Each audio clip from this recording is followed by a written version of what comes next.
everyone's having a good day. Welcome on in.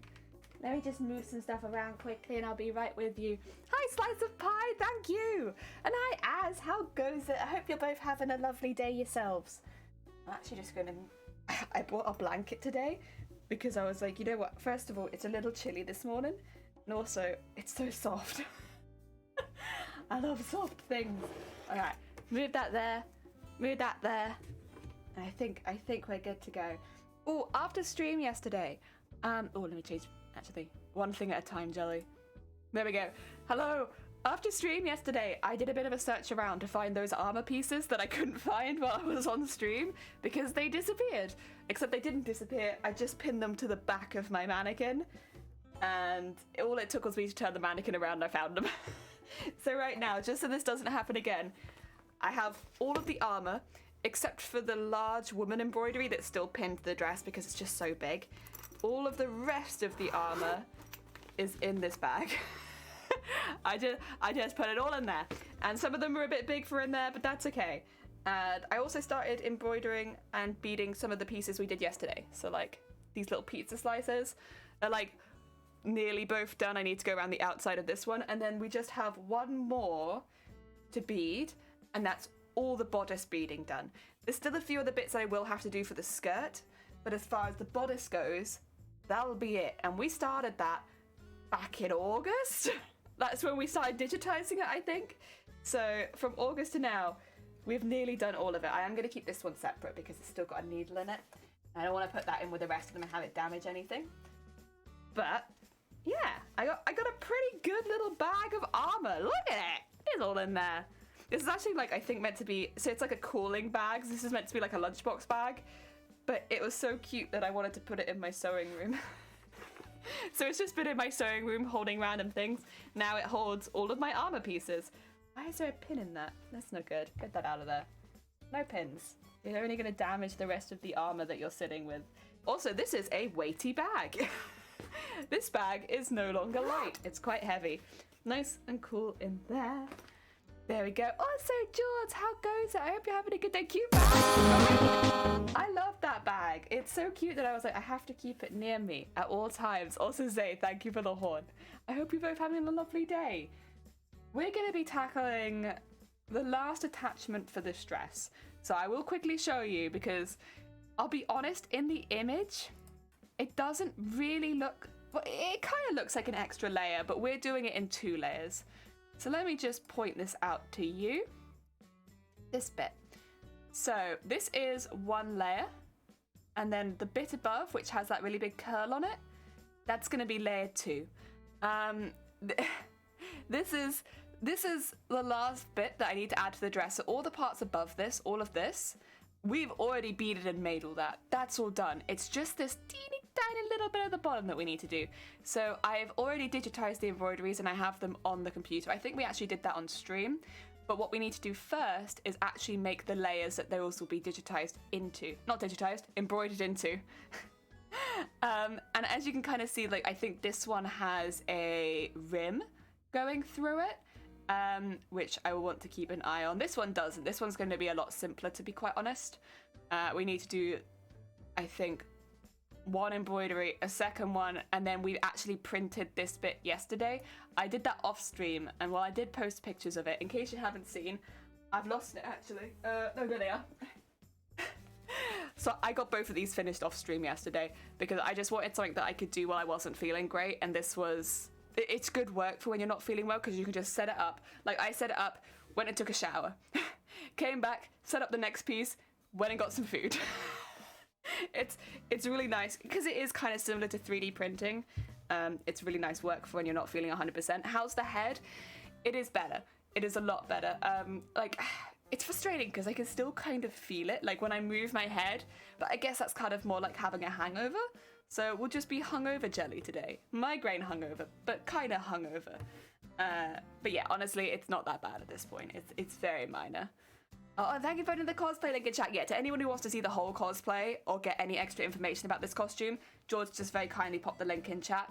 So, yeah. Hey! Hope you're feeling better. and that you're having a lovely day. Looking forward to continue working. Oh, thank you. To be quite honest, once we've got these 2 bits done, they do need to be beaded up, but they're quite simple. They're not complicated pieces, so it should actually be not too difficult to bead them up. And then, once we've got them beaded, we can put all the costume together, like all of the dress part of the costume at least together. I still need to make the arm wings. We started that last week. I still need to do that, and I still need to make the back wings, and I need to scale the tail. And that's it. That's it. We're getting really close to finishing this costume. I mean, technically I need to make the trident, but like, I'll be doing a lot of that off stream because it's resin work and it's big. But yeah. Hope you had a good start to the week. Thank you, George. It was all right. It was all right. I think because I had a rough weekend, so the beginning of the week had a bit of a like stunted start where it was like, ooh, we were not good this weekend, we need to recover, but I'm feeling a bit better today, and tomorrow I'm, I think, going out for lunch with some people, so that'd be nice. I haven't been out to lunch with people for years. Except for Shiny. Shiny I've been out to lunch with a few times, but other than Shiny, I think it's been years since I went out for lunch with anyone. I think we're talking 2019. Maybe. Yay! Oh, I don't know, very exciting. Oh dear. Hope you've had a good start. Yeah, I have. Also, hi Score Run. Welcome on in. I hope you're having a good day. Welcome. Oh no, that's all, huh? I know it sounds like a lot, but because it doesn't involve processes like beading, it's so much quicker. Because I could just keep going with it, whereas the beading, each piece takes like 10 hours. Like these are gonna probably take, we already spent all the time drawing them, digitizing them, putting them across to the printer and then printing them. And then we probably have to spend an extra 5 hours on each of these. Like, they take so long. They take so long. So even though it sounds like a lot, because it doesn't involve any of the time-consuming processes, it's so much quicker. I'm actually going to move this off my desk for now because I'm not going to be using any of this. Not today. Today I will be using the measurements I took before stream, which I've put behind me in a really nice position.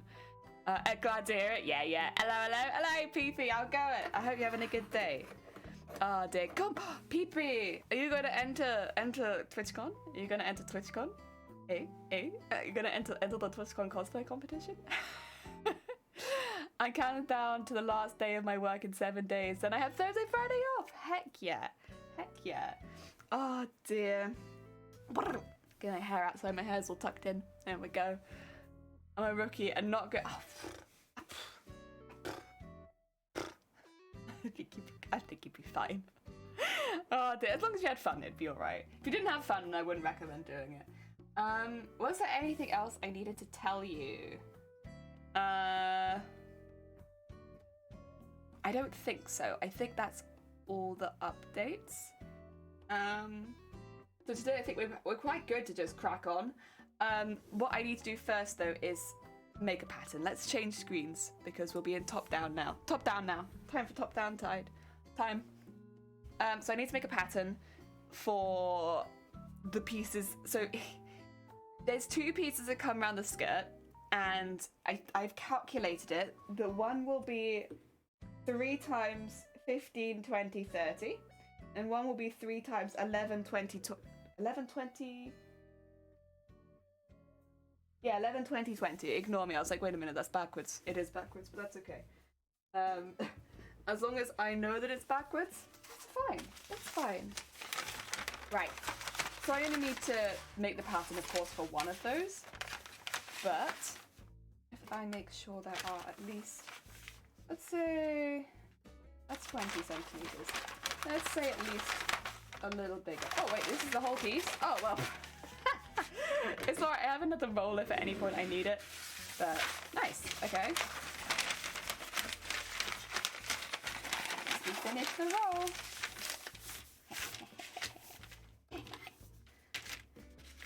Right. The first one, 30 centimeters at the bottom. I use the ruler to line it up to the edge. And then, where's my pen? There's a pen. 30 centimeters at the bottom. And do a little notch at 15. And then line it up again.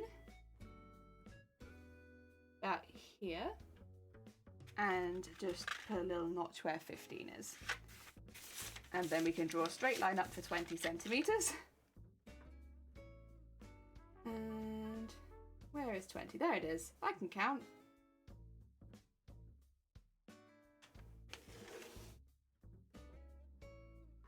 And then we'll just line it up over here again. And the top of this one I think is meant to be 15. It is. Get that nice and lined up. Oh, but over there.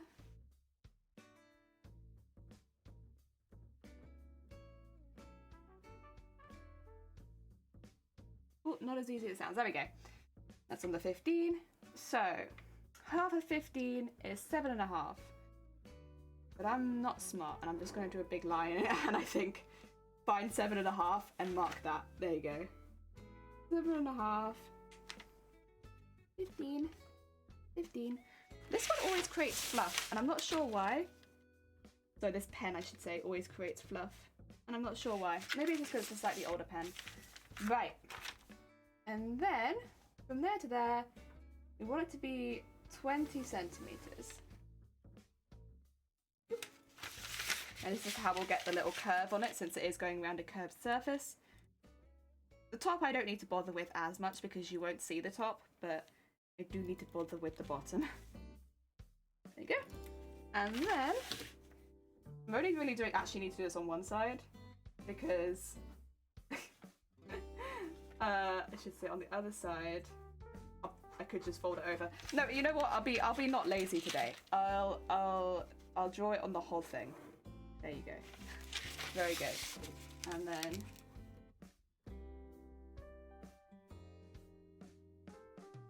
that, and then that. There you go. That's one of my patterns. That will be the larger of the two, I think. Yeah, larger of the two. The other one is 20 by 11. I could maybe do that. Well, it depends how big 20 centimeters is, to be quite honest. Oh yeah, I could totally do that here. That's alright. We'll do that over here then. I was worried it wasn't going to fit in for a second, but I think it fits in just fine. Again, I'm just going to, like, do quite a big line, because oh, actually no, I don't need to do that, because I need it to be 20. There we go. I can just do it like that. I'm going to do this quick big line because I'm silly and I don't count. But actually that's not too bad. That's not too bad. And then mark 10 centimeters again. And then go from here to there. Draw that up by 20. And then I need 11 centimeters at the top. So it's going to be 5.5 either side. I think that would be kind of easy. It's alright. We'll work it out. So that should be 5 and 5, and then a half would be to there, and a half would be to there. And then when we go back down to here,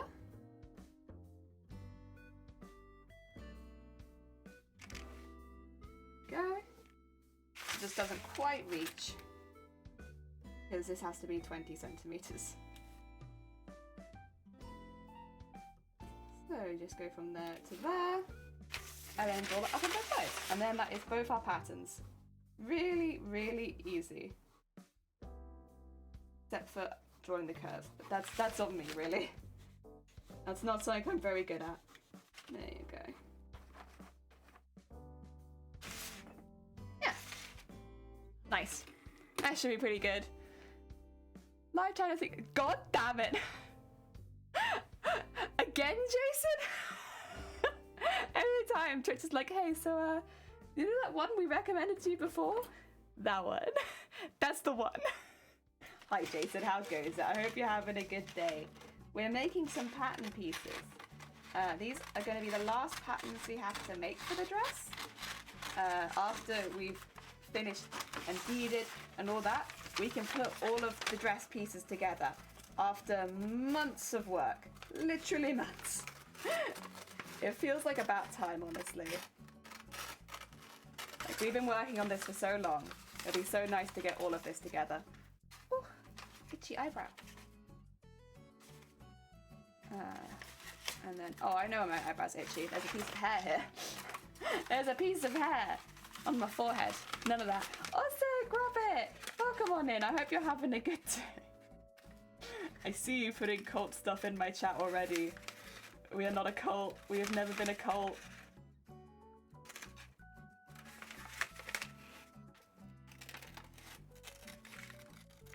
There you go.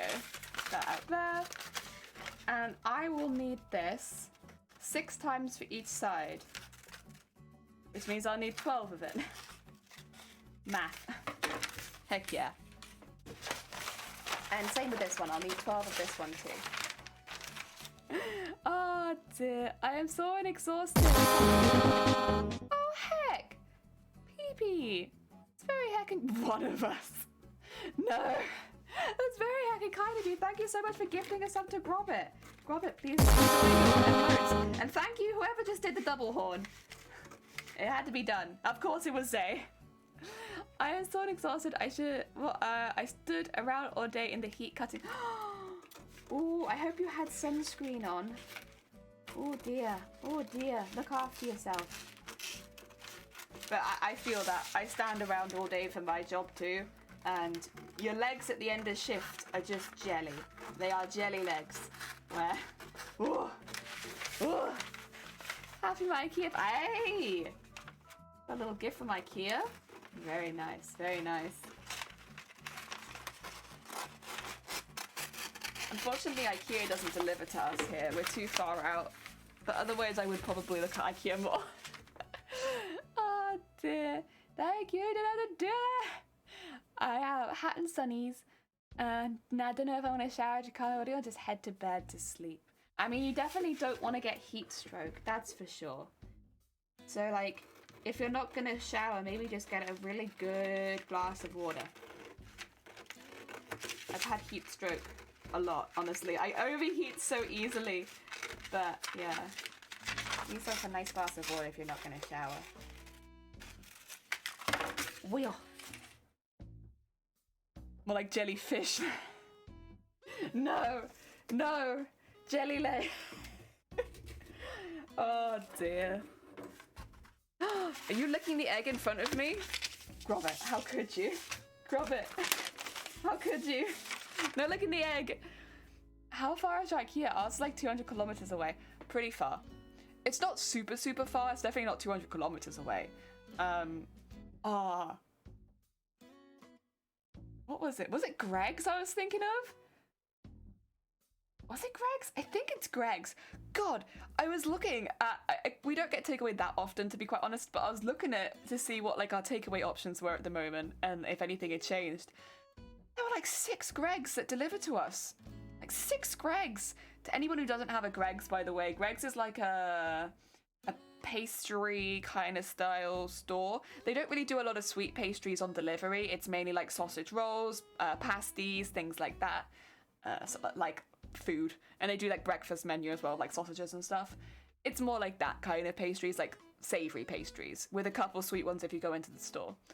But my god, so many Greg's delivered to me. Like, we have not the biggest range of delivery here because we're quite far out, but somehow 6 Greg's are like, we'll get to you, do not worry. We'll find you and we will deliver you savory pastries. Thanks, Greg's. I don't think I'd ever order Greg's though. Like, not to my house. Something about that just seems really wrong. Oh, do I still have the Minerva tag on it? Heck yeah, get that off. It's so much Greg's. Like, I don't conceivably know who needs that much Greg's in their life. Like, don't get me wrong, Greg's is fine. I don't dislike Greg's, but that's a lot of Greg's. I'm gonna have to see if Shifty has the same thing as somebody else who also resides in Wales. Does Shifty also have like a million Greg's? How many layers is that? That's 1, 2, 3, 4, 5, 6. You know what though? That's actually perfect. That's actually perfect. Since I need 6 for each side, that couldn't have worked out much better. Oh no, no. No, I can't do that. I need it folded by...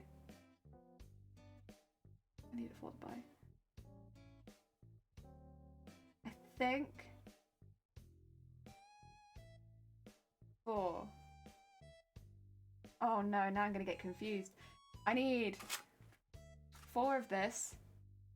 Yeah, I need it followed by 4. Damn it, me! Oh, it was almost so perfect. And then I had to go ruin it by needing something very specific. Basically, because we're taking these through the embroidery machine, there are some specific rules I kind of have to follow with this. Oh, what's happening here? What is happening here? Oh my god. Should I have unfolded this before stream? Because this seems very confused. Oh, it just goes on forever. Oh, that's the long side. Oh, okay. Well, now I understand. Sorry, I was getting very confused with this. Where's the end of this fabric? Is there an end? Yeah, there's an end. Oh, but that's the middle. I don't think I want to take it from the middle. Oh no, where's the end? Ah! Excuse me, I've got very frazzled by my fabric. Oh dear. Shipping costs around $200 and so hurt my wallet. Yeah, this is the thing. With us, if you're out of the perimeter, they just don't deliver to you. They're less like, no, not you. You can't have it. Get closer if you want IKEA. Oh dear. Right. That feels like it could be the end. But wait. No, this is the end. Ah! Why is it like this? Why has it been folded like... No. It's... Oh god. Okay, I think we've got it. This is what I want. Oh. Okay. Get all that out there. Right. There's so much fabric. Right. Okay. Are we good? I think we're good. I think this is what we want. So close being done with wind this ball of yarn. Heck yeah, cons.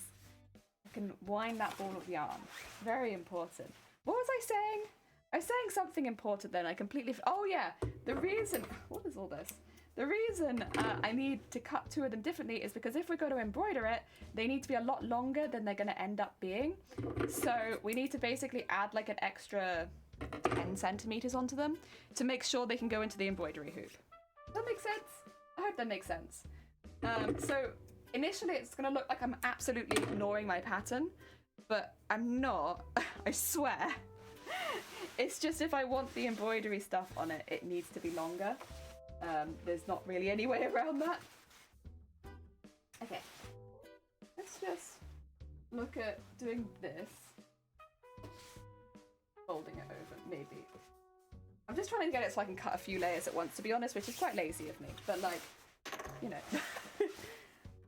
I feel like I've been working on this costume long enough. I don't need to add extra time. That being said, I'm taking extra time in doing this. So maybe not so smart. Maybe actually very silly. Get that there. And then if I look at folding this over to this side, now it's pinned so it can't keep moving. There you go. God, my desk is not big enough for this, huh? Okay, I'm gonna move that to one side quickly so I have a little bit more desk space. Ooh, desk does not appreciate being used in this way. Okay, so what if I took this, repinned it a bit, yes. Why did they fold it so weirdly to send it to me? I mean, I can't really have a go. I'm very happy with the fabric they sent, but why? Alright, so kind of what we have to do, again, it's gonna look weird because it's gonna look like I'm going completely off piece, and I am, but there's a reason. We'll draw to the edge of it, and I will put the white line on it so I can see where I'm going, but then I just have to keep going so that it looks a lot longer on one side for the embroidery. That's it, just for that. Oh dear. Finally used up the film that was on my camera, so I gotta move to a set of drawers and move all the cameras and Lego off my shelves. The shelving. Oh god. Oh god, that's a heckin' job. Good luck with it, Jason. You get 6 hours to wind one. Hank, I'm gonna invest in a ball winder. Yeah, I honestly don't blame you. Little quality of life things like that can make such a big difference. Also, I haven't sharpened my pencil that I want to use, so I'm just gonna quickly do that because, yeah, trying to do this with a blunt pencil will be painful. And I don't want that. I want not pain. Should be in here. There it is. It's on that side.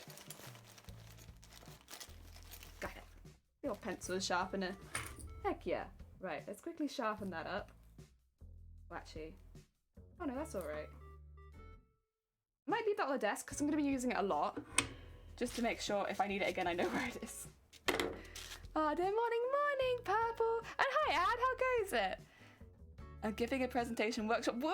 2-minute break, then off again. Hope you're having a good day. Make good progress. Slides off again. Oh, I'm sorry, Ad. Thank you. I hope your presentation goes really well.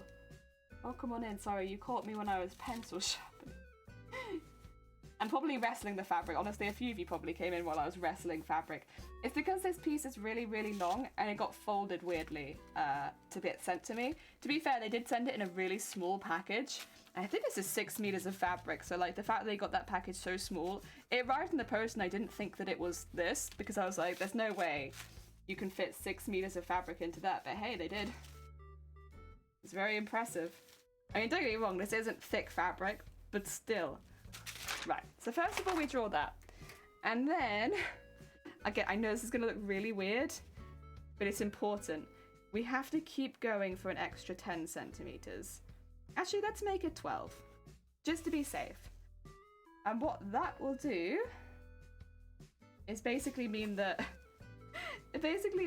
when we are embroidering, we have the space to do so. It's kind of important, you know? Get that to 12, and then join those two up. Yeah, so basically we won't actually embroider onto this extra bit that I just drew, but we'll use it to get it into the hoop. Yes. Not quite 6 AM for me. Oh god, so early. I'm good, thank you, I am good. I'm just gonna draw this on the other side too, so that we have this on both sides. And then I will draw the one which doesn't have the extra bits. And that will be all we need for one side. We'll still have to do the other side. Actually, maybe I'll use this bit to do it. Wait, that's 1, 2, 3, 4, 8. Oh no, that is all we need. Oh, sick. Good. I was like, wait a minute. I need 12, but this is only 6, but it's not only 6 because this is layered 4 times. It's actually 12, which is the amount that we needed. Fantastic. Okay, and then we do the same thing on this side. Jelly, who are some of your favorite cosplayers? Okay, I have quite a few favorite cosplayers. I will say, if you're a cosplayer that I met, I still love you. Probably, I still love you. So there's Amazonian Cos, also known as a Mars Cos. They have to be one of my favorites because they literally, first of all, they're a very heckin' sweet bean, but they put so much work and effort into their costumes. I love it.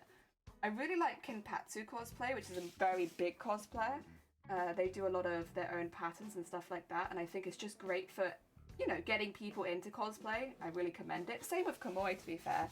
Kamoi cosplay does the same thing, where they make patterns, and it's like, you know, it really makes cosplay more accessible to people that are a bit newer and maybe don't want to make their own patterns to start with. Fantastic. Love it. Then there's a few more local cosplayers that I absolutely love that I've met at quite a few cons. So Seri Cosplay and Ixtran and Babyface Cosplay are all cosplayers that just do the same sort of circuit as me. So I run into them a lot and they're all fantastic. Both Seri and Ixtran have done some fantastic Borderlands cosplays, if that's up your alley, as well as a lot of others as well. I know Seri's quite a talented seamstress. And Babyface is a very talented seamstress. Like, that is what they do, and they are great at it. And yeah, I love all of them. I love all of them. What other cosplayers do I like? Of course, I love Nat. Nat is another Twitch streamer who does cosplay sometimes. I think they're a really heckin' sweet bean. Very, very good. Feathered, although Feathered, do they class themselves as a cosplayer or just a costume maker? I'm not sure. But again, another Twitch streamer who's incredibly talented at a cosplay. Like, really, really good. Yeah, I love them. I love them a lot. Oh, is it, I never know the pronunciation of this, but is it Panterona? Oh my god. Oh my god. Their costumes inspire to do bigger and better because they make such impressive costumes. They just blow you away impressive. And also they post their work in progress. They post some of their work in progress and I love that. Please. I mean, I don't get me wrong, I'm always inspired by the final product, but so when people post their work in progress stuff, it makes it feel more attainable, at least in my mind. Oh my god, I love them. Oh dear, trying to think of other cosplayers that I follow a lot of cosplayers. If there's a cosplayer that I follow that I haven't mentioned, I just didn't think of them at this point, but they are, every cosplayer I follow is just like, oh, beautiful. Oh dear. There you go, well that's a bit of a list. There's a bit of a list. I'm trying to think of others that I see posting a lot about their cosplays.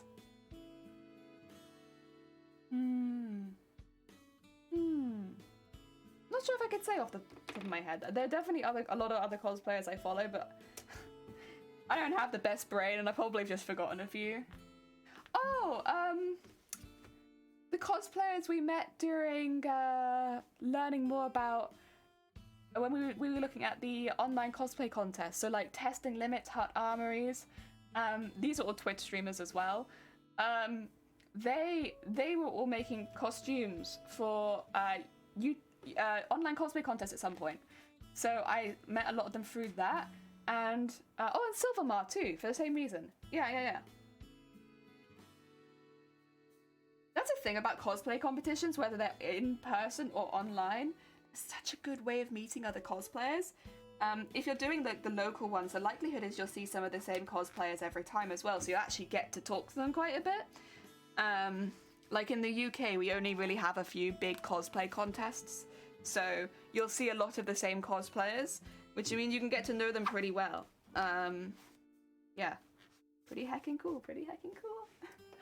Oh dear, heck, so many. Yeah, I have followed other cosplayers for a long time, but again, there are also others that like you run into and you talk to and stuff like that because you go to the same conventions and such. So there's a lot of cosplayers that I really admire, and a lot of them for different reasons as well. Like there are definitely ones, like for instance, with the ones that did the local circuit with me. BB-Face, Seri Cosplay, Ixtran, the welcomeness, like they welcome you into the cosplay community so wholeheartedly. It just makes you want to come back every time. They are so welcoming and open and sweet, and yeah, I would say all those three have been like they're a different kind of inspiration. Also, because you get to see their cosplays in person all the time, it's like oh. Maybe not so much the last couple of years, but normally. And then there's, of course, like the people that specialize in the same kind of stuff as me. When we're looking at like people like Amar's cosplay or Amazonian cosplay, it's they push you to work harder. Not like personally, but like just by seeing their work, because it's the same kind of stuff that you do. So it's like, well, because I'm doing the same kind of work. And then there's people like, I'd put like Panterona into that one where it's like, they're so amazing that it just makes you want to strive for that. Probably, what's her name? Let me just check. There's another cosplay that I'd put in that category too. If I go on my Instagram, I might be able to swap them because they post pretty regularly. Oh, Helena Sows. Helen Alice Sows. I would put that cosplayer as well into... like they also do a lot of sewing stuff for their costumes, so again, every time I see what they post, it pushes me to try harder with my own costumes. Samir Tikka Masala, yes, I forgot about Samir, I'd put them with Panterona, where they just do such out of this world incredible costumes, and again, they post their works in progress, they post the things they do. Ludus Cosplay, I would also put with Ludus Cosplay, Kinpatsu, and Kamoi, because they all... Oh, and Sunkoi Cosplay, actually, as well, who's a Twitch streamer. All 4 of them do tutorials for the things that they do. So they teach so much with their content that I would really recommend them to anyone who's just looking at costume for the first time and they're like, well, how would I do this? How would I do this? They will show you how to do this, and they'll make it very accessible, which I absolutely love. And then Cowbutt Crunchies, that's the one I was thinking of as well for like out of this world costumes. They're just so big. So I'd say Samir, Cowbutt Crunchies, and Pantarona, all 3 of them. They just make such out of this world costumes that like you can't help but be inspired to want to try it. And then of course you have like the Twitch streamer cosplayers where you can actually watch their making in progress, like Testing Limits, like Hut Armories, like Feathered Phoenix. Where if you want like basically on the fly inspiration, there it is, they're streaming, you can go watch them. Yeah. And Silvermar too, yeah. I'm a mod now. Wrong 0. It's not the right 0. Oh god, I imagine you as a mod would be very chaotic. Oh dear. There you go, there's some cosplayers. That's probably too many, but there's some. The thing is, they're all inspiring for different reasons, you know? So I don't want to leave any of them out because, well, they've all inspired me, which means they might inspire you as well. Maybe not all of them, but maybe some of them.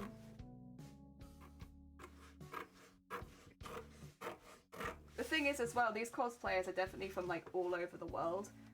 And so if you're looking for people in different time zones or people that might show up to your local cons, you know, they're from all over the place. Oh yeah.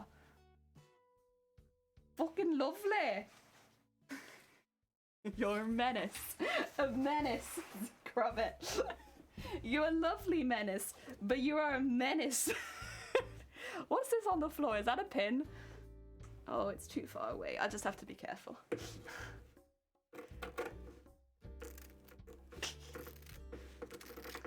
Oh dear. To be fair, you probably do troll about the same amount as the mods. Probably.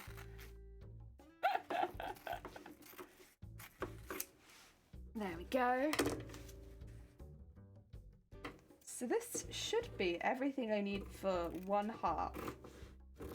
And then of course in a minute we can cut out the other half.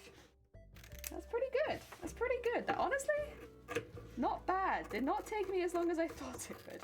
Cutting things out takes so long sometimes, and it can just be half my day can be cutting stuff. Unfortunately, I have like some pita bread pizzas and stuff that I can make later, so I can do quite a long stream today, as long as my head doesn't do any funny turns. So it should be good to be here for a while. I would never believe. Says the person who comes in and claims we're a cult every stream. We're not a cult. We never have been. Oh, dear. This is a larger of the two, isn't it? I think. The larger of the two actually has a lot more embroidery on it. So I might be a bit cheeky and get this one finished before starting on the next one. I'll cut the pieces out because that would be difficult to do later. But like, I'll sew all this together, get it into the embroidery machine, and then keep going with the other one. I hope that makes sense. It's just because this one has to have embroidery the whole way around it that's attached to it, whereas the other one, it's got 2 embroideries at the top and then on both sides, so it'd be like 8 embroideries, which still sounds like a lot, but comparatively it's a lot less.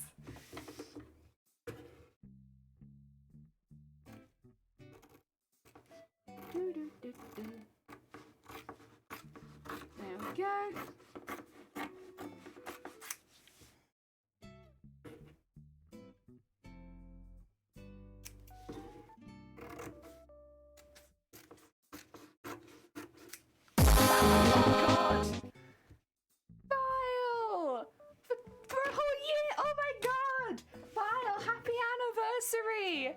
For the record, I'm not here. You're good, okay. I'm sorry, I didn't see Vile. If I did see Vile, I'd say thank you for subbing for an entire year. But since I don't see Vile, I'll be quiet, I won't say anything. I heard we're a cult. We're not a cult! Someone needs to welcome the new recruits. Or, no, I am not a cult. Absolutely not. No. No, no, no, no, no. A whole heckin' year. Oh dear. Also, it's quite late for you, Vile. What are you doing up so early in the morning? Oh, that reminds me, Vile. I needed to invite you to something. I will try and remember after stream because I need to write quite a bit. But that's all right. Technically, I should be asleep. Yeah, you know what? I was going to say it's very late for you. Like, I know you do until the early morning streams, but that's still quite late for you. I wonder if I can do it quickly, just before I forget, because otherwise, I've been meaning to do this for what, like... Actually, I can tell you how long if I check this channel. Since the 27th? No, it's earlier than that. Since the 17th, I've been meaning to do this. God. You ever realize you don't have a brain? I don't think I have a brain. Where's Vile on this list? There's Vile. Okay, 2 seconds.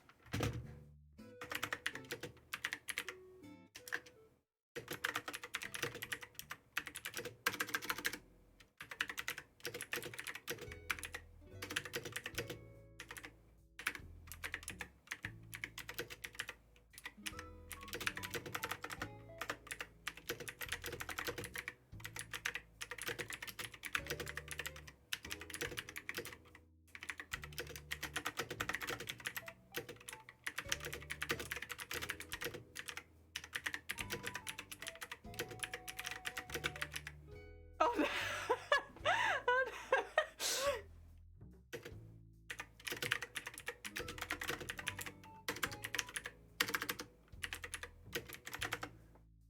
Oh god, I have misspelled everything.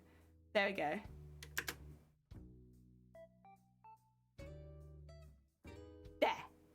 There. Oh god, the same thing. Oh dear. It is 7:40 and I got work in 11 hours, 20 minutes. Then get yourself some food, maybe take a shower if you fancy it, get some heckin' water and take yourself to bed. Oh, no cult army. No cult army. We are peaceful people. Oh, so a couple of weeks, yeah. My brain has been gone. I love this wholesome keyboard. It's a very wholesome keyboard. Are those anime girl faces? Absolutely not. It's an incredibly wholesome keyboard. Don't think about it too much. It's a wholesome keyboard. Oh dear. Also, I don't know why I sent you the message starting with hi Vile. Like, you're right here, hi. Wholesome keyboard, no sus. No sus, only wholesome. Also, we've done this. I'm going to leave this with these for a minute because otherwise I don't want to lose this pattern until I'm like completely done with it, you know? Oh! Sorry, there's some sort of emergency vehicle outside. I hope you can't hear it too much. I think it's the police, but I don't... That sounds like the police, but I'm not sure why the police are here in the village. Well, whatever. I guess it's fine. I don't think they're here for me, so I think it's okay. Did I hear keyboard? Rambo! Welcome on in. I hope you're having a good day. No, never. No keyboard. Best keyboard. I stand behind that statement. I don't own a keyboard. Ah, dear.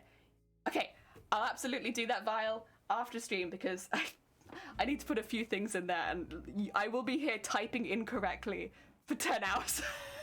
It's a TOS police. Oh no. They saw my keyboard and they were like, that's against TOS. We gotta get her. Jelly's wholesome keyboard. Wholesome keyboard.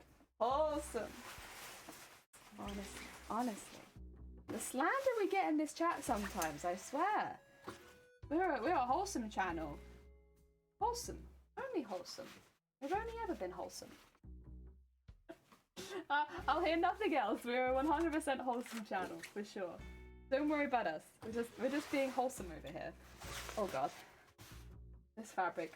Gah. Yeah, see, I need to get this, I think, done first before I start working the other one, because if I get the embroidery machine set up and the fabric's still like this, jeez. I ordered food. Heck yeah. Did you get anything nice? What are you feeling today? Anything fancy? Okay. So I should be able to get one out of that. And then I can do the other ones where they're just a little lower down. The thing is that I have to fit the extra 10 to 12 centimeters in there. I've got to be a little careful. But also, I don't want to waste too much fabric, so let's see if we can fit it in here, shall we? There we go.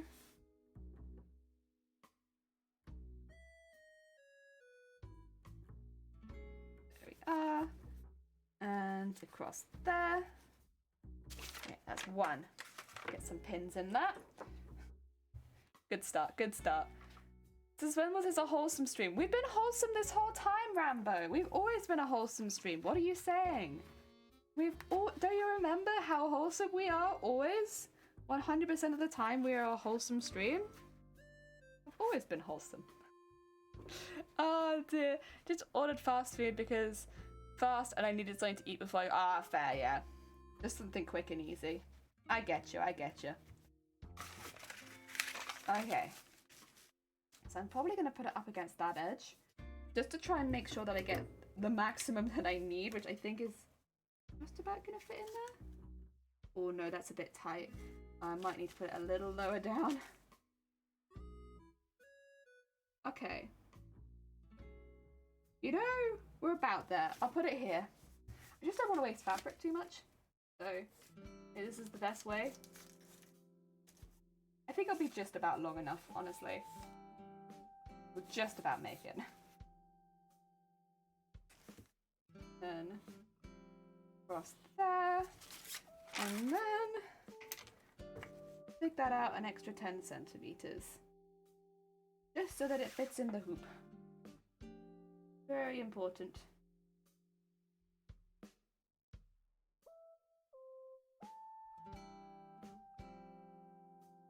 Go.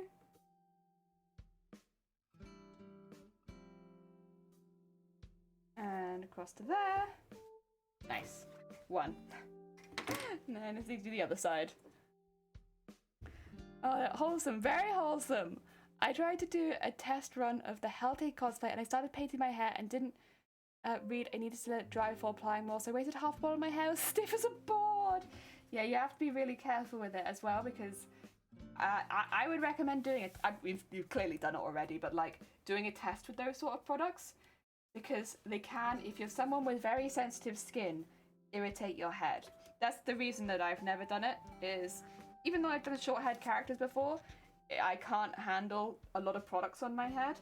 Crazy considering that I literally dye my hair, but bleach seems to be fine. Probably more like specific things that my head doesn't like, and whatever's in that, it doesn't like it. Okay. Let's do the other one. Should be just about able to fit that in there with seam allowance space. There we go.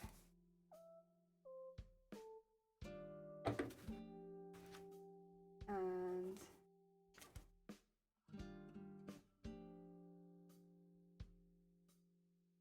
oil.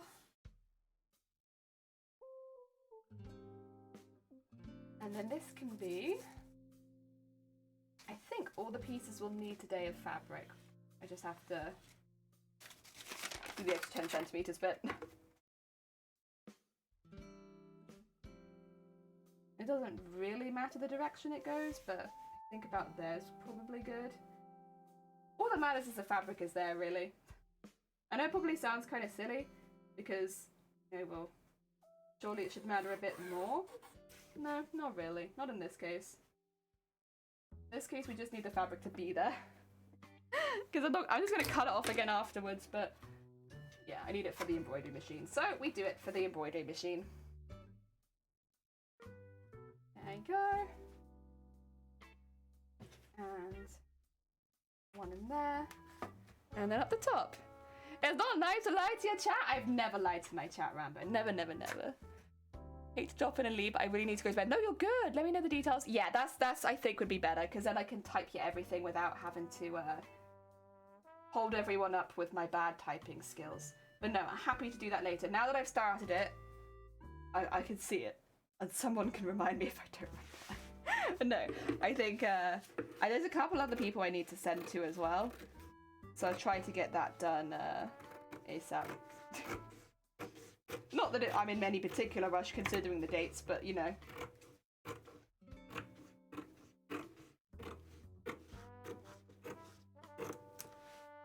Oh yeah.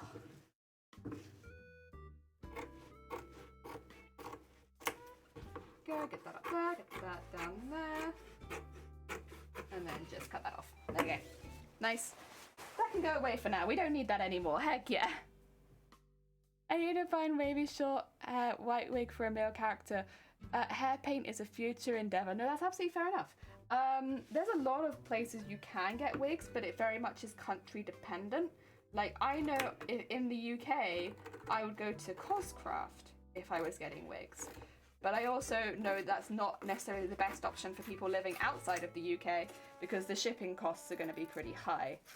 So, yeah. Unfortunately, with that kind of thing, I can only really advise to the country that I live in. I'm sorry.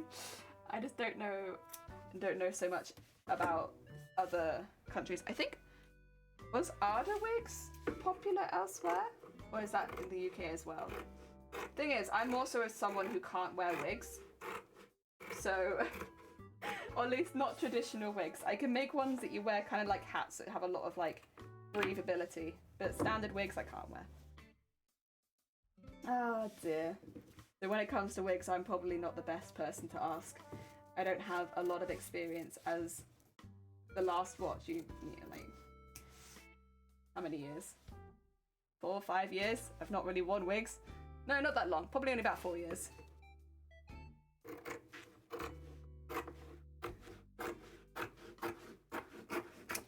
Oh dear. How do you do eyeshadow properly? Yeah, it takes practice. It really does. It takes a lot of practice. But that's, I think, the same with any hobby, right? You get a bit better at it over time, and then without realizing, you become a master. It just takes a while. I've never lied in my entire life. I'd say, you know what, I stick by that statement. Yeah, me too. So in USA and Canada as well. Arda, okay, so Arda is, yeah, I thought Arda was the one that I'd heard about being in America, and Canada as well, which is good. Because we don't really have Arda wigs here, I think.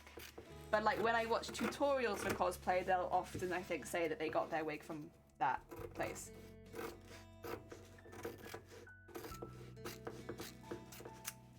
Oh yeah. Nice. Wow.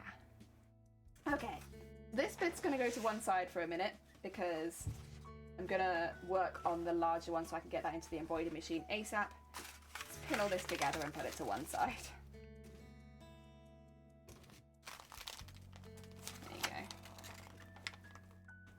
It's not gonna go back through, but that's okay. The other one didn't either, but at least it kept it with it. Okay. So there's a few things I need to do. On all of them, I'm gonna need to draw onto the back. That's just so that I have a really easy way of outlining. So not outlining, stitching it later. So while they're pinned, I'll do that. I don't need to bother about the extra piece of fabric. I just need to outline like the main piece that I'll actually be sewing. What's falling over? Are you falling over? Oh, actually, I don't want you guys to do that. Excuse me. Wheeze. There we go.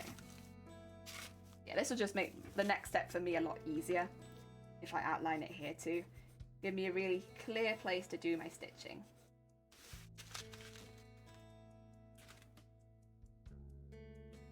And did I put it too close to the edge? Maybe. There you go. Come in a little bit there. There you go. And then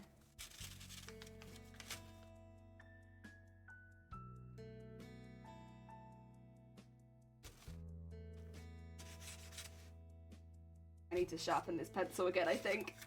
That's alright. We went around it once. Let me just sharpen this up again. Oh dear. True, welcome on in and thank you for the lurk. I appreciate it. I also used to have coloured hair wax for cosplay. It washes out and it was a good option for my daughter when she did not want to wear a wig. Yeah, it's good coverage over dark hair. Heck yeah, maybe wax I could handle. No, actually, I think that was the one that I had an issue with. Hey ho, it's what it is, isn't it? Best to try things out, that way you know the one that works best for you. That's the one I did, right? No, that's not the one I did. This is the one I did. God damn it, me. Come on. You just did this. You should remember it. Okay. And get that down here. There you go. Right, let's draw over this one as best as possible, considering there are pins in it. And then around there.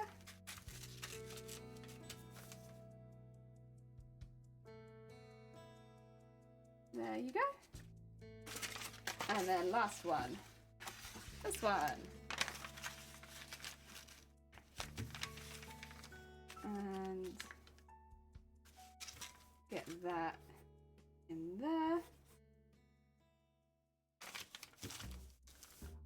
And just make sure that's up there. There you go.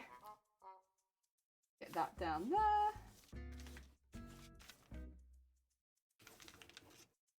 And like that. Very nice, very nice. Okay, that should help me a little bit with outlining it. I'm gonna move this to one side for now. I might need it again, but I'll just put it in here for a little bit. Ah, dear. It does smell like cologne, but it worked well. Nice. Heck yeah. Smelly cosplay stuff. I have white hair colorant from Arizon, but I need white hair, and it made my dark hair really, really grey, not white. That's a good question. How did you apply it? Ah.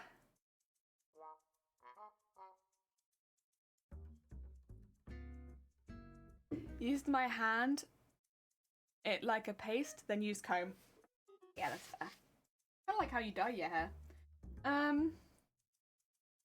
What was I thinking? Oh no, I don't know.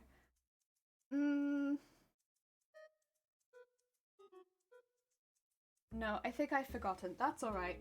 I had a thought and then it disappeared. As quickly as it arrived, it is gone. What I will do then is start looking at sewing all of these bits together. So, it is going to be a bit of a lot, because we need to kind of take each one of these and then sew them to each side, and it is quite a lot of work. However, it will be very worth it. So I want all of the white to be on one side, and then all of the not white to be on the other, both times, which will take a bit of concentration, but we'll get there. It just means it'll be really easy for me to do the last stitching. The only stitching that really matters will be much easier like that. So let's look at getting these two together first. I did give them quite healthy seam allowance. I probably didn't need to do that, but that's okay. Just done now. And about there, I'd assume. Oh, actually a little bit higher. About there? That's better. Excuse me. And how's this? Yeah, they're pretty much on point. There we go. And I need a piece for the other side. It'll be this one. And get that in there. Pin these two together.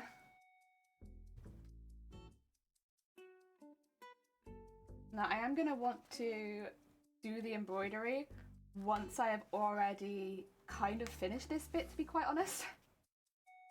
The only thing is, I don't think I want to have curtain fabric in this bit.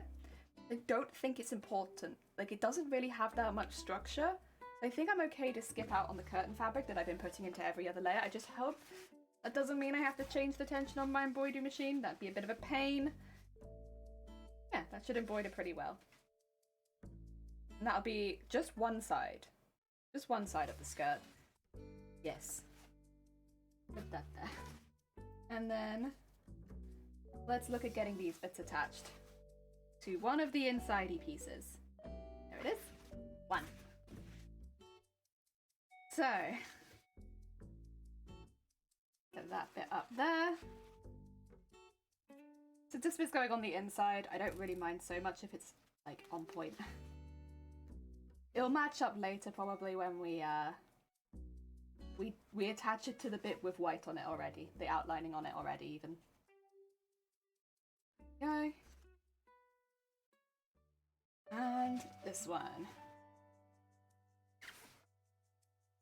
Heck yeah. I mean, these are still pretty big pieces of fabric, to be honest. Like, it didn't really get easier as it went. It's alright, we can manage it, but yeah. It can rub on onto clothes, so it's good to be careful. Oh, that's good advice. Maybe that's a better option for me because my stuff was like white liquid. Yeah. Doesn't sound like it's going to be quite so useful. Even my dye is like a paste, to be honest. Thick stuff, much better. There you go. That's another one. Where am I putting the pinned ones? Am I putting them there? Yes, there you go. Now bring these ones in. So, if I want to do the white one first. Take that out, take that out. And put that back in again. And then the bottom. This one back in again. And just get one extra for in there. Then we can flip over and do the other side, and then we'll do the last one. There you go. Wow. Very nice. There. There we go.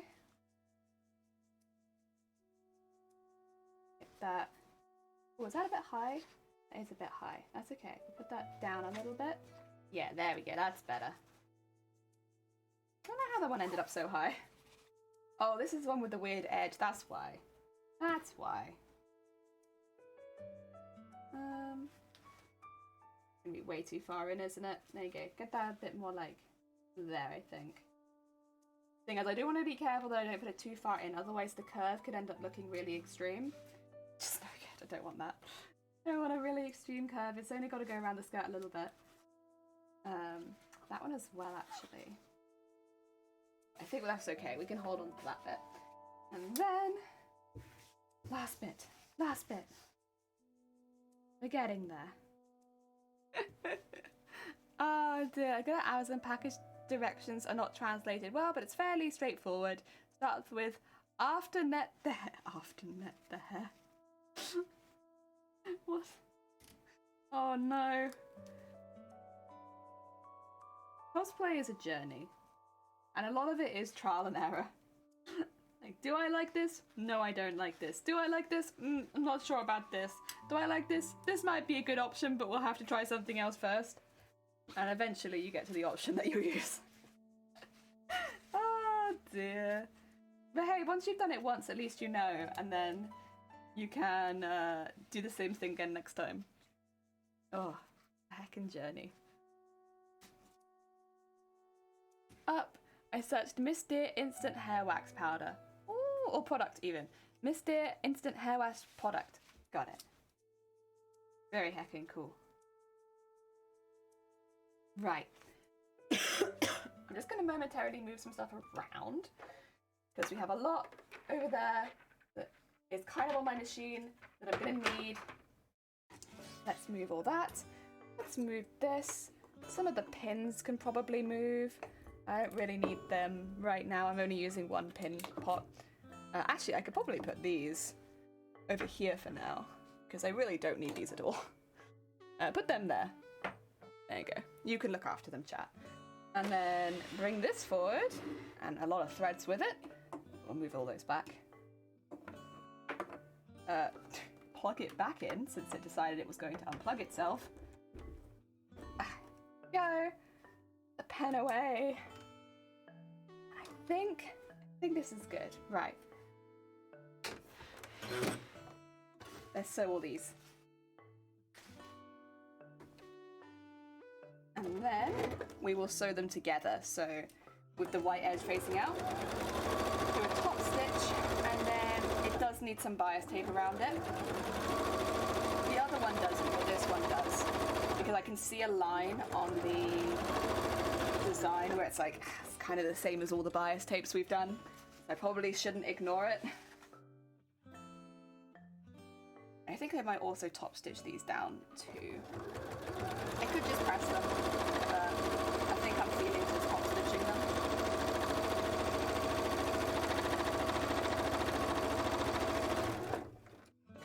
Oh yeah.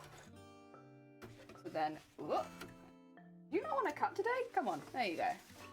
Once that's done, take it to this side, do a quick top stitch. Because it'll be easier to do this now than later where it's attached to something else at the same time. Okay. Out there.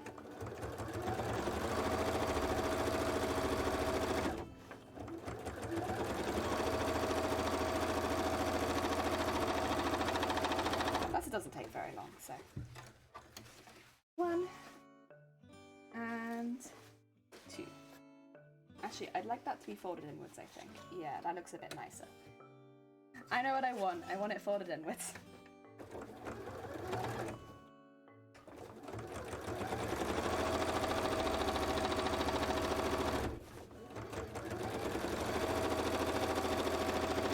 And there you go. That's one piece ready. Oh, it ran out of bobbin. But we got to the end! Hey, okay. Nice. 1. You can kind of see the little creases in it already, but they probably won't look that creased on the final thing, to be quite honest. Because, yeah, we'll be doing a lot of other stuff to it too. Let's get a bobbin refill really quickly. Oh yeah. And then we can look at doing all the others. And then we'll get just 2 to finish. Oh, it's gonna look so cool, honestly. This dress, first of all, it's going to be very heavy, but I do think it's going to look really sick. And honestly, I'm looking forward to making cosplay where I feel like I can change my profile picture. Because I have had the same cosplay as my profile picture on at least like Instagram and Twitter for the longest time. For the longest time.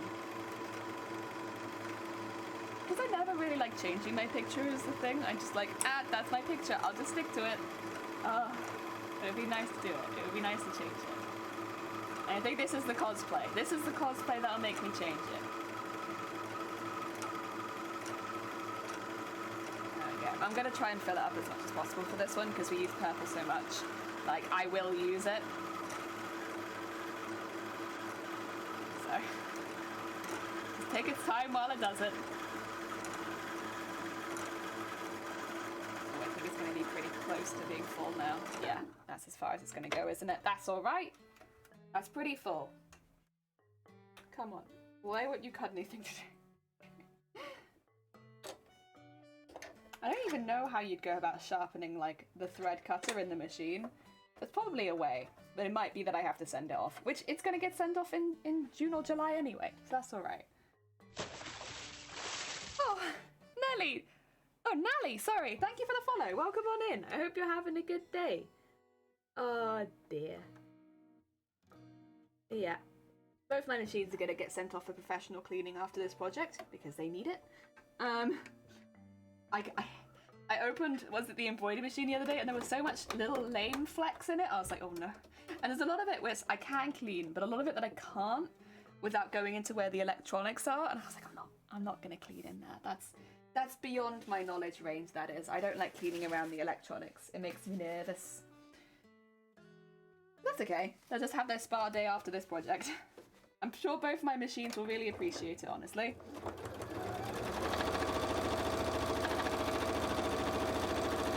Yeah, get that in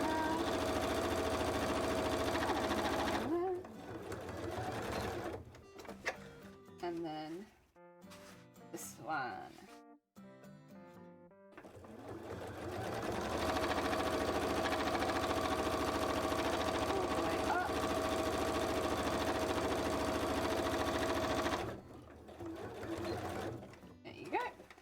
And then do our top stitches.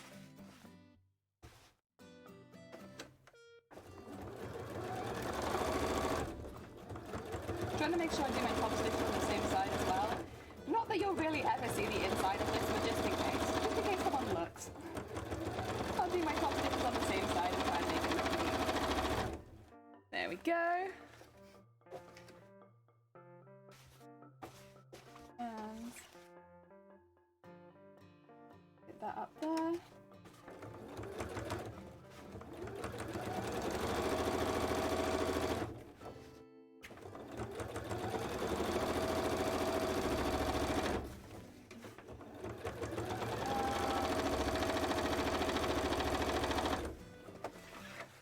Oh yeah, there you go.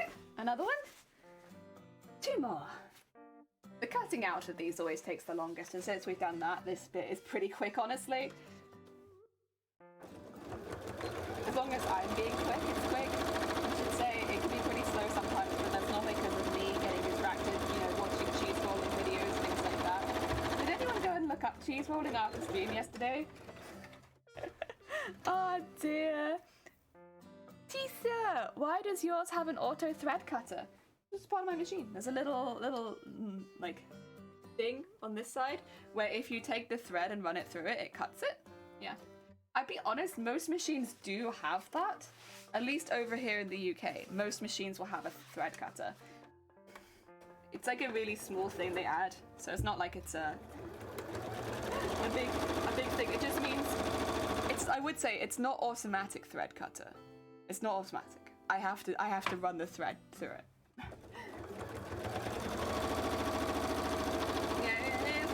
With most, at least branded machines. I can't say the same necessarily if you buy a supermarket brand or something like that. Sometimes they won't have these little things like needle threaders and thread cutters. But if you're buying a branded machine, you're pretty safe. You should have it.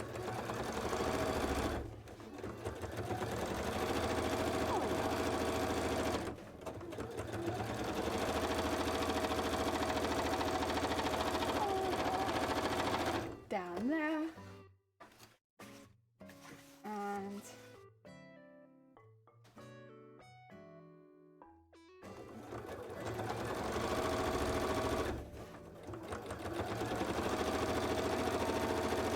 I'm gonna put this one to one side because I'll probably pin this one first.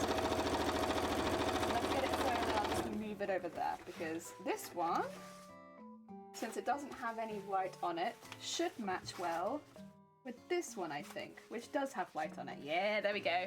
Good then with that matching one. Yeah, that has nothing to do with the electronics. My machine is basically your machine. Sorry, I can't really tell you why yours doesn't have it. It has nothing to do with electronics, no.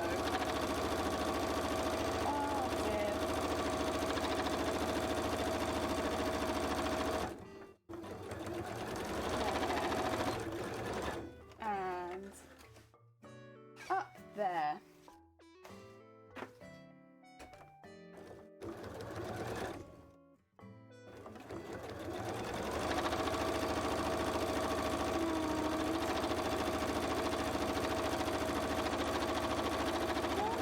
There we go. Very nice. Oh, there we go. Stop missing it. Right, I'm gonna first. Oh no, I haven't done the top stitch, have I? My bad, my bad. I do need to do that first. And then I got excited because I was like gonna pin it to another piece.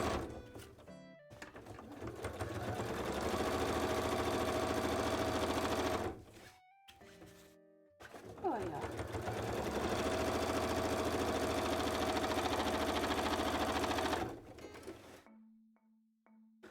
Oh yeah. And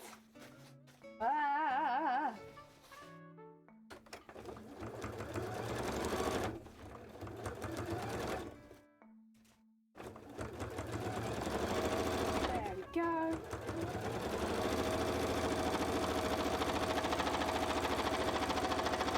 Nice top stitch, heck yeah.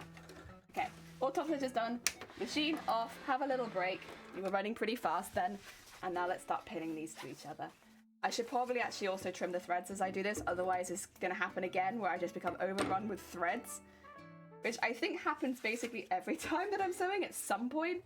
But since we're also going to be embroidering into that, and that also leaves a lot of threads, I should probably start cleaning them up a little bit as we go. A teeny tiny bit. And at this point, I know there should be 4 threads on each side, which makes it a bit easier to get them all at once. I know how many there should be. Ooh, that many. Oh dear.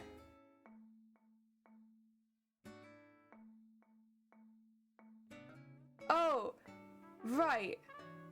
Okay, I meant that that's like I could do. So my embroidery machine has lame in the electronics. So lame's the fabric which frays and molts a lot. It's got into the electronics of the machine. So I can see inside when I open this up and I open the whole bottom. I do get a little look at where the electronics are. So even though I can't see the whole way into this big part, I can see into the bits underneath. And I can see a lot of tiny little lame flecks. That is something that I will need to get out of my machine at some point. Ideally sooner rather than later, because it's like a plastic fabric. If it gets too hot, it can cause issues. That's why I know that machine needs fixing. Because I've been using the lame on this machine too, I fully expect that it's going to be having the same issue underneath. Now, there are places I can, you know, go into and clean myself, but there's a lot of places in both these machines that I can't really safely do it. So I send it off every few years normally to get done. But in this particular case, I'd like to get them both cleaned after this project because I want to get all of the lame flecks out of my machines. While I'm getting it cleaned, I could also get that blade sharpened. It'd be a different thing, but I could also do it at the same time.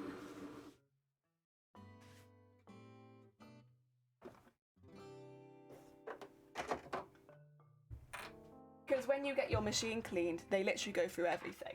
They'll also, it's like an MOT for your machine, at least that's been my experience with it, where like they'll tell you if there are any problems as well and they can fix it for you then and there. But like I'll just be going in for a routine clean. If anything comes up, I'll get it fixed at the time. But because I don't really notice any, like my machines are still working and they're not really causing any problems, so I don't think there's actually anything wrong with it. I think they just need to be cleaned. And then I don't have to worry long term about the lame melting inside my machine. I'd be scared to open my machine all the way up for warranty and function. Both mine are so out of warranty. The warranty was 2 years and 3 years, and they are out of warranty. But yeah, I'd say the same thing. If you're not confident opening up any of your machine, don't do it, because, you know, it would just cause stress and you might not know what you're looking for. I've worked with sewing machines for a very long time, since I was 13, but also I've worked in curtain makers and stuff like that within bigger machines. I know how to take apart the foot of the machine and get stuff out of there. That I'm quite confident with. What I'm less confident with is all of the electronics. That, no idea.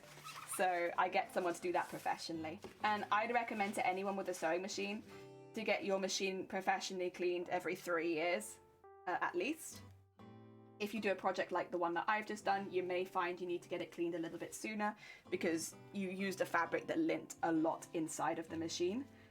But as long as you're not doing projects all the time with fabrics that lint a lot, you should be okay to just have it every few years.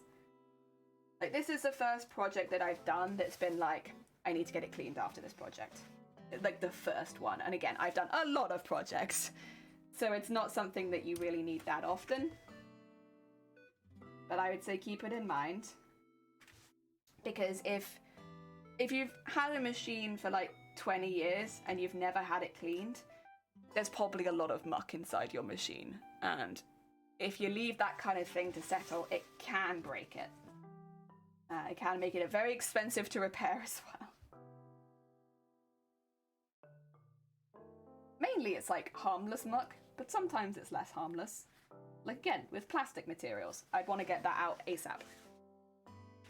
Now I've pinned it along the top, but I actually don't need to sew along the top. I only need to sew along the bottom. So I don't really know why I did that. Fun scenario, for some reason all 10 animes will be completely just... 10, all manga will still be around and new anime will be produced. Which animes do you save? Oh, all but 10, sorry, I was like, all 10 animes. All 10 animes that ever existed. There were only 10. I refuse to hear differently. Sorry, I misread that. All but 10 animes. March Comes In Like a Lion, Madoka Magica, Made in Abyss, Attack on Titan, because at this point it is like a proper saga of anime. We need to keep that. Sailor Moon, I think, as well, and maybe Digimon. What am I at? 6? I think I'm at 6. Others. See, at this point it gets really difficult for me because there's a lot of shows that I like. But, I think Zombieland Saga, honestly. I think I'd have Zombieland Saga on there. Odd Taxi as well. Both of them. And...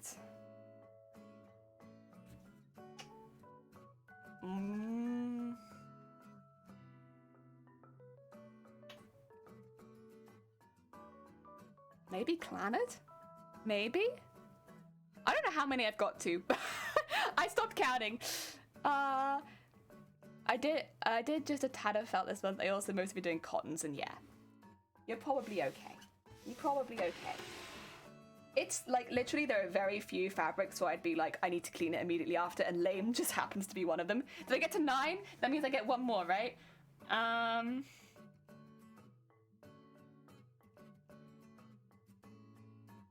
One more. Ooh. God, there's so many. What would I pick for my last one? God,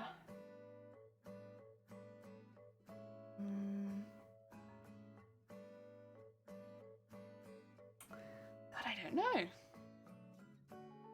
Maybe, I know it's still coming out. That's my only, like, Maiden Abyss I've read. I know what happens next, and I'm quite happy to, like, have that on the list. But otherwise, I feel a bit awkward having ones that are, like, still kind of airing. But maybe Demon Slayer? I know it's kind of a standard one, a lot of people will have watched it, but like it is genuinely just very good. Maybe that one? I'd have to look at my anime list, to be honest. I've watched like hundreds and hundreds of anime at this point. I'm probably closer to 1,000 at this point. So I think I'd have to consult the list. It's very difficult to pick 10. Like there's a few that I definitely have on there, like Madoka, like March Comes In Like a Lion, What Are You Doing to My Fabric Machine? Please chill out. Like those I'd always have on there, and Maiden Abyss as well has kind of wormed its way up there as well because I've read it and I know what happens next and I know it's bloody cool, but yeah, it's difficult. Yeah, I think those ones probably. Digimon Taylor's best season. I only really watched the first 2 seasons. I don't remember what they were called. The first 2 seasons of Digimon for me. But like that's my nostalgia, right? That's one of my nostalgia shows. I'd have Pokemon on there, but I think I'd be quite happy just having the Pokemon games. Because as much as the movies are really good, like the rest of it, it's like you have the games still. So I know Digimon has games too, but they're definitely not as many and not as popular for the most part. That would be it. How'd I do? Solid list? Thank you. Thank you. You know what? They're all shows that I really, really love, or that I have like a lot of nostalgia for. And I wanted a bit of a mix of the new and the old.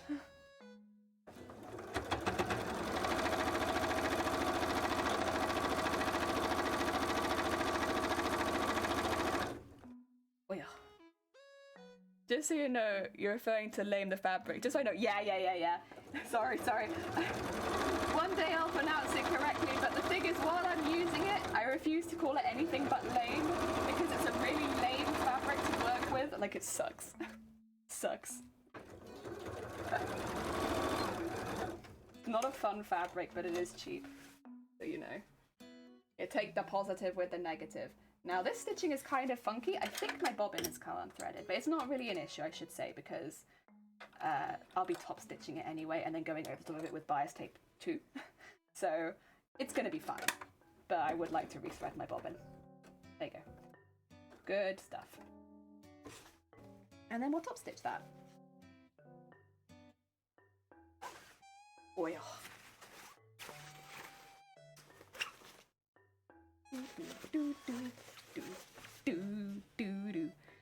Took a much darker and slightly sci-fi direction. Oh, okay. I had a friend at work who saved 7 shonen anime so like every freaking other genre was obliterated. Well, the thing is, shonen's very good.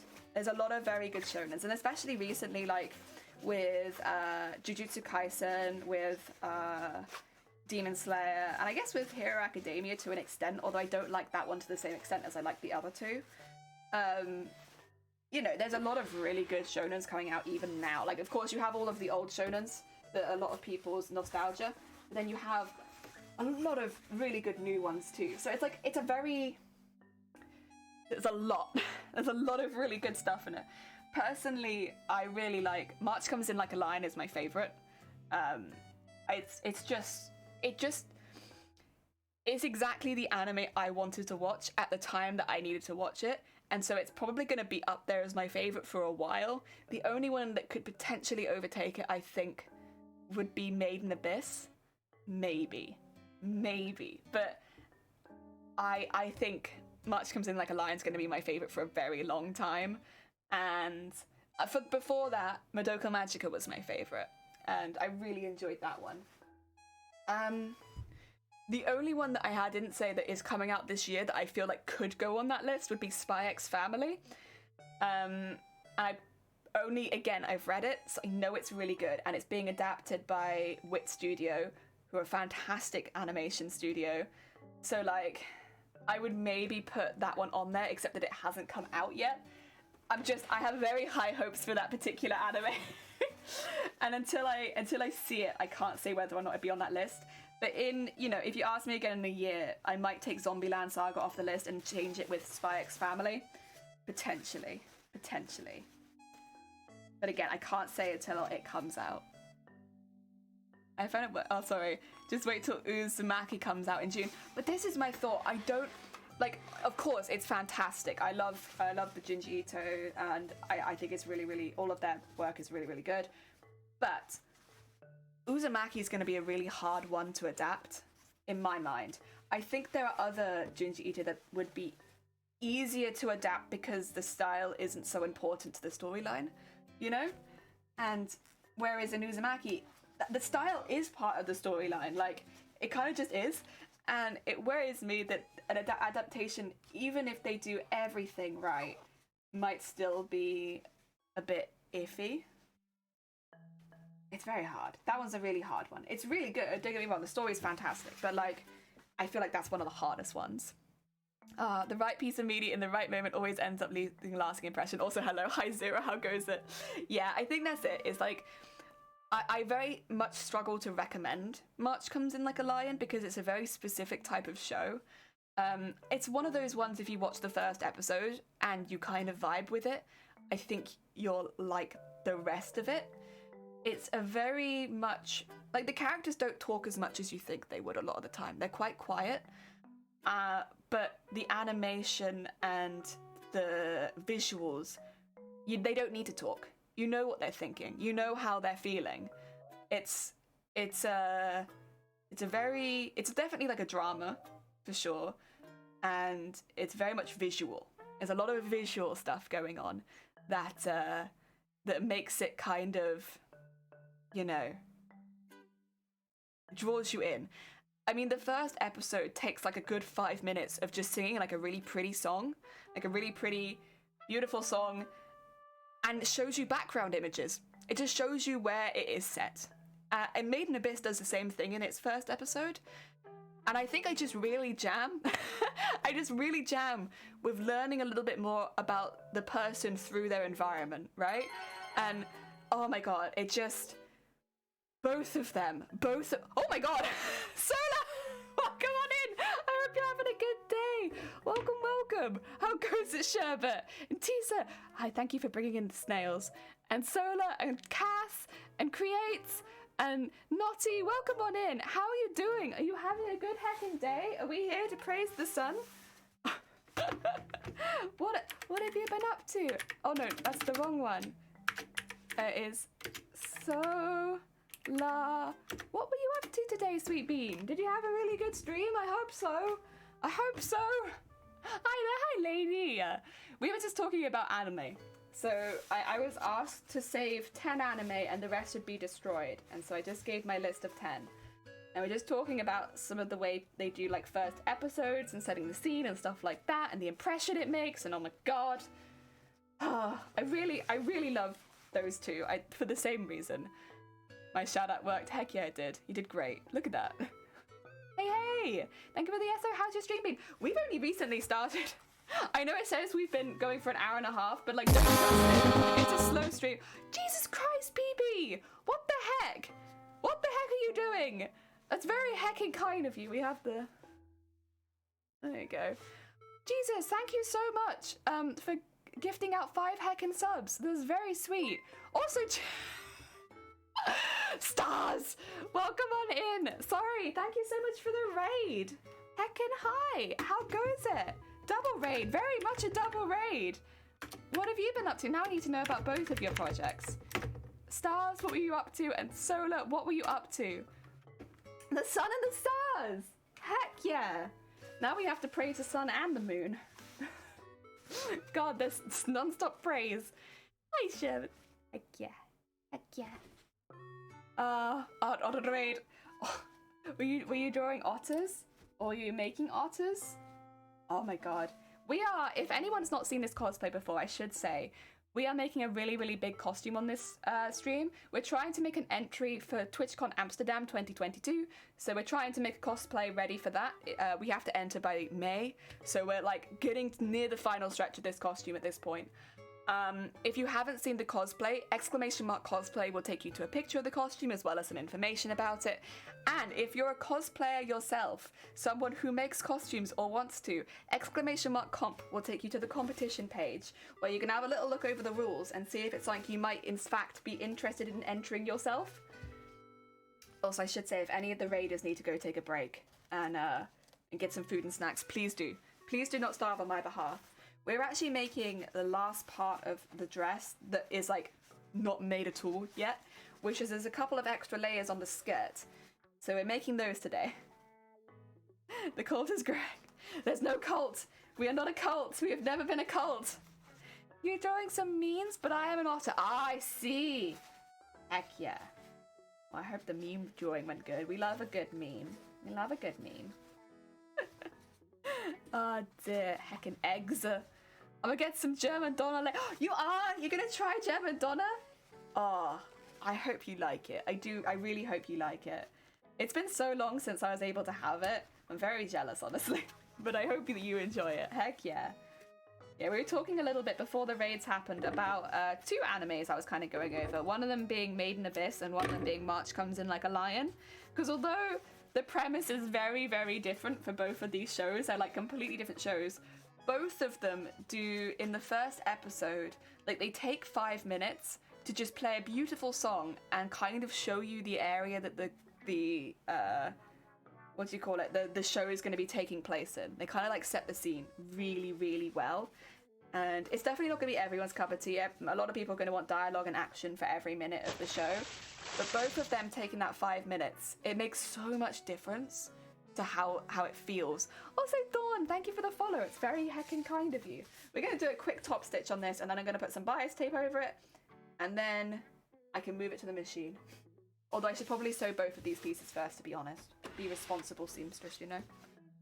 Oh, but yeah, they both set the scene really, really well, and just give you like a good feeling going into the rest of the show. I don't know, like they just set that vibe and that tone really early, and oh, I will say I think the song in Made in Abyss is a bit more memorable personally, but it doesn't mean I dislike the song in March Comes In Like a Lion. I think both of them did a really, really good job. It's just I could literally sing you the tune of the one from Made in Abyss even now, years after it's aired. Dora Hair Dora. Dora Hair Dora is underrated. I think the animation style put a lot of people off watching it, but if you're looking for something a little bit more intense, a bit more gruesome maybe? Not gruesome, but I'd say intense. Dora Hair Dora is a really good option. Isn't that one on Netflix as well, or am I getting confused? I'm going to be in lurk mode for a little while, just doing some work, then I'll migrate to the lounge. Oh, bless you. No, you're fine. Good luck with your work. I hope it goes well, Zero. Oh, dear. Yeah, I think a lot of people see the 3D and they're like, ugh, no 3D. But there are some really good 3D shows. I mean, I remember watching Ajin and Knights of Sidonia. I think I preferred Knights of Sidonia because they really used that 3D art style and like they used it to make things look creepier at times. And so I think I kind of prefer the way that they did it for Estonia. There was also Beastars is 3D, and honestly, you wouldn't really even know. Like, oh, and what's the one with the crystals? What's that one called? I can't remember, but I'm sure someone will. The one with the crystals. The crystal people. Oh dear, the animation style is bloody gorgeous. Some people are just 2D purists. Yeah, I think there's been a lot of bad 3D anime, and I think a lot of people are just, you know, they're nervous about it because there's been a lot of bad ones. So it's like, well, why would I spend my time on this anime when I could go to another one which I know is going to look good? I think there's still a lot of that, but these days there are some really good ones. Of course, you also have your X arms and things like that, but there are some really, really good 3D stuff out now. Oh dear, I love 3D. Okay, yeah, that's another one that might have put a lot of people off, was Berserk. That was laughably bad. But you know, not all anime is like that. There's still a lot of good stuff out there. Please don't take 3D Berserk as the mark for 3D. Do not speak of Studio Ghibli's 3D film. Oh god, yeah, they did like, what was it, like the earworm thingy? Yeah, I haven't watched it, but I've seen clips of it, and it looks horrifying. Very scary. Oh dear. Right, let's move that to one side so we can pin the bias tape on. So this one in particular has bias tape on it before we embroider over the top of it. Now I'm not going to bead this ahead of time because otherwise it might have issues with the embroidery machine if I don't place it exactly right. But I will put this on before, because this won't serve as much issue for my embroidery machine. Beads, they would. Beads would. Oh dear, earwig, that's what it was, earwig. Not earworm. Earwig. Oh dear. Yeah. I haven't actually seen it, so I don't know if it's any good personally.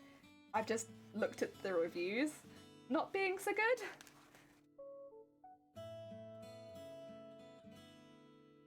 What's better for knits, number 7 or number 10? Oh, you mean like the needles? Or you mean the stitch? 9 or 10? I don't know, Tisa. I'm not sure. Oh, 9 or 10 stitch. Okay. I mean, you could use either, honestly. I'd probably use 9, but that's my personal style. Both would work. Both would work. I mean, the other thing is I'm very lazy and I tend to just use a zigzag because I'm lazy. Arise! I've never made a cosplay costume before, so being the overachiever I am, my first probably going to be the most insane costume ever. Do it. I mean, when I was going into making stuff, if that's what inspires you, you've got to go with what inspires you, right? Like, when I was starting sewing, I started on dolls' clothing and making really simple hand-stitch things. When I got a sewing machine, the first thing I made was an Alexander McQueen-inspired wedding dress. It was the first thing I sewn on my sewing machine, really. Other than maybe, like, a pillowcase. I went from pillowcase to Alexander McQueen-style wedding dress. But because that's what inspired me, I was like, that's fine. That's what I want to do. And there's no point in me making things that I don't want to make. So I'm just going to do that. Oh dear. Story was kind of crap and the animation was so stiff, the lighting was non-existent. Well, this is the thing. These studios that have been doing 3D, they have some real doozies in there. But like, you know, they've practiced and they've got good. And that's why when things like Beastars has come out, everyone's been like, yeah, that's fantastic. That's exactly the application for 3D animation, and it looks fantastic. But that's because the studio was prepared for it, you know? They practiced with it.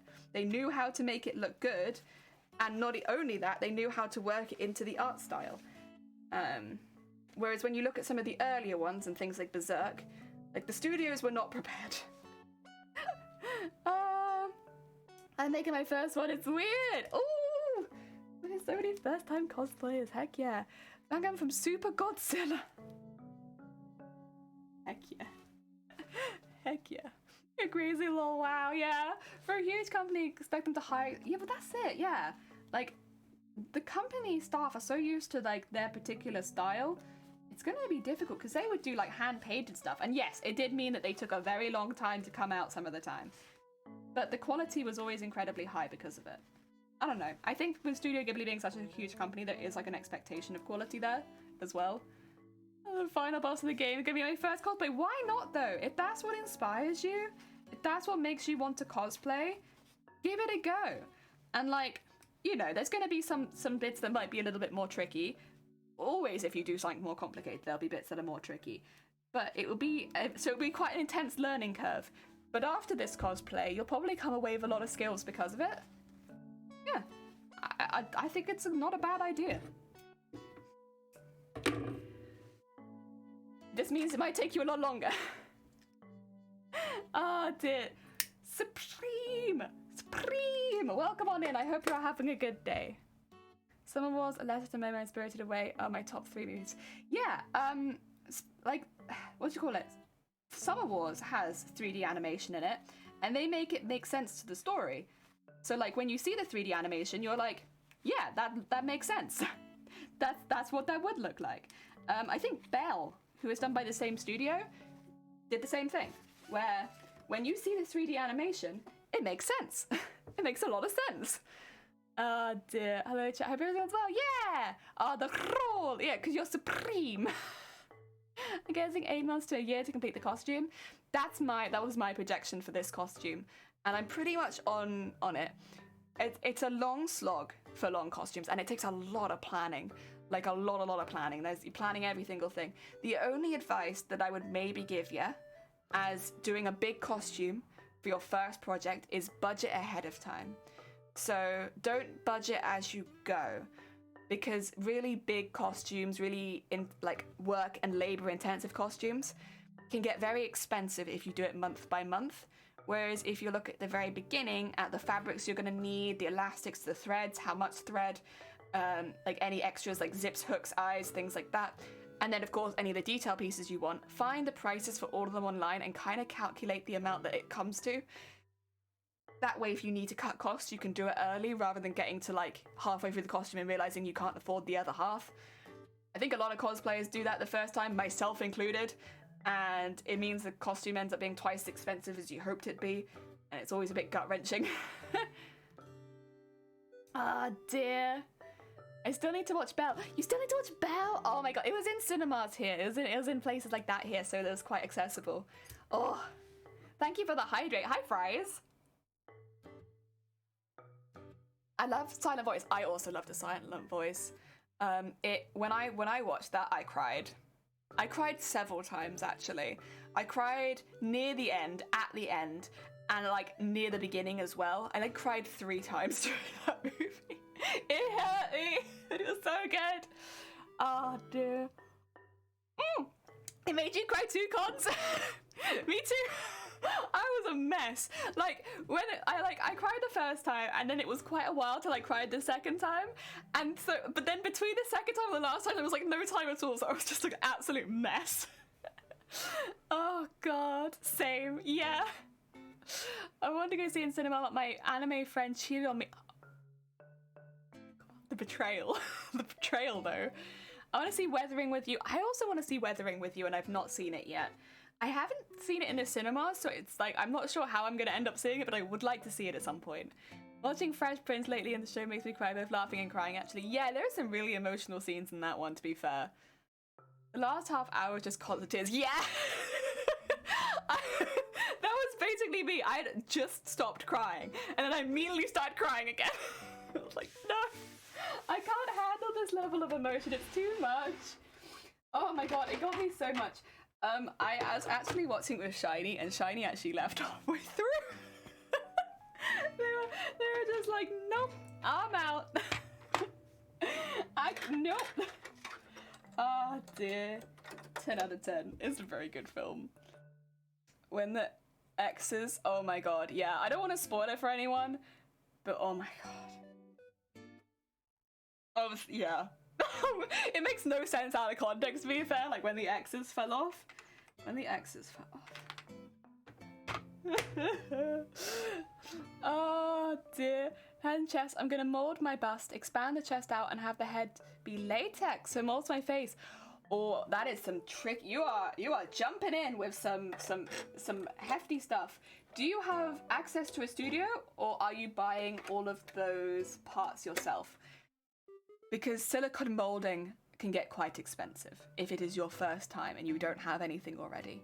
I might recommend, if there's a makerspace near you, having a little look if you don't have a studio already, just to see if they can help cut the costs at any point, because that could get quite expensive. I mean, if that's fine for you, that's fine. Like, you know, a lot of people can afford that sort of thing, but just as a heads up. What was I looking for? All the cinemas here in Italian, so I have to wait till I'm back in the US. Heck yeah, that's a good movie. Heck yeah. I also watched a Demon Slayer movie, and that was also constant tears. Demon Slayer movie didn't get me so much. Like, near the end, as many films do, I was a little bit more emotional, but honestly, I didn't get as emotional in the movie. I don't know why. It just didn't get me as much. I know Mugen Train got a lot of people, but that one, I don't know. I just didn't feel the same way, I suppose. That's all right though. I still really enjoyed it. I still thought it was fantastic. Complicated relation with his dad is what I can relate to. Yeah. It's the family relations. Yeah, it's hard. Oh dear. I have water putty that I'm gonna mold with body gauze to make my mold out of my head and chest. You might already be doing this, but there's a few streamers that do stuff like that sometimes on stream. Think people like Andy Ray Cosplay, who does a lot of body art and stuff like that. You might have a little look at them, see what they use, see what they're doing. Because personally, I don't really use any sort of facial silicone and stuff like that. It's not something I can do. But I know there are people that have. I think Beauty and the Beats has also done that kind of stuff, although I'm not sure if she made them on stream or if she made them off stream. But I know that she has used those kind of facial prosthetics before. Prosthesis? You know what I mean. She's used those before for her looks. I'm just not sure if she made them on stream. Oh yeah. There we go. I'm not crying, you are Violet Evergarden. Okay. A lot of people got really upset at Violet Evergarden. I actually stopped watching it because I thought it was beautiful and So I stopped watching it, and everyone's told me, like, no, you have to keep going, like, you just haven't got to that part yet. But, like, I stopped watching after a couple of episodes because I was just like, meh. I don't know, the design is beautiful, the character design in that one is lovely, but it didn't grab me. Oh dear. But I guess that's why there's all different sorts of movies and stuff, right? Like, some will make you cry, some will not. Let's try and get this reasonably even at this point.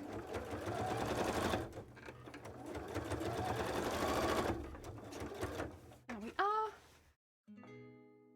Makes it softer. Oh, okay. The water putty normal ratio is 1 part water, 3 parts powder. It comes out solid as concrete. Oh god.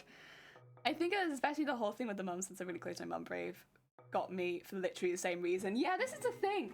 Like, some things are gonna get you because of your own experiences. I think that's why, what do you call it? A Silent Voice got me, and probably didn't get other people. Because, like, depending on your experiences, you can relate a lot more with certain characters than others.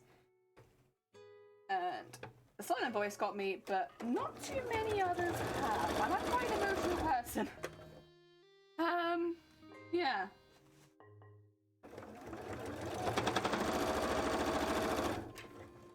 Oh yeah.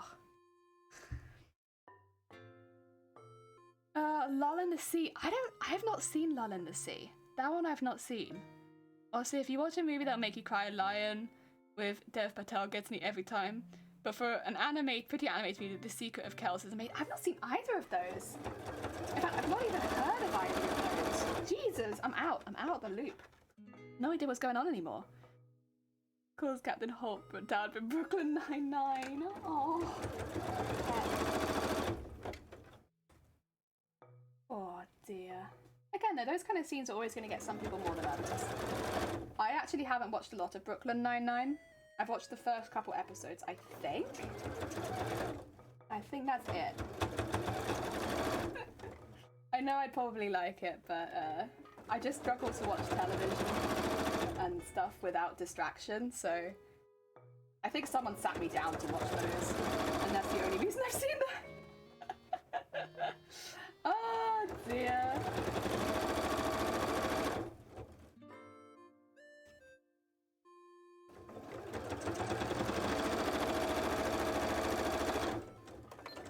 There we go. Oh no! What happened there? It unfolded. My bias tape. How could you? That's a betrayal. Let's unpick that really quickly, because I don't want that looking like that. Honestly, that's ew, messy. Let's not allow that to happen. Actually, I should just be able to. Yeah, there you go. Pull that out a little bit.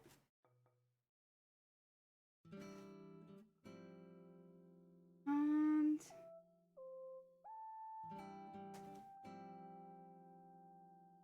yeah, it must have just got caught, to be honest.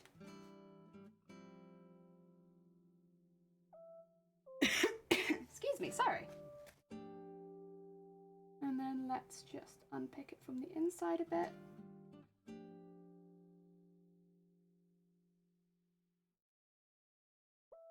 Oh.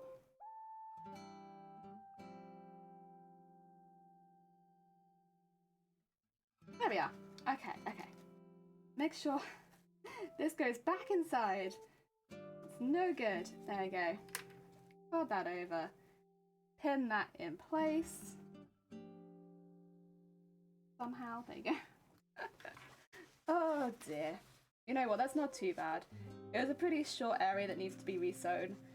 And honestly, that might end up having an embroidery over it. I couldn't tell you at this point because I'm not going to be doing the embroideries for a minute, but it might end up having an embroidery over it. In fact, I'll probably only know that for sure once I'm actually embroidering it.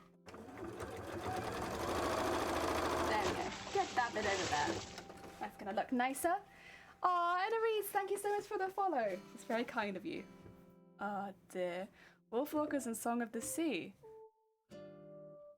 I know wolf children, but I don't know wolf walkers. Hard to find serious costumes for a guy my size. Hard finding anything my size, especially shoes. I get cowboy boots, but anything I find fit. Oh god, that's expensive for shoes. Oi, oi, oi, oi, oi, oi, oi. Oh dear. Oh dear. Get that out there. Get that out there. And then on this side. Get that out there. Get that out there. Nice. That's neater. And this should be ready for embroidery now. Yeah. As simple as that, really. It should be ready for embroidery. The only thing I want to do is mark 10 centimeters away from where I assume the seam was meant to be. Probably about there. Oh, actually, this one's 12 centimeters, isn't it? Also say thank you for the horn. But let's mark it at, maybe let's mark it at 11. Happy midpoint. There you go. So on this side, I assume the seam is meant to be about there. And then we want 11. Just so we can help line it up a little bit. Although it's more important on one side than the other. Oh dear, there we go. Got that there. Trim off this side. We still have another one of this to do before we can really move on to the embroidery machine, but we're getting there. We're getting there. We're making the bases and they look good. Heck yeah. Actually, let me just hold this on this costume to make sure it's the right size. 2 seconds, I'll be right back. Oh dear. Sorry. Oh dear. To start, right? My medieval podcast. Heck yeah. Damn, Shaq, is that you? Shaq wears 20s. Oh my god, that's big. Whoa. Okay. This one goes into about here. I'll start that in there. Round. Oh yeah, that's plenty long enough. Jesus. Oh, I went over and above for this, but that's okay. Definitely long enough. Could make like a little bustle under the tail. I don't think I need a tail bustle, but I could do it. Physically, I have the option of tail bustle. I don't know if I can say no. Oh dear. Those balloons look like they need more air. Do you know how long those balloons have been there for, PP? Do you want to make a guess? How long have we had the balloons? If you know, don't tell them. Watching you chat. Oh dear. I wear size 4 to 5. Small little feet. Is it this one? Yeah, it is. 10 years. Oh, not quite. They've been there since October, when it was my birthday. And I just have not taken them down because I like the aesthetic. I like the aesthetic of them. So I've kept them. But I've actually had them since October. Oh dear. Moving you are! Birthday is in October too. Yay! I'm on the 27th. 27th, Scorpio. Heck yeah. Oh dear. Oh yeah. There you go. There. The 11th. Ah, Libra. Oh, you got the early October. What do you call it? Sign. It's weird how different Libra and Scorpio are meant to be, considering that they're like right next to each other. For sure, whatever. Oh dear. I'm a May! Okay, that is the 12th. Oh my god! More October babies. More October babies. Wait, is the 12th also a Libra? I think it is. I think it's not till like the 22nd or something that we get into Scorpio territory. That being said, I'm not fully sure. Taller than most wrestlers in WWE, with the exception of 5 or 6. They will have smaller feet! Oh dear. Right. We're gonna put these next to each other. Oh, with the insides. On the inside, please. And then look at pinning all of this. There you go. So I'll do the same thing that I did before, which is basically pin it at the top and then take those pins out later. Just to try and help the bottom slide into the right place. October 11th, wait, Tiger, you also October 11th? Oh my god. Heck yes, we have some kind of similar twins in chat. It's nice. It's nice. Oh dear. My mum just missed an October birthday. She's late September. Ah, she's close to October. She still has a bit of sunshine. I am a saggy bun. What? You mean a Sagittarius? Pat Smallbean. Oh. Right. I need to do this all the way to the end, right? I think so. Let's put that all the way to the end. And what we really need to pin is actually the bottom, not the top. But, you know. We pin the top when necessary. And get that there. Probably put another one in the middle, just to be safe. Go. We're getting there, we're getting there. 3rd of November, yes, yeah. Oh dear. What time have we... God, it's already been 2 hours? Oh no. How has that happened? We haven't even got the embroidery machine started yet. Oh dear. Oh dear. That's alright, it's alright. We can bring it back, I believe in us. I just need to get these 2 bits done, and then I've already done one of them. The other bit done too, and then we can start on the embroidery machine. Oh, dearie me. It's gonna look a little bit weird though, because I'm gonna have it sort of hanging off the bottom, but only a little bit. So that might look a little odd, but that's okay. That's okay. And then they get surprised and like, yeah, you've done sword, fighting, fencing before. Thing is, if you're smaller, you'd have less reach, but you'll also, I don't know, you'll be a little bit more difficult to hit because you don't have as much. Oh dear, right. I was surprised. I felt like fences are small. I am a former state champion for archery in Kentucky. Oh my god! Heck yeah! Congrats on that! Oh dear. Very sick. Very sick.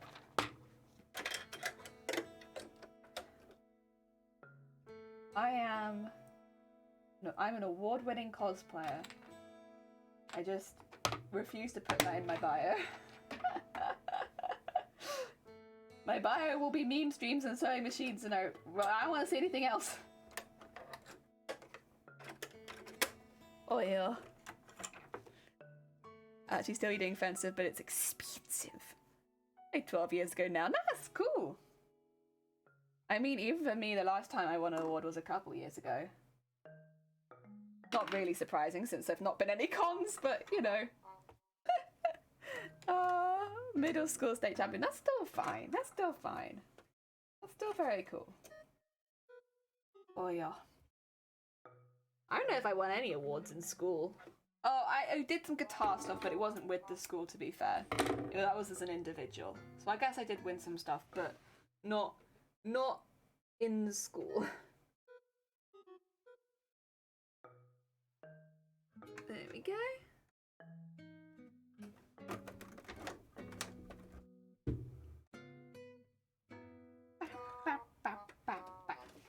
Right, let's get this the whole way round.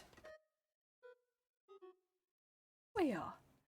Hilarious though, I mentioned that I've done fencing and ridden a horse. People are like, oh, short people do that too? Oh, no way.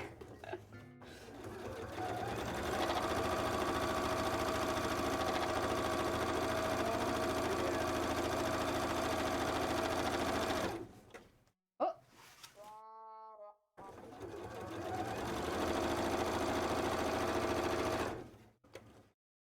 Oh yeah.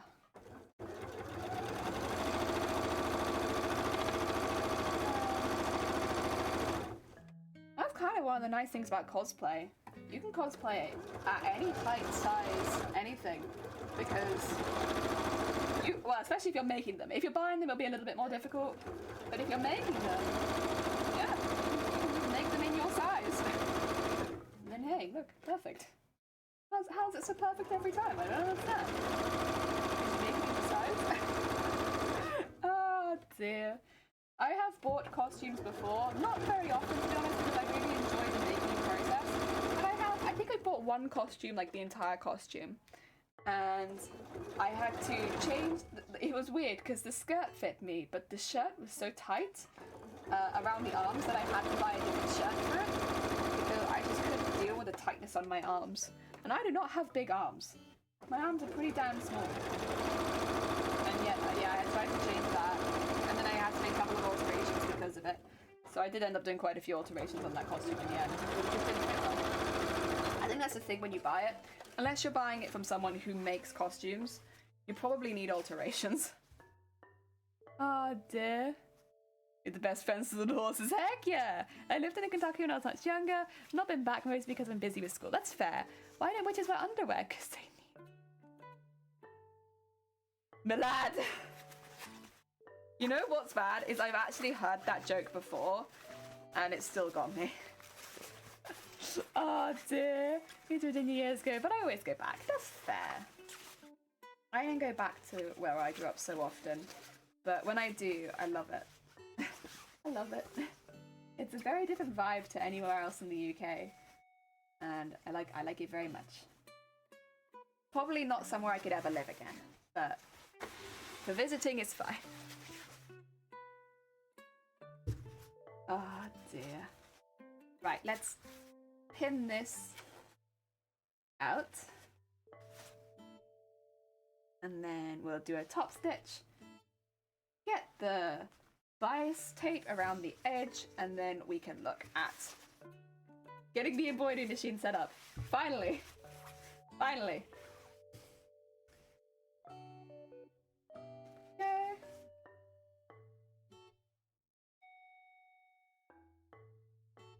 Very nice. Very nice. Well, it's 5 toes and isn't your foot. My foot. God damn it. So my joke's not new. No, it's alright. Do not worry. Do not worry. I mean, I guess if they get me again, then it's basically new anyway. It's my family in South Carolina, the one place in the mountains that we love to visit. Aww. Heck yeah. I'm reminiscing about home. It's very heckin' sweet. Oh. Where I lived, we had brooms or sticks inside all of the shops, so that if animals tried to walk in, you could just be like, no, get out. Oh dear. Because the animals would kind of like, they, you know, they knew, I'm pretty sure they knew there was food in a lot of these shops, and they would just trigger the automatic doors, or they'd wait for somebody to open them and then be like, they'd be like, no, get out. Not for horses, not for cows. Just for humans. And if you have a plastic bag, they might follow you. They're very smart. Very smart. They knew. They knew where the food was. Especially in fall. Broomsticks? Why'd you grow up in a coven? No, I grew up in a really small village though. Like very, very small. And we didn't really have a lot of shops. We were like very traditional in that like we had one Tesco, so one supermarket style, but it was like a very small one. But then otherwise we had the fishmongers, the bakery, the greengrocers, the butchers, post office. I think. Oh, and a pharmacy. And I think that was about it. We didn't even have a bank when I left. There was still not a bank there. You had to travel if you wanted to get to the bank. Oh, and like there was like a little like gift store. A lot of cafes and a lot of pubs. Yeah. I went to Helen, Georgia last year. It was wonderful. Every horse I've ever met had a second sense for knowing if you had a carrot or peppermint. Yeah. They just know. And the thing is, they see plastic bags and they're like, that's got food in it. And half the time it wouldn't, but like they just make the assumption that it did have food in it. And so you'll be followed. You'll be followed while you have a plastic bag. And if you try and like avoid them, if you try and get further away, they'll be like, oh, they got something good. we gotta keep up with these people. Oh dear. Yeah, it was a time. But this is the thing, like, I wouldn't go back because it is quite old-fashioned and there aren't a lot of things there. Like, as an adult, it's very useful to have access to things like banks and, you know, anything else. So I probably wouldn't go back there to live. But to visit, it's lovely. My dog does the same thing. Plastic wrappers be potential snacks for him. Yeah, you're like unwrapping like your post and they're like, a snack? It must be, it's making the wrapper noise. No, please. There's no snack here. Oh dear. Oh, like dogs knowing if you have a treat for them. Yeah, yeah. They just know. They just know. Oh. And half the time again, it's not a treat. It's not. It's just like, you know, you're unwrapping something. And it's not food. But then they hear the wrapper noise and it's like, aha! Wrapper noise! I know what that means. That means food for me. No. No, please. Yeah. That's kind of what it was like growing up where I did. Very old-fashioned. Like, to the point of, like, we still did maypole pole in school, which I don't know very many places, even in the UK, that do maypole in school. But we did. And, yeah. I'd see, like, maypole and hog roasts, you know? It's just how you celebrate. But, yeah, it's definitely very, very traditional. It's legal to have an ice cream cone in your back pocket in Kentucky because there was a common way for horse thieves to steal the horse. They'd follow the sweet ice cream for miles and then the thief could feign ignorance as to why the horse was following them. My friend comes running every time they hear opening a can because he's sure it's too... Aww! They're just smart. A lot smarter than given credit for, in that but like they're smart but also dumb.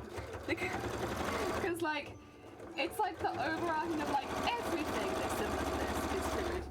But I guess in that way, like they can't open the bag and check, so You know, very smart.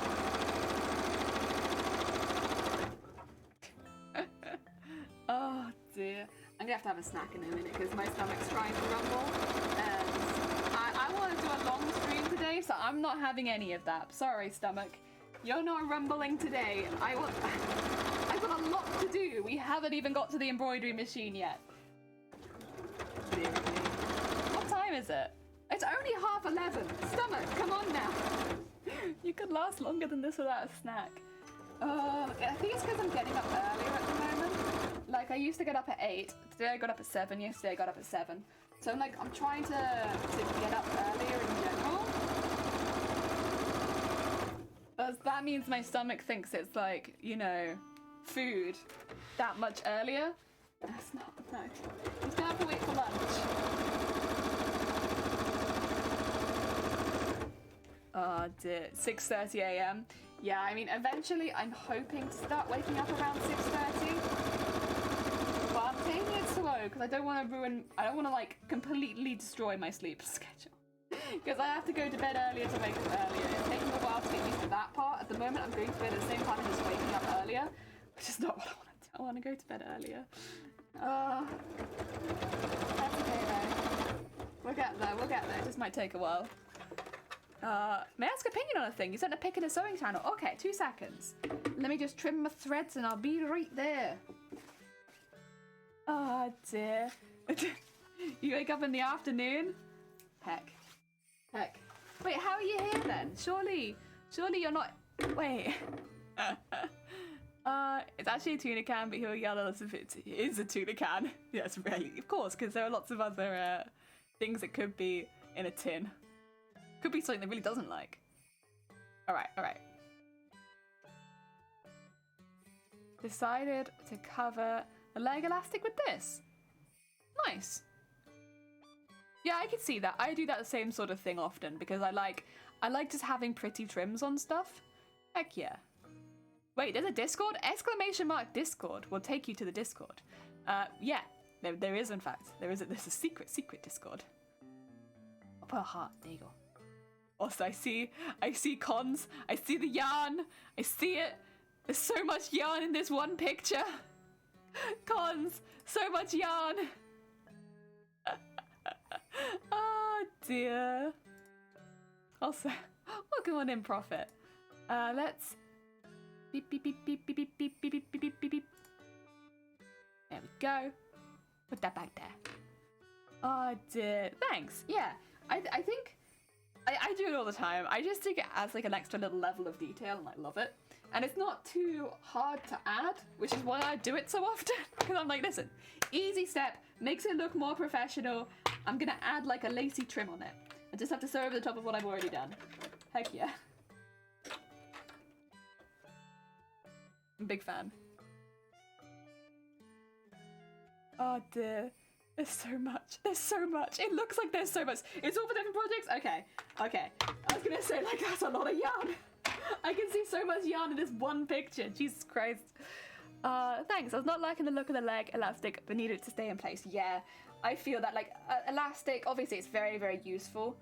But depending on the costume you're making, it can often look very out of place. Like, it's just a bit too modern, or it's a bit too stark, and there's not very much you can do about that. So having something like lace to cover it does make it look a lot more subtle, while you still get the effect of having elastic.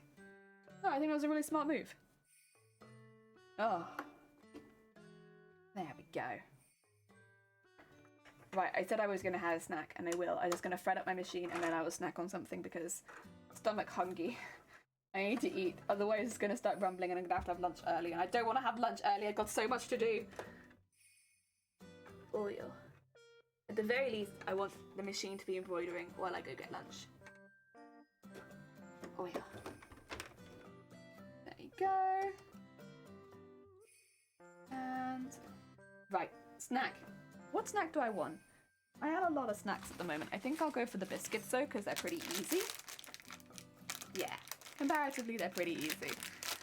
The ones I'm actually winding into a ball is for a lighter summer coat project. The yarn I just sent the picture of is for the corset. Yeah, heck yeah.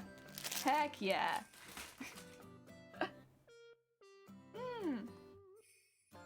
It's also pretty, yeah. Hmm.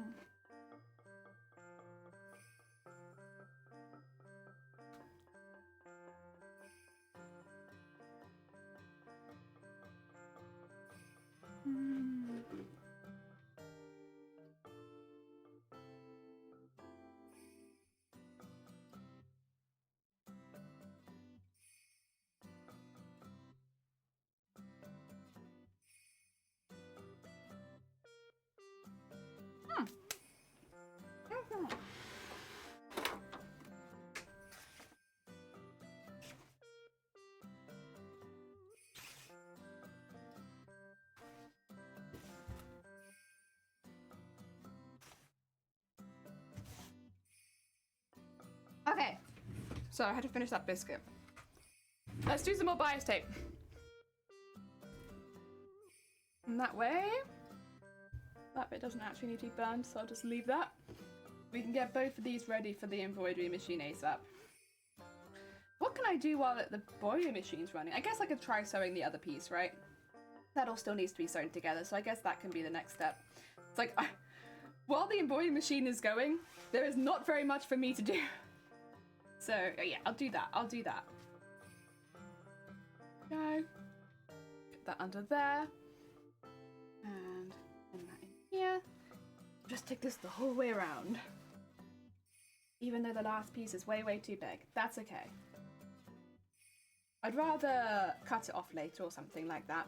Also, if I have enough of it left, I might just turn it into like a bustly thing at the back. The thing is, with this particular character, I don't know what the back of the costume looks like. Maybe she has a bustle. I think it'd be pretty cute to have a bustle. I think it'd be a nice little feature. I can't say that she doesn't have a bustle because I can't see the back. So I have enough fabric, I might just do that. I have someone coming in now to organize the house, and then I have to clean after. Oh god. I need to clean the house today. I am seeing the Jelly family tomorrow. And, you know, it doesn't need to be, like, immaculate, sparkling clean, like, for a, an inspection or something. But I do want to clean a few things. Just make sure that they are clean for when they arrive. Oh, dear. So after the stream today, I need to do that. Make sure everything is, tip-top. Nice and clean. Oh, dear. Hey, Jelly, working hard. I see Steve L. Welcome on in. Yes. Every time I look at how long we're streaming, I'm like, Jesus Christ, we've only done this much and it's been like 2 hours. No.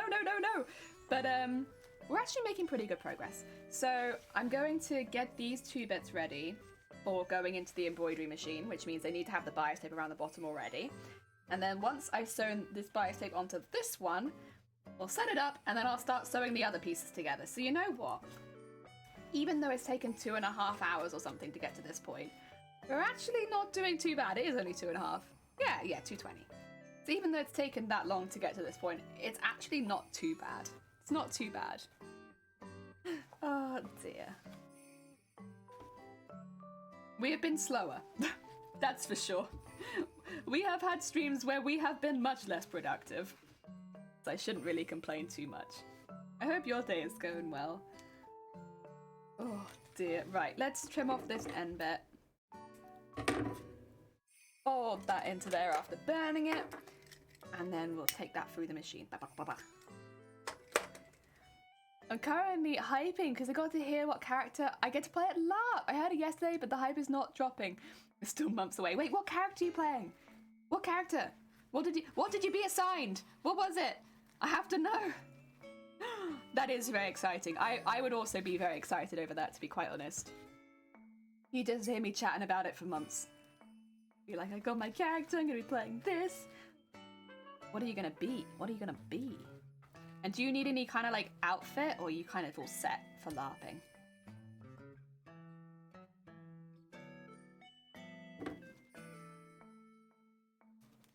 Oh yeah, there we go. Let's make sure that's all nice. And then we'll take this under the machine. Is it pinned okay at the back? Oh, honestly, there are some areas I might want to put an extra pin in, but otherwise it looks okay.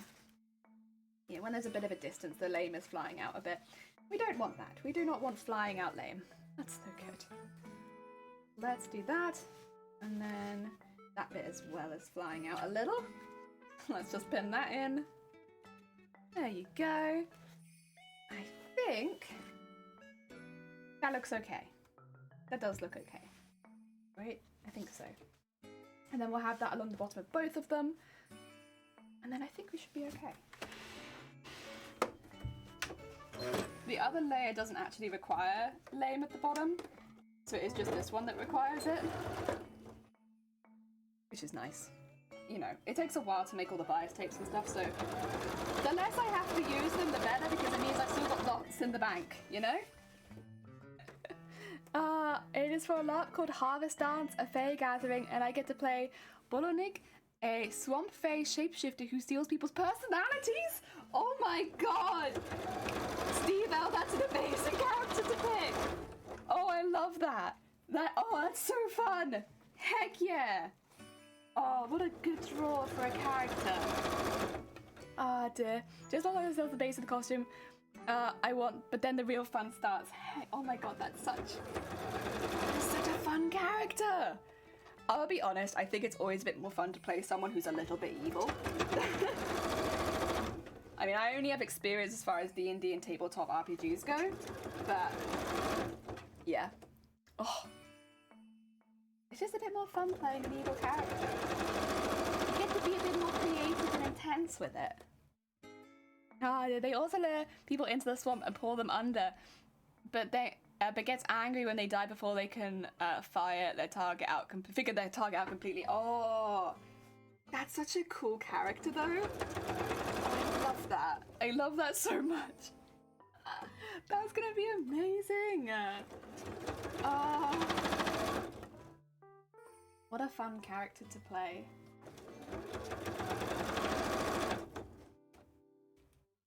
Because when you first said, like, you're a swamp fae, I was like, alright, fair enough, you're just someone who's going to be a bit swampy, but when you've got, like, a full-on lore like that, that's amazing.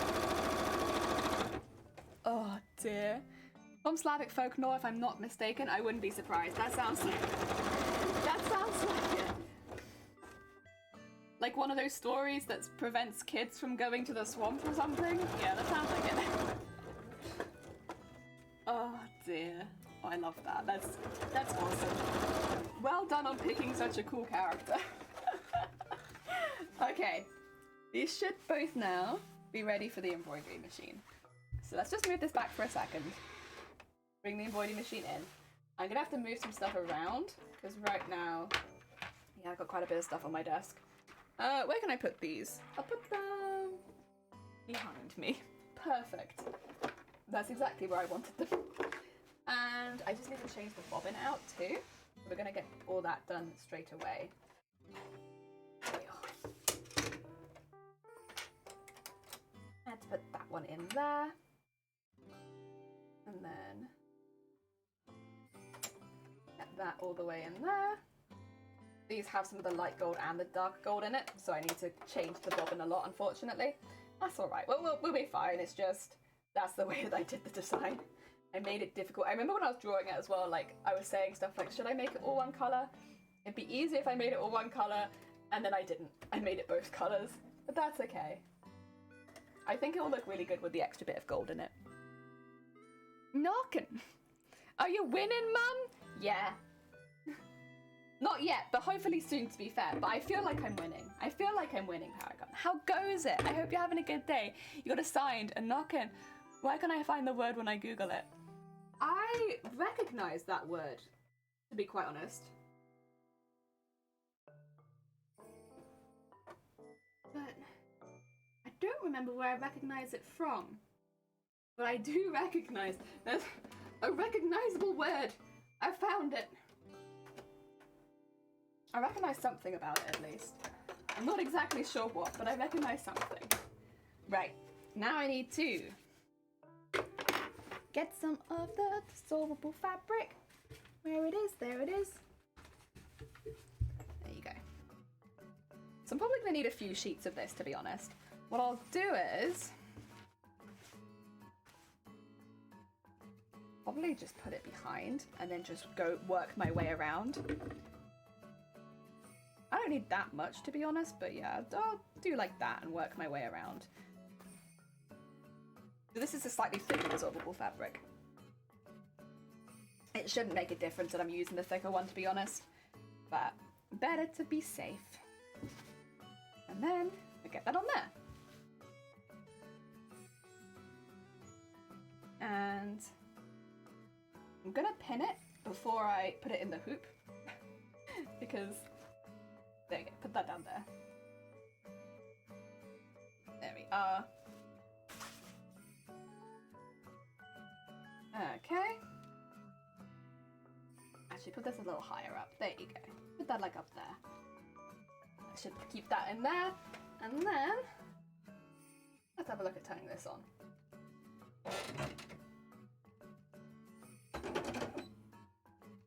Cancel that and go into the new one.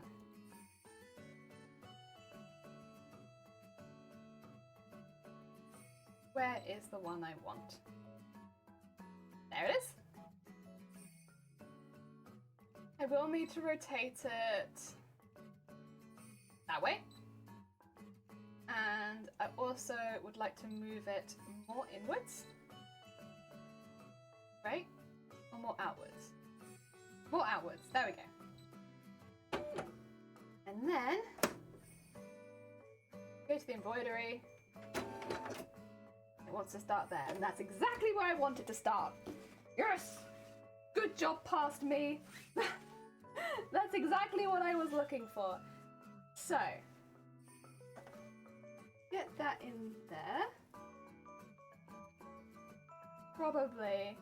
So basically what I've done in the past is I've set it so that this will actually probably do a line up this and show me where it's gonna be. Oh, I love it when a plan comes together. And I think probably about that size. I will take the pins out in a minute, do not worry. The pins are not staying, but they need to be there initially at least. And then let's just make sure. Nice. Looks like a pretty straight line, so I think this is probably okay. We'll see, I suppose. Ah, dear. It's kind of like a kelpie, but instead of a horse, it takes a human shape. You need a nixie. Oh god, there's so many. I think it's different fae we have, but I'm not sure. Nokken's a Slavic, that's why I thought of it. Nokken, Nikor, Nix, Nixie. Oh my god. It's not Nixie. It's really a swamp spirit. Jenny, Green Teeth, and the Grindilo. Nokken. I don't know that one. Also, is this the second one? It is. Okay. I was getting confused and I was like, I got two here. Which is which? Right. If I let it do its first line. Oh, it's going to do the up ones first, is it? Oh, I kind of see what it's doing, I think. Yes. Okay. So it did that first. I think that's still fine.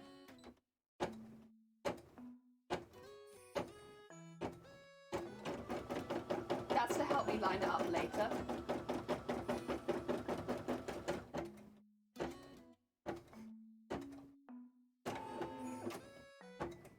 You're gonna do the top bit too? That's fair enough. I'll let you do that.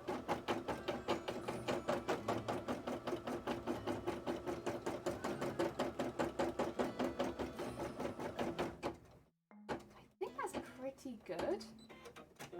It lines up well at the bottom of it, so I kind of want to keep it there. There you go.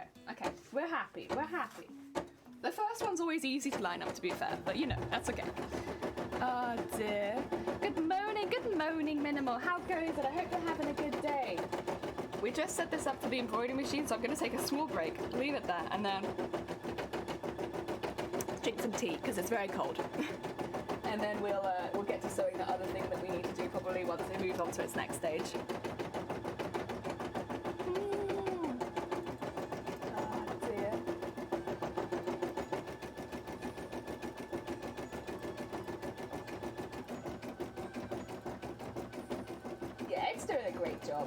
Good job, machine.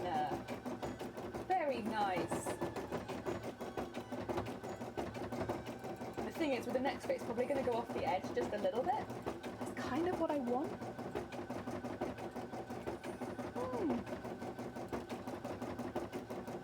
I don't want it off the edge a lot. This thing lures people out by mimicking voices, draws them into the fog with the little lights, and then can pull them under. My entire weekend will be an identity crisis to figure out who we really are. Oh my god. I love that so much as a character though. I love that you've got a character that is a little bit more interesting and has its own prerogative. You know, it's got a thing it wants to do, and it's not the thing probably everyone else wants. I love that. That'd be such a fun character. Like a will-o-wisp, like a Nyx. You know, there's going to be a lot of parallels probably with lots of other folklore because all, you know, folklore was originally spread word of mouth, right?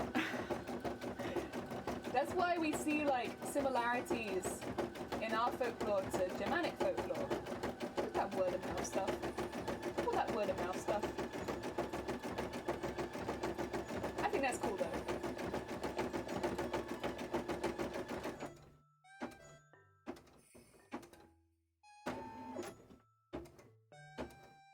Oh dear. Oh yeah. Was it a link? Don't worry, you're not in trouble. You just need to put it in the Discord rather than in the chat. Do not worry, many people get called out by that. Characters are also a bit of a mix with others to make some more playable and interesting. I guess that is something you do need to think about with LARPing, is if you're physically going to be playing these characters, there would be some characters that you're just like, what would you do? Like, you can't do this thing that they do. So yeah, that's fair. That's going to be like a consideration, I suppose. Oh dear.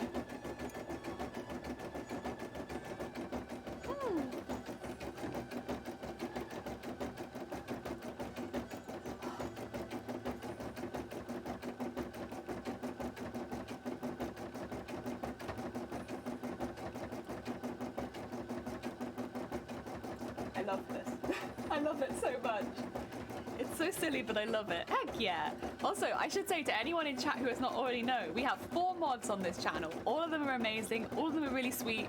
And if you haven't checked them out at this point, I don't know what you're doing. 2 of them actually stream, so you can go check them out on their own channels and send them a bit of love, and that's Dem and Shifty. I think Shifty is 5 followers away from 200. So, you know, you could go send a bit of love. And I think Dem's, is he going up to 500 at the moment? It's crazy. It's crazy. No, so if you want to go send them a bit of love on their own channel, they're very sweet beans. I wanted claws and a tail, but so unpractical. Yeah, this is the thing, is like, it'd be lovely to have some of those features. It'd be lovely to be able to climb on walls and things like that. But like, physical limitations are a thing. Is it the Discord now? Heck yeah. What good timing, because I am taking a small break. Yippee. Ah, there's the Nixie. Oh, I love that. The Nixie, Nix, Nacken, Nicker, Knocken, German, Nikes, Dutch. Oh my god, you've got every one of them. Old English is liquor. Are humanoid and often shape-shifting water spirits in Germanic mythology and folklore. Nice. There's so many. Oh, right, I need to change the thread quickly. I'll show you where it's got to, although you can kind of see a little bit of it. Oh, yeah. You wanna... So, it started the outline, so you can kind of see it's going to dip just a little bit below there, but not too much. But that's what I want. I want it to have that little dip, but not a massive dip. And it's taken in this, but only on the edge, which is really good because this is the only bit that actually is going to need that dissolvable fabric. The rest of this doesn't need it, which is why I kind of only wanted to fold it into the edge. Yeah. There you go. Plans. Nixie is very close to what they are, but more like Russian-esque version. Oh, okay. Shifty plays Paradox games, Amanda True God. Shifty does a bit of a lot of gameplay. They do some... They're very good. So again, we're talking about D&D, so I should really talk about Shifty a bit. D&D? Shifty has DM'd for D&D, has been the Dungeon Master. They know a lot about D&D and roleplay. They often will do streams doing some world building or character creation, things like that. And they've also taken part in other D&D streams as a participant. So they're pretty knowledgeable when it comes to all this kind of world building malarkey. If that's your cup of tea, you should probably check out Shifty. Oh dear. I don't know why I turned to you guys to itch my eye, but there you go. close-up view of me itching my eye. Don't need to itch my eye. There you go.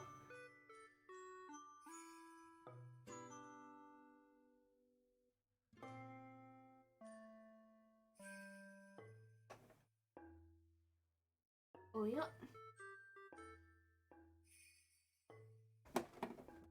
And under there. There you go, that's rethreaded. Get this in here.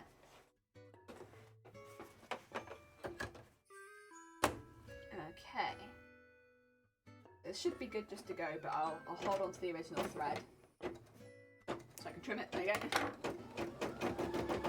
There you go. Start plotting underneath.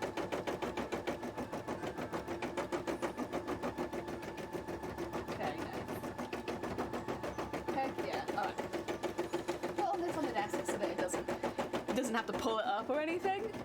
Shifty Blue equals Malarkey special. To be honest, true. Very true. Right. I need to sew together the other bits that we did.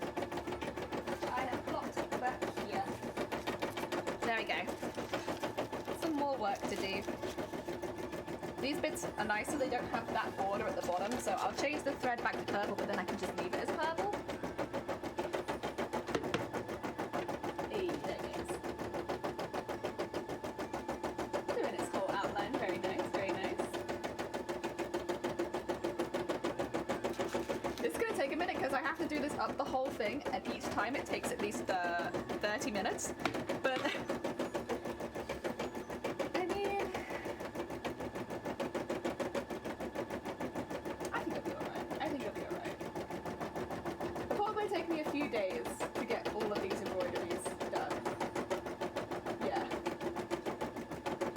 But again, outside of streaming, I can kind of just set it up and leave it, so it's not too bad.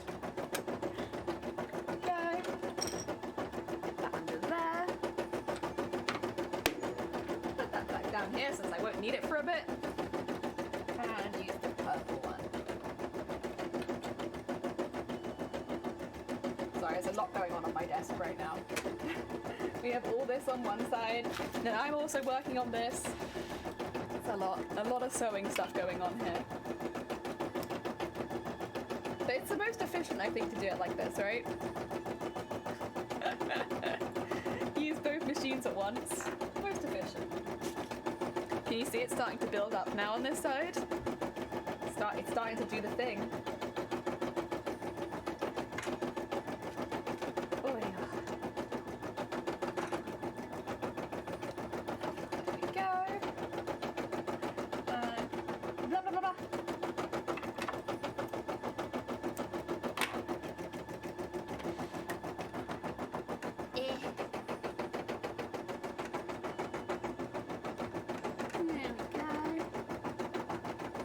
One day I'll have it so that my embroidery machine is not right in my elbow space as I'm crafting. Today is not that day, but one day. Oh, I also need that to go through there. There you go.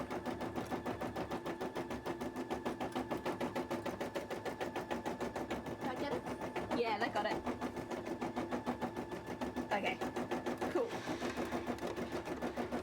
And let's okay, I'm gonna move it back a little bit. I think you can still kind of see what it's doing, right? Like that. It's just all of this is very much in my space, and I need that space if I'm gonna be sewing. Oh dear. Right, I still need to draw around the other side of this on these. That's okay, we can do that now. Throw back to earlier in the stream when I was doing this too.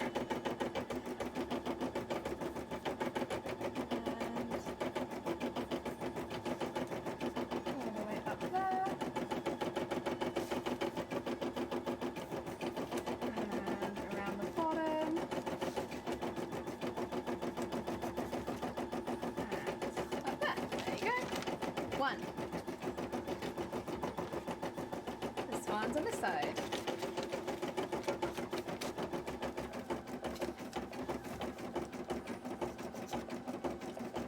There we go.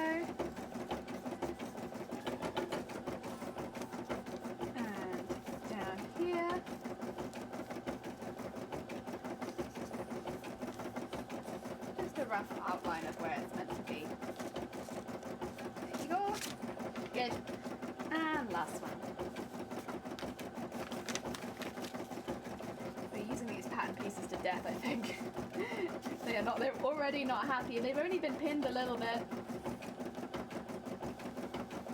Ooh, dear. There we go. All the way along the bottom. There. Very nice. Okay. Put this one to one side now too, because we don't really need it right now. And let's get all of these done. Where's this bit? There it is.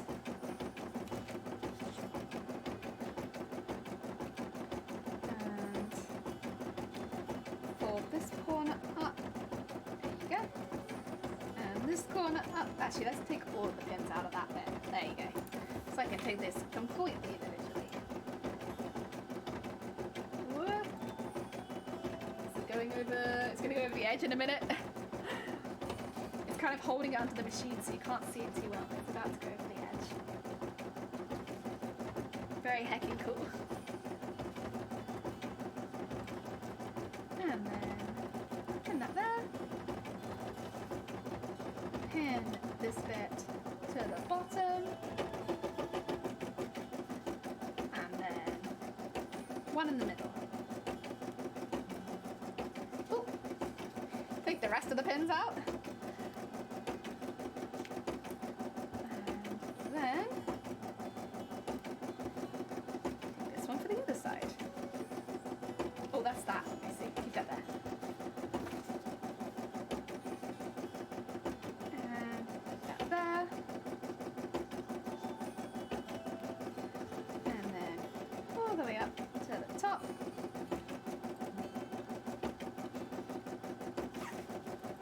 And one in the middle. Right, that's one ready. I'll put them down for now because I haven't got a lot of space on my desk as it is, but yeah, that's alright. Should be, but I take this one then. Just the one. Okay.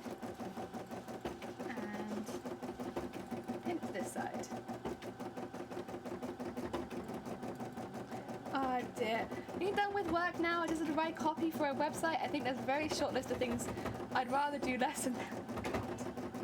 Oh god. To be fair, it sounds like you're pretty close to finishing. Oh. There you go. And that one there. And then take that over to this side. And do this. Oh wait, that's got... Oh yeah, because I picked it from the bottom. My bad. Can't pin that one. That's got markings on it, which means it needs to be pinned to another one with markings. That's okay, at least I noticed before I sewed it. Oh dear. Okay, let's try that again. Ooh. It looks so cool. I love it. I love it, I love it, I love it. It looks awesome. Yes. There we go. And then take that to this piece.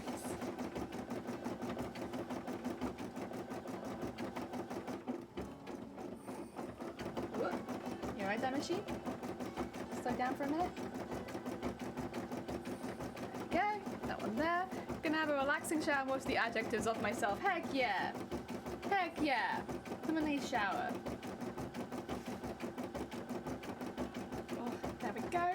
That's another one ready and pinned. And then these two. So. There we go. Let's get this out of there.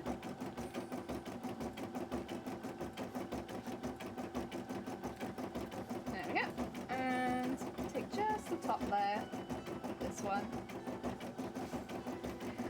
and attach it to there.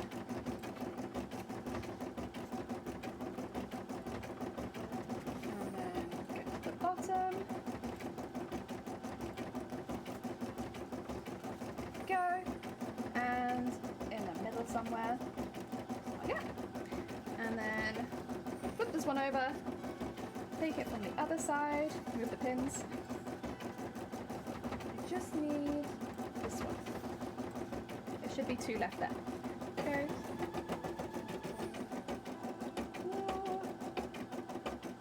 When it does the bits that are, like it's avoiding the bits that are not attached to it, it always makes me a little nervous that it's going to rip straight through and then it's going to get knotted onto my machine again.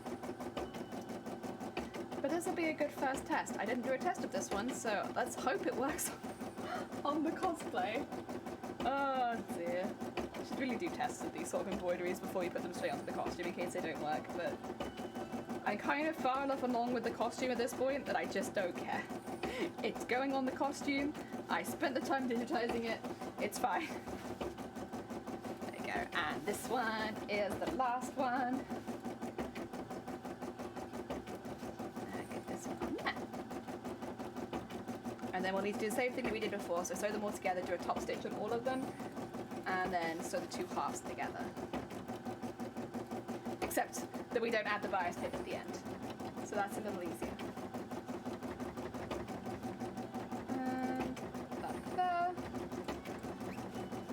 And then do this one.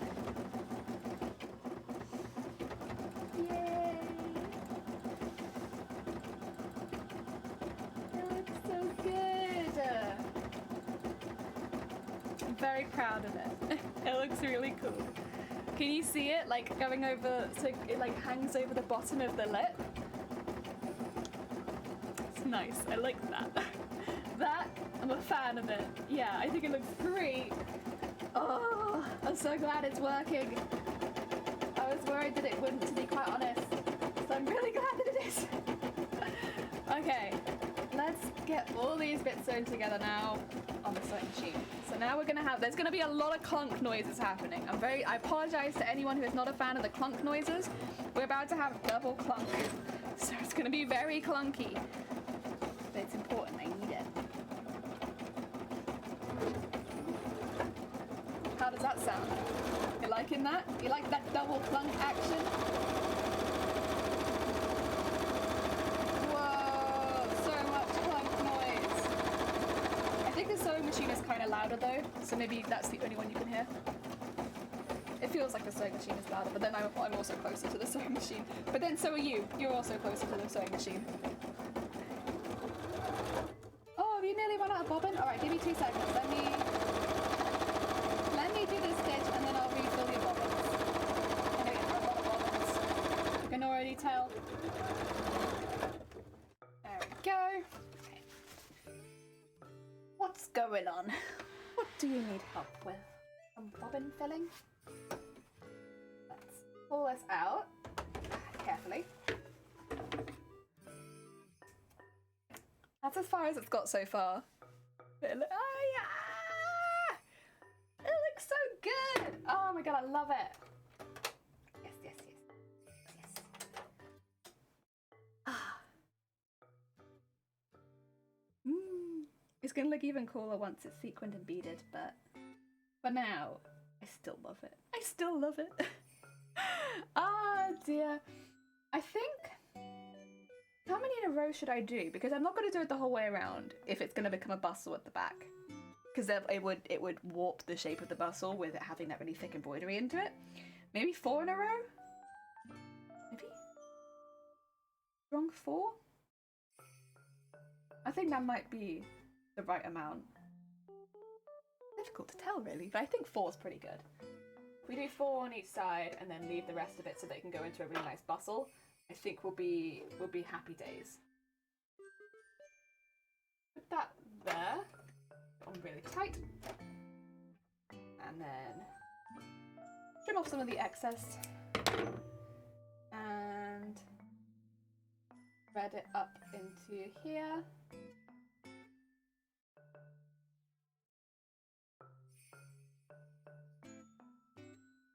There we go.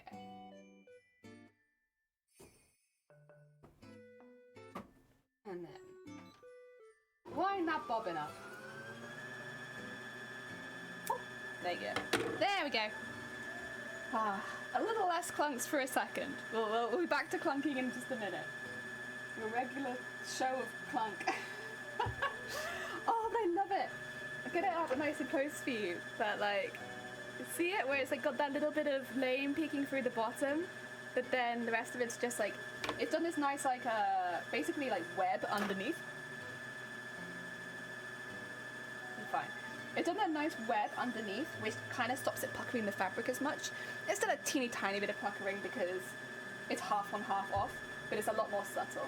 Sorry, my machine made a noise and it panicked me because this bobbin winder is notorious for throwing thread directly into my machine, where it just doesn't need to go, you know? There we go, get that there, and then let's thread up the rest of the machine again. That shouldn't actually need to be bound for a little bit now. We should actually get through the next couple of embroideries, I think. Oh yeah, there we go. Get that through there. Then pull out the bobbin. Come on, come on. There you go. Right. That's all still in there very safely. We don't want it to pop out by accident. That'd be terrible. It'd be so disappointing as well after we'd done this much of it for it to pop out at this point, so... yeah. Okay. I've refilled the bobbin for you, so now you cannot be upset. Good. Oh, what was I doing? Oh yeah, I need top stitch on this, I think. We were double clunking, that's what we were doing. So...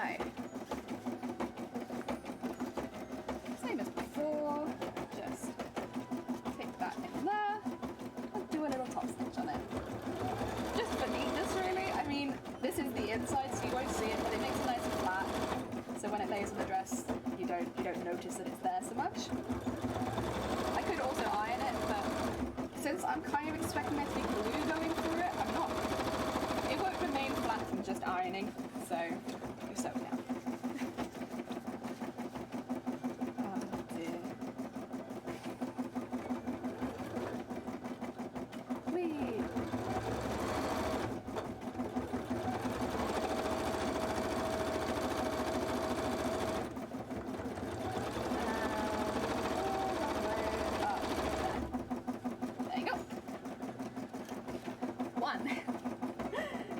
Let's trim the threads off that really quickly as well so that I may get caught out with that later.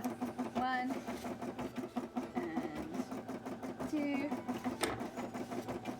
and 3 and finally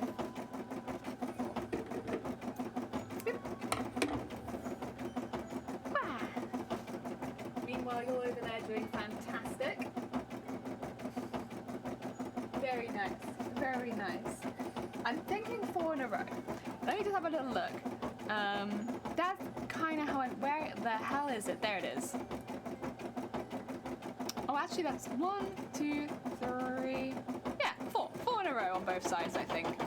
Should be sufficient. I'm getting myself way too hyped and it's 6 knots away somehow. I can't Steve out because that's what I'm like. As soon as I know there's something exciting on the horizon, I'm like, oh my god, an exciting thing. Something's happening. I've been like that with MCM since like August. August, oh my god, it's been so long. I've just been so excited. So like, sorry, you're talking to someone else who is also very easily excitable. Oh dear. Still can't believe this insane cosplay. Don't ask my mod for shower pics, Robert. Jesus. Jesus. Still can't believe this thing. No, it's so fun. It's so fun. I love it. I just love it. I just love it so much. I have such mixed feelings about this costume because I want to be making this costume forever because it's so fun to make. But then I also want to finish it now. I am so mixed, but I think that's a good way of feeling about a costume like 8 months in, you know? Like you still feel very positive about it. Because definitely there are cosplays where you start and they end up leaving really negative feelings with you because, you know, something took so long and you had to redo something so many times. So I guess I'm in a fortunate position that I'm very happy. Stop cog blocking me, I refuse.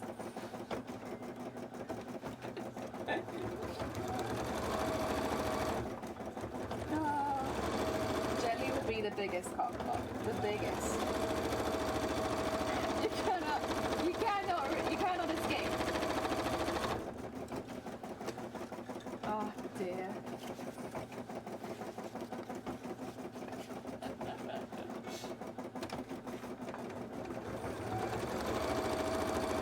Go. Top stitch all the way down there. It looks so cool. You see it like building up the top now? I just love it. I just love it so much. I'm gonna have some hanging things come out of that, so they are gonna be like extra beaded, to be honest, because you know it lays down onto the bit underneath. But as a base, it just looks so cool, and I love it. And it's really that's one thing about the embroidery machine that I'd actually really like. There's a lot of bits about it that I find quite frustrating, but one thing about the embroidery machine that I think is really fun, because I've digitized and drawn all of my own creations, right, for this, it is just like watching your hard work be printed out in front of you, which is so nice. It's just so rewarding after all this time to watch it get printed out in front of you. Oh, I love it. I love it so much. I could watch you forever. Oh, I won't, but I could.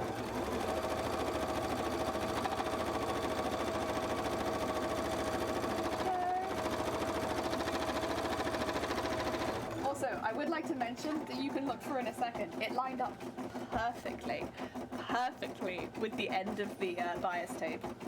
Like, it could not have landed much better, truthfully. I'm very impressed. I'm very impressed. Oh, dearie me.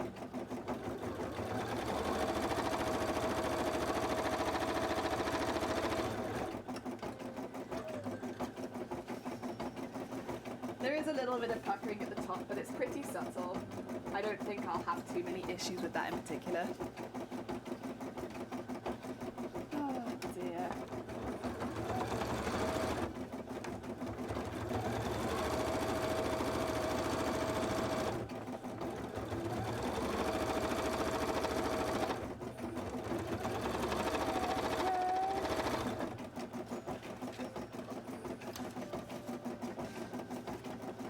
Oh yeah.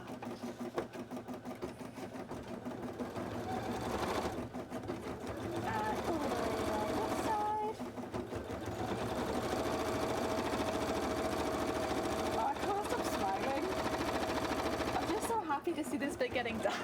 I'm like goofy jelly, just really happy. I don't know, it just makes me so happy to watch this bit get done. I know there are other bits I still need to print and stuff, like for instance the stuff that's going to end up being on these parts. So it's not like even after doing the rows of 4 on both sides that those will be finished. But seeing even one of them makes me really happy.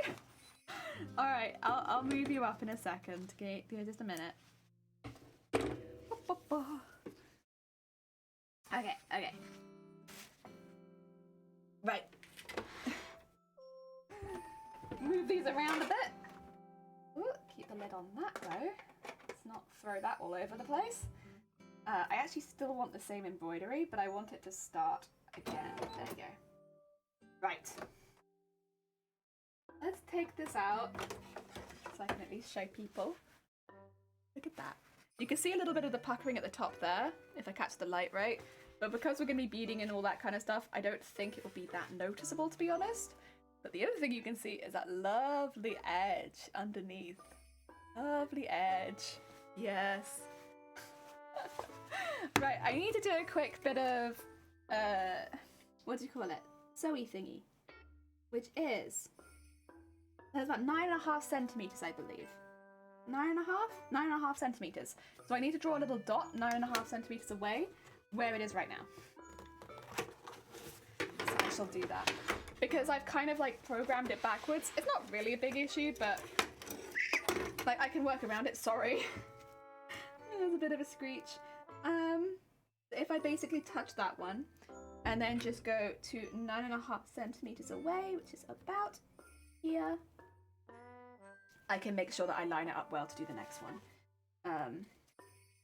Just double check that I am right. Yeah, it's about 9.5 centimeters. Should mean that will be good. Yeah. Let's put this back in. Oh, actually no, let's change the thread quickly because I need to change that back to the light gold. And then we'll put it back in and start working it out where it needs to be.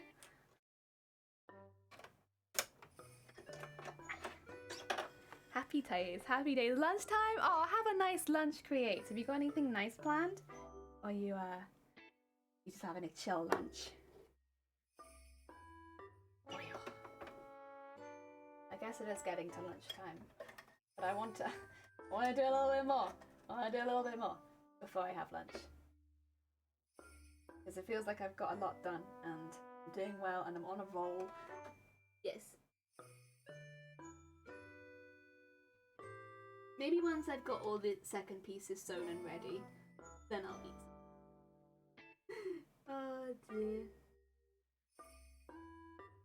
I'm very food motivated, so it might even make me sew faster, who knows.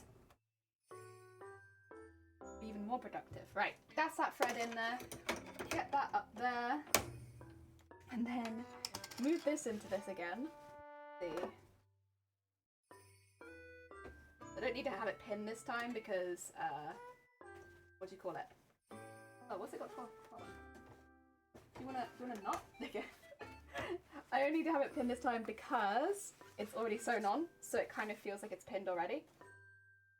What is going to be a little bit of a pain. So that needs to go right there. Then that over there. Put that down. So we're looking for it to start about here. That means I think that I want this about here. Difficult to say. I'm kind of using the bias tape and the white as sort of directions, I suppose. Okay, I need this loosened. It's alright. Oh no, you're just not pushing out. Come on now. Come on now. It's very bad. Put that in there. And then I think that is about where I want it. I think so. My only thing is I think I want it a bit more that way. Oh yeah, and also that line is so... Okay. First of all, put that down. That is not an even line back. That is wonky. Okay. Wheel. Come on. I know you fit in there. You did it just a minute ago. It's still kind of wonky. I think I need it a little bit more this way. Like that. Oh no, that's the same place it just was. Okay. Move the whole thing around. There you go. There you go. I think I want it about here. I think. That now looks opposite wonky. Still wonky, but the opposite way. Let's move it back a little bit. How's that? Is that good? I think so. Say really, but I think that's alright. Kind of wanted that, yeah, like about there. That's about right, I think. We could definitely give that a go. Lining up is always one of the most difficult things with embroidery machine stuff, but I think that looks good. Do you want to try that? If it's completely off, then it's off, but like...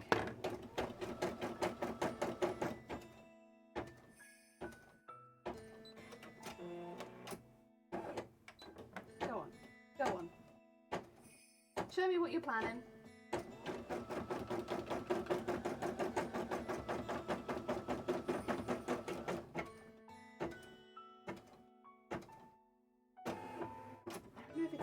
That other side, but I guess I'll find out now when it does the top bits. It's very close to where I want it, but I don't know if it's exactly right. Oh, actually.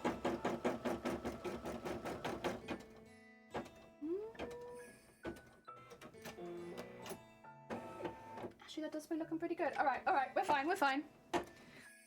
Microwave spag bowl, that's fair. Nothing wrong with a microwave spag bowl. Some something simple. I'm assuming you're in the middle of work anyway, right? Right, let's move that more sewing.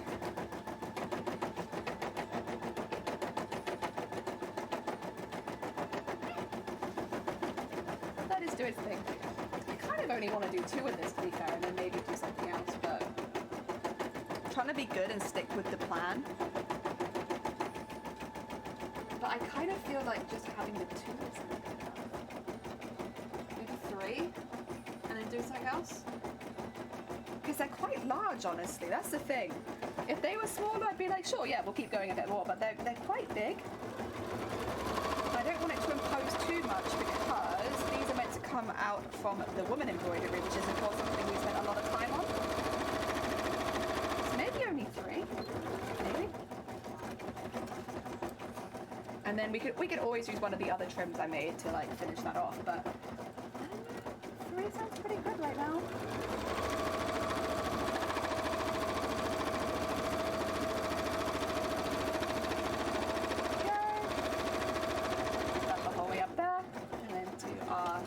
Stitch. There you go.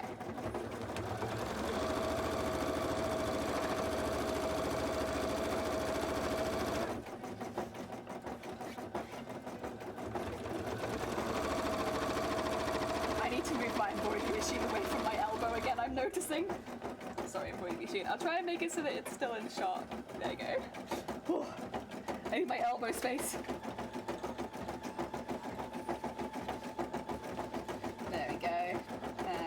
Stitch on the other side.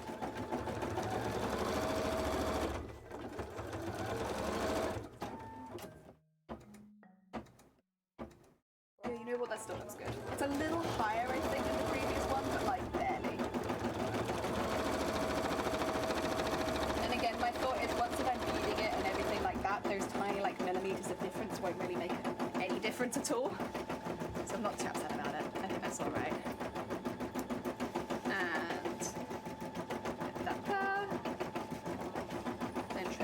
Side. And then up there. There we go. Right, let's start getting these pinned back to front with each other. Oh yeah. That's one of those ones. That's one of those ones. Like this one. And put that there. This here. Nice. Very nice. Let's sew around the edge of this. Put that one in there.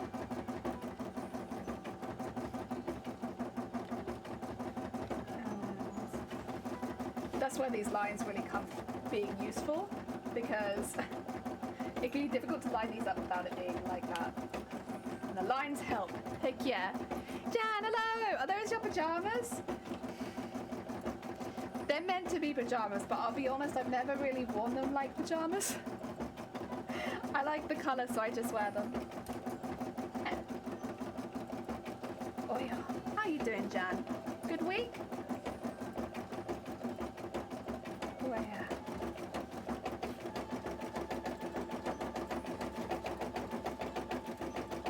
yeah. Smiley face approved. Heck yeah. Yeah, I just kind of wear them like a normal outfit because I like them a lot. they make me happy, so I'll wear them. There we go. Right, that's all ready to sew, but we do need to change the bobbin on this one. Hopefully you can kind of see what I'm talking about, in that this one's a little bit higher. Like if you look from the yellow to the yellow, it comes up a little bit more. But I think it's pretty subtle. Again, once I bead it, I don't think I'll notice. I might notice when it's unbeaded, but I think beaded it. Because they're quite chunky beads. Yeah, I can't imagine it being too noticeable. I'd be lining up forever if I was trying to get it within the millimeter. And I'm not really fancying that right now.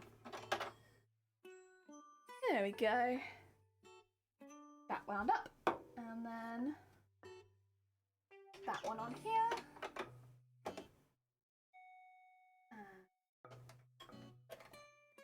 one goes over the edge, over there, down there, through there, and then through the needle hole. There we go. Very nice. Pull that bobbin out and pop this back in.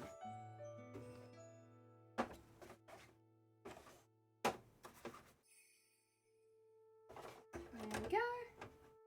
Oh yeah.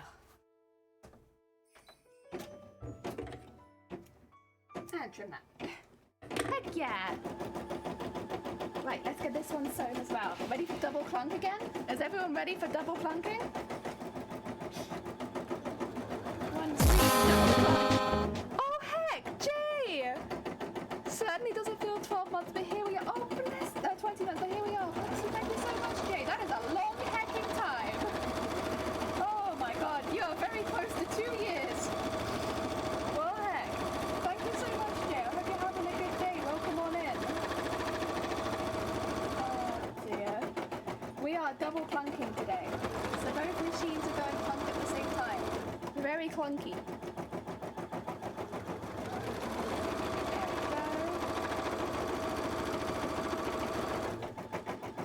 There we go. Get that over there. There.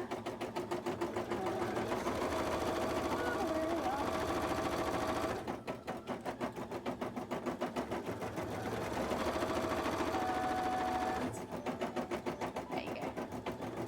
Across the edge there. And then we turn it inside out and do a top stitch. Oops. Put that over there. Let's get all this inside out. This one's a little bit more tight because it goes a bit higher up. This will end up being, actually, I can probably test this now. This will end up being the one that goes around my waist, but only half. Yeah, it's like just in there. Because I measured it to the small of my waist. But the bottom should come out a little bit more at least. I love watching it sew up. This one makes me very happy. Oh, there we go. To be fair, just because we're done with the dress doesn't necessarily mean we're done with the embroidery machine. There are going to be embroideries over other parts of the costume too, including the tail and the headpiece and stuff like that. So there'll still be some embroidery machine action going on. It's just a lot less. The dress was a really big chunk of the embroidery, whereas there might be like 1 or 2 on the headpiece, rather than like 50. Yeah, so that'd be cool. Honestly, it'd be nice as well to have a little less embroidery work to do, because as much as I enjoy it and I really like how it looks and it's incredibly satisfying, it takes a lot of time, and having less time-consuming parts left, it would be good at this point. We're getting very close to May, and yeah, like some less time-consuming parts would be good. That's that bit done. Let's work our way out. And again, this one doesn't need any bias tape along the bottom. It's just the purple top stitch. That's probably because the embroideries on this one are pretty thick and unique. So yeah, I don't need anything too intense.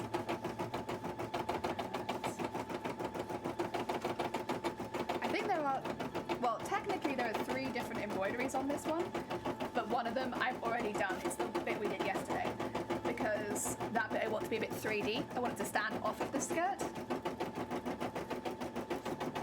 So I did that one separately. The others will be attached. There we go. Make sure that's all pushed out from the inside.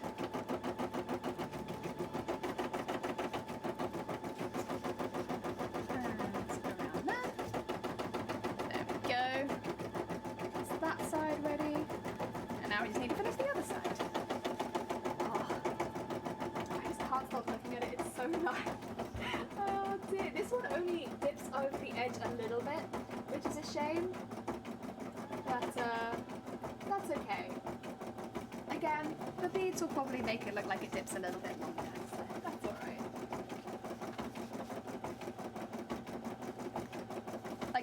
not bad enough that I'd have to redo it.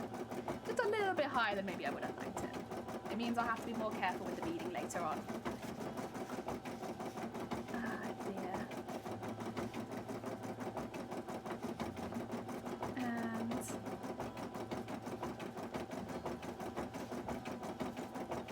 put that there.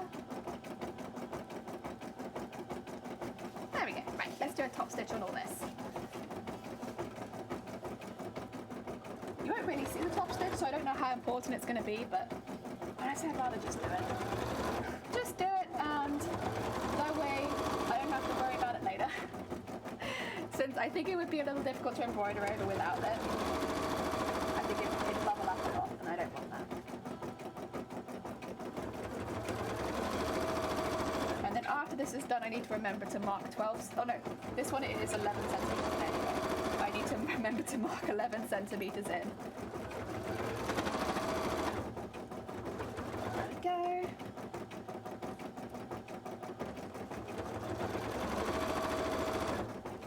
And there. Okay. And around there. And then around there. Oop.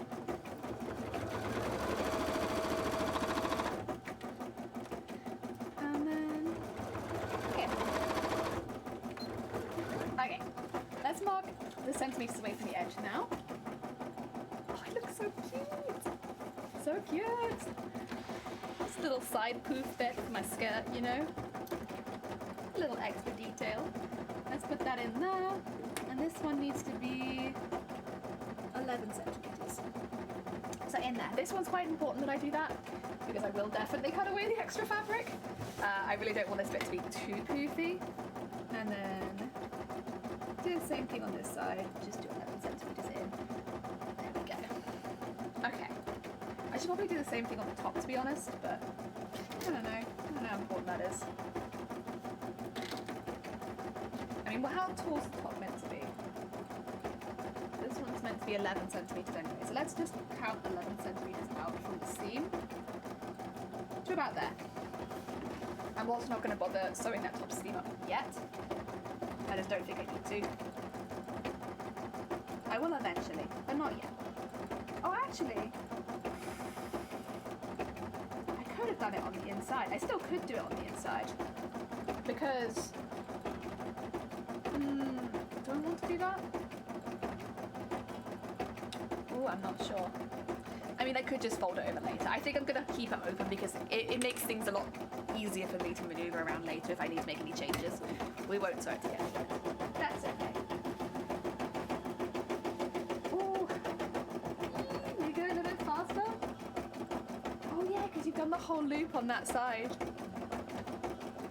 It's so cute. It's so cute. Oh, I love it so much.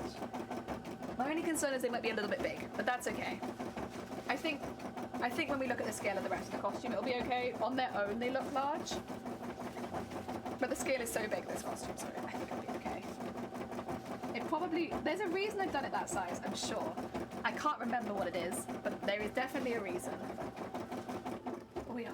There we go. Let's get this bit. So in there. Do a little pin here. And then on this side, same thing. Put the pin in. There we go. And let's pin this top bit. I wonder if we'll finish about the same time. If we do, I might... Actually, I might do that anyway. Get it set up so the gold bit starts on the next bit. And then... so that it gets to this colour, because then I have 19 minutes. And then I might... what do you call it? Make some lunch for myself. Because, yeah, it's getting a little bit later. I should probably consider it. Plus, I have to put them in the oven, come back up, and then I go down like 10 minutes later. So, yeah. I shall do that. Then I can have my pita bread pizzas. Delicious, delicious pita bread pizzas. And there.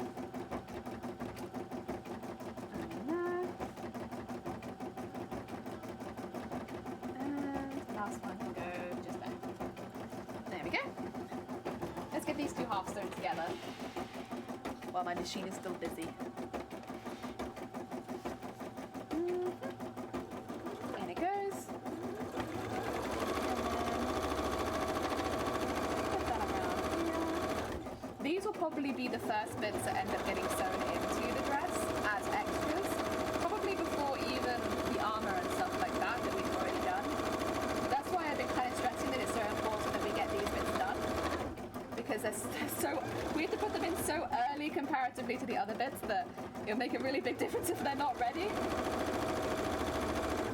Okay. It pinned it a bit tight here, obviously. Not worrying, just not put my finger under the machine, that'd be good. No, I'll just keep pulling it around a bit. There we go. All the way across here. And then across the end. There you go. Honestly, I could probably make a bustle with this one too, but I don't want to. I don't think I should. It would get in the way of the tail. I can see so many issues with making a bustle with this one that I shan't do it. But there was a part of me that would love to have two little bustly bits at the back. Oh, it'd be so cute. But no, not on this one. That would be bad on this one in particular. Okay. Start getting this inside out. And pinning some of that. Okay. Coming around. And then on this side, do the same thing. Let's just start in the top loops now. Oh. Dearie me. Yeah, you can see it doing it too. I always worry that with the embroidery machine that you can't really see what it's doing because it kind of covers itself up onto the camera unless I move my main cam down, which wouldn't be very suitable for these sort of streams. But no, you can see it. It's working away, doing its thing, filling in those gaps. It's very heckin' cool. It's very cool. I'm not sure how armored it looks, but it looks very cool. These big old swirls on your armor. Probably not, but you know, I like it. I like it. It's my style. My style. That's what my style is. There we go. And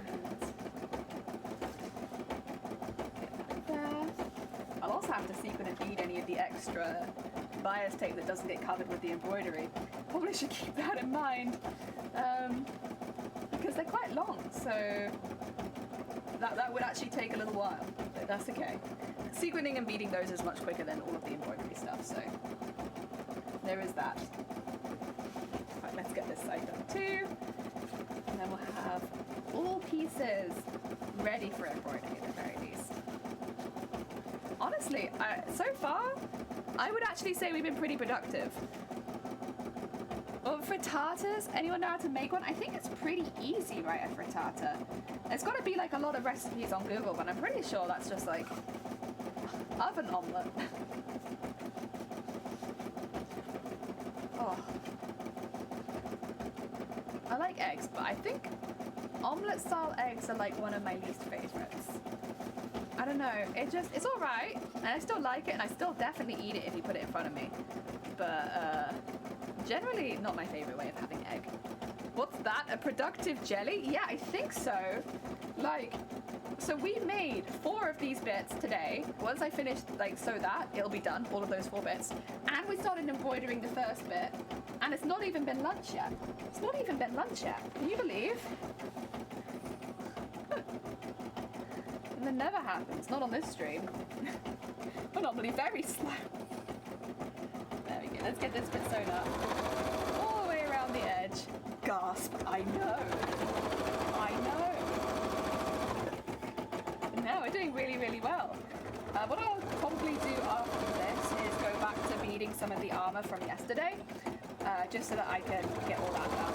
Because the sooner all of that is done, the quicker we can put together the embroidery. Not the embroidery, the dress.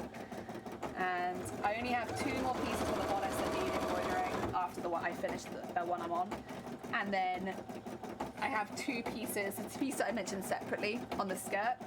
They both need to be done. I could do those two. Just so I have something to do while the machine is on the go. I don't think I have any more sewing with the machine to do after this. Not until I want to attach them. Which won't be today. That will be, I think, a stream all on itself. You know, putting everything together. And in fact, at the rate we're going, that'll probably be next week that we'll finish the dress. So right at the beginning of April, I think, we'll finish this dress.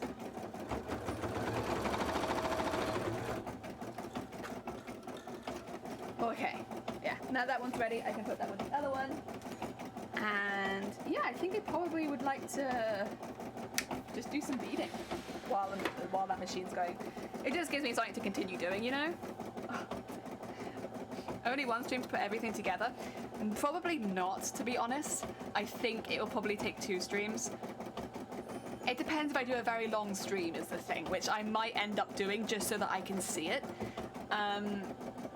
Because all of the armor pieces have to be hand stitched onto the bodice, it will take a little while. But also, we already would have finished all of the armor pieces. So it's just whether or not I want to do a very long stream and to hand stitch them all on. Because they don't need they just need like an outer ring of stitching, it's not that bad. So whether we want to do that first, all in one stream, or do it in 2 separate streams. It already sounded like a lie. Well, no, we really are very, very close to finishing this dress. The thing that's gonna take me a little while is gonna be beading these pieces, which is probably what I'll be doing on the Thursday and Friday stream this week, is getting these pieces beaded up. Because that will take a while. But also, that is one of the last things. Oh, and the scales. Shoot, yeah, I did forget that. The scales need to be beaded. There's 10 left, I think, that need beading. And then we can put them together like we have for the one that's already on the mannequin. I do need to do that. That's important before I can finish this outfit. I need that. But, yeah, you know what? It's not that much. Considering how much we've already done for this costume, it really isn't. And yeah, it's an amount that I'm definitely very happy to do. Right, what was I gonna do? I was going to bead things. That's what I was gonna do. Let me get into my bag of armor. Oh wait, did I leave it to one side actually? I think I left it to one side because I didn't want to put a needle in with the rest of the bag, didn't I? That's what it was. So it should actually be over here. I'd like to get these 3 pieces beaded up, and this one's nearly done. It just needs the outside ring to be finished. So yeah, I'm doing pretty good. Oh, thank you, Purple. I appreciate it. Yeah, it feels like today we have for sure. So let's get these last armor pieces beaded, and then I don't have to think about them anymore. They're done. Until that finishes, and then I'll set that up for the new one. Oh dear, just beat it. Just beat it. Yeah, basically, that's basically been this whole project. It's just remove beat and put bead. That's this, yeah. That's this whole project. It's a lot of beading. Oh dear, there we go. We'll just start going around the outside of this one. Because yeah, all the inside work is already done. So, not too bad. I did do some embroidery and beading last night, so I skipped ahead a little bit. Go. And up there. I should probably drink my cold tea as well. Because I'm going to go downstairs and make myself another one in a minute.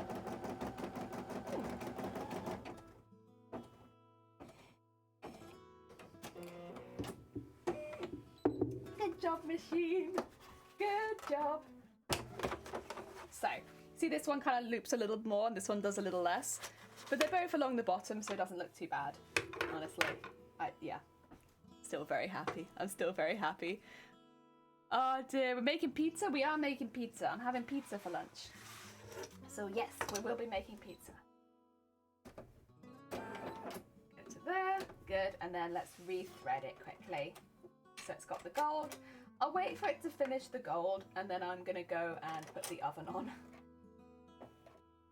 So I can make myself pizza. Heck yeah. Oh, cold tea, no cold tea! God damn it. Infused with curses, honestly. Yeah, to be fair, cold tea kind of is like that. I sort of feel like it's infused with a curse. But that's okay. I still drink it, I'm not gonna waste it. This bit here.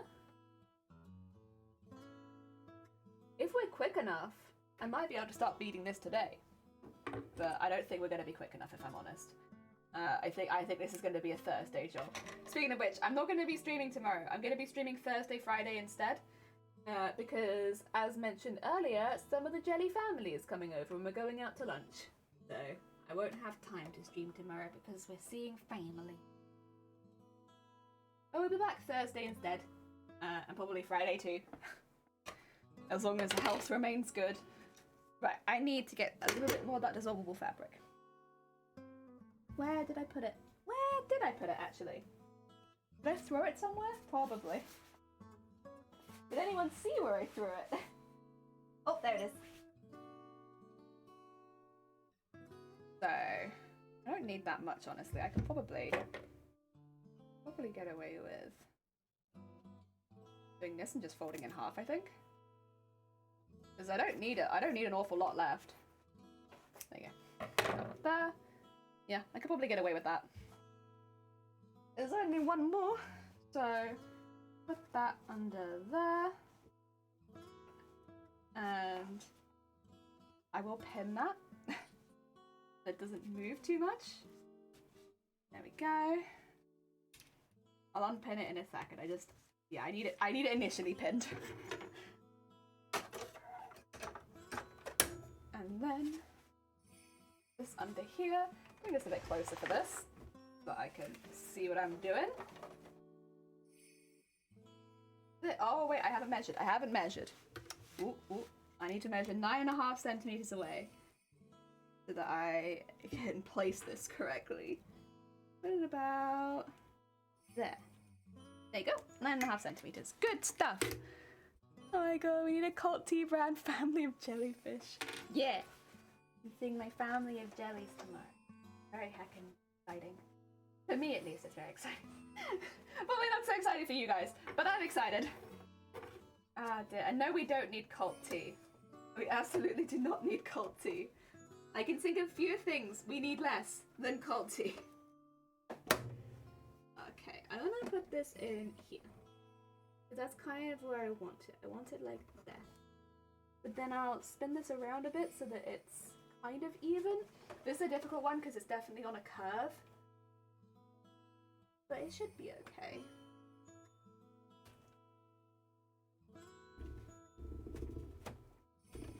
Oh god, get in there, please. No! Oh, that's a hard one to push in. But actually that looks pretty even. That might be okay. I was nervous because I was like, that was so hard to get in, oh god. I'm not going to be able to do that again. But, it actually looks pretty good. Because it's on a curve, I'm kind of trying to judge on this bit. I think it might need to turn a little bit, to be honest. Oh, but actually, no, that should work well because of this one being a little bit less over the edge. Yeah, okay, take the pins out. We don't need those in there. And just make sure all the corners are very, very firmly in place. We definitely don't want it sneaking out anywhere. And I'm actually just going to tighten it too if I can. Oh, no, I don't think I can. It's very tight. Give that a go. See how you feel about that one, huh? How you feeling? How you feeling? That looks pretty good. That looks like you're feeling how I want you to feel. There you go. Oh, did I hit my bag of beads? It turns out it's fine. Okay. And then do your little whip whip. That's a good whip. And that was a good whip.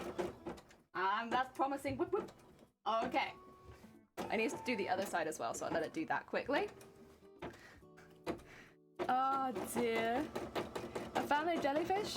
Is that the name of the band? Froggot? No, I'm just seeing my family tomorrow. Oh dear, I'm very excited. Good to see fam. There you go, finish that bit. Taste of the sea and robes. Or sea and blood. Oh gosh. Absolutely not. Absolutely not. Oh dear. I don't know what a good tea to sew to would be. Maybe... I think it'd have to be something a little bit sweet. Because, you know, when you're sewing or crafting, you use your brain a lot, so you want to replace a little bit of blood sugar or something. I don't know. You need something sweet when you're crafting. So I think it'd be like a little bit sweet. And other than that, I think...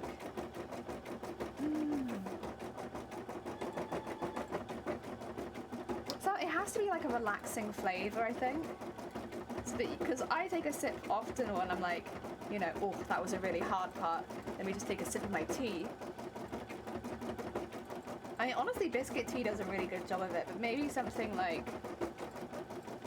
kind of sweet fruit in it would be nice. I'm not sure though. I'm not sure if I like that. Because I'm not really a big fan of fruits in my tea. Although I did like the date one. The date was good. Maybe it's like along those lines, like fig. Yeah. What sweet tea is someone writing this down? No, I'm not a saintess. No. What about vanilla? Vanilla might be a nice flavour. Like vanilla tea? Like it's mainly tea, but it's a little bit vanilla-y, so you can have the sweetness with that. That might be kind of nice. Maybe that's what I would make. Not for a cult tea, but like for a sewing or craft inspired tea. Like a vanilla tea, which just has like a hint of sweetness. Maybe like honey, like a hit like vanilla and honey tea.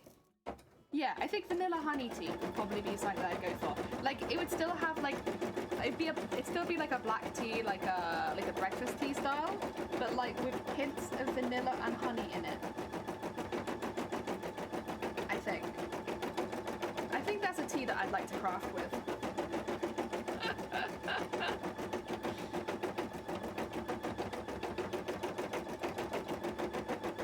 And I just need to find a brand who will help me make my tea. Oh dear. There we go. I have mint vanilla tea. That's delightful. Oh. I will say, all of my family like mint tea. I'm not personally as keen, but I get it. I understand why it's nice. Like, I've had some good mint teas from T2 and they've been really nice. But most of the ones in the shops I'm not so keen on. But vanilla mint tea sounds kind of nice. That does sound like a nice crafting tea, actually. There we go.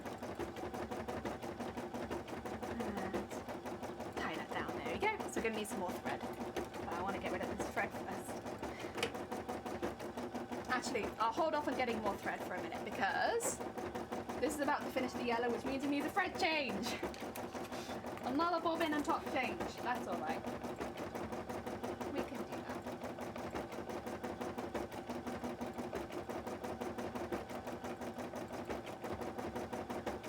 It's thinking about it. It's thinking about finishing. Ah, dear. I hope a lot of you have already had lunch because we've been going for a while.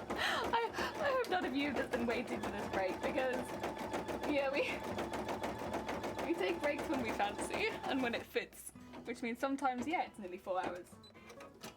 I would say sometimes it's a lot quicker than that though.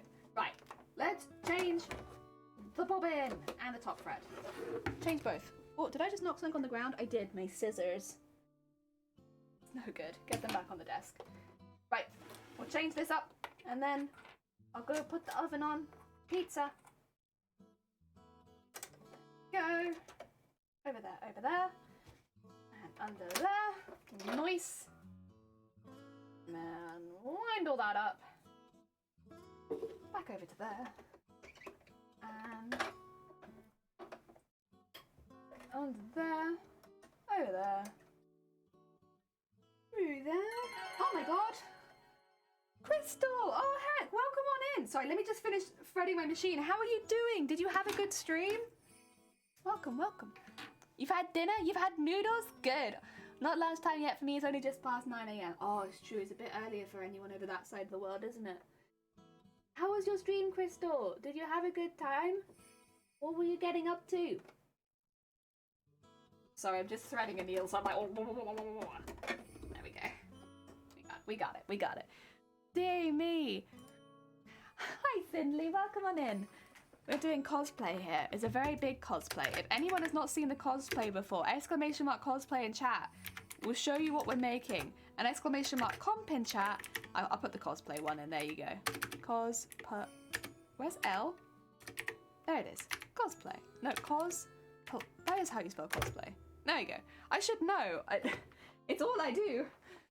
We're doing a very big costume at the moment. So we're doing some embroidery for one side, and then we'll do the embroidery on the other side. And we sew these pieces today. So these are like from scratch today. Heck yeah. It's been really, really productive so far. I hope your stream was very productive. Or fun. Both is good. And then in a minute we're gonna make pizza. I need to quickly nip downstairs, put the oven on and put my pizzas in because I'm hungry. I'm hungry for pizza. Okay, swing that off. Ooh, Final Fantasy, it is! Yeah, also Lexi, welcome on in! Yeah, it's a Final Fantasy costume. Right, do you guys mind if I take like a 5-minute break to go put my pizza in the oven? Because now that this has started, it will be going for a minute, which means I hopefully should be able to go and then not bother anyone. Also, I would like that to move, I think, just to the top of the screen instead, yeah? There you go. I'll put it like there. That way you can see if I come back. But, hey. Oh, food's important, go break. I will, and anyone who's come with the raid with Crystal very kindly, if you need to get food, get some heckin' food. You made a great horned owl. Oh, you made a great horned owl can cozy. Heck yeah. I love seeing them on Instagram, they're so good. Right, I'll be back in just a minute. I'm gonna put pizza in the oven. You can see my embroidery machine in the meantime though. Oh no, I didn't mute. I clicked.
We like to party.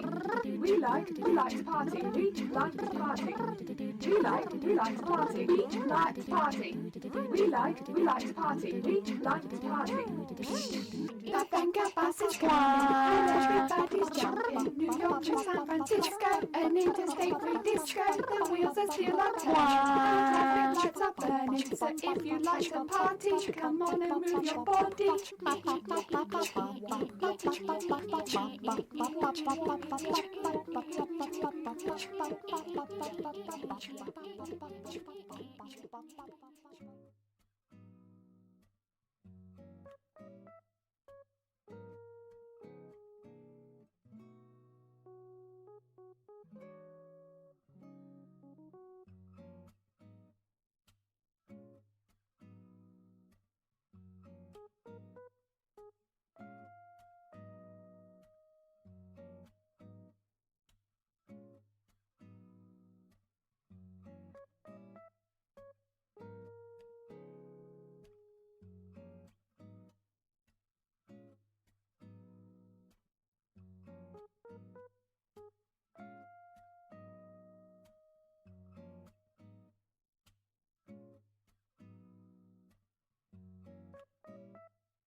There you go.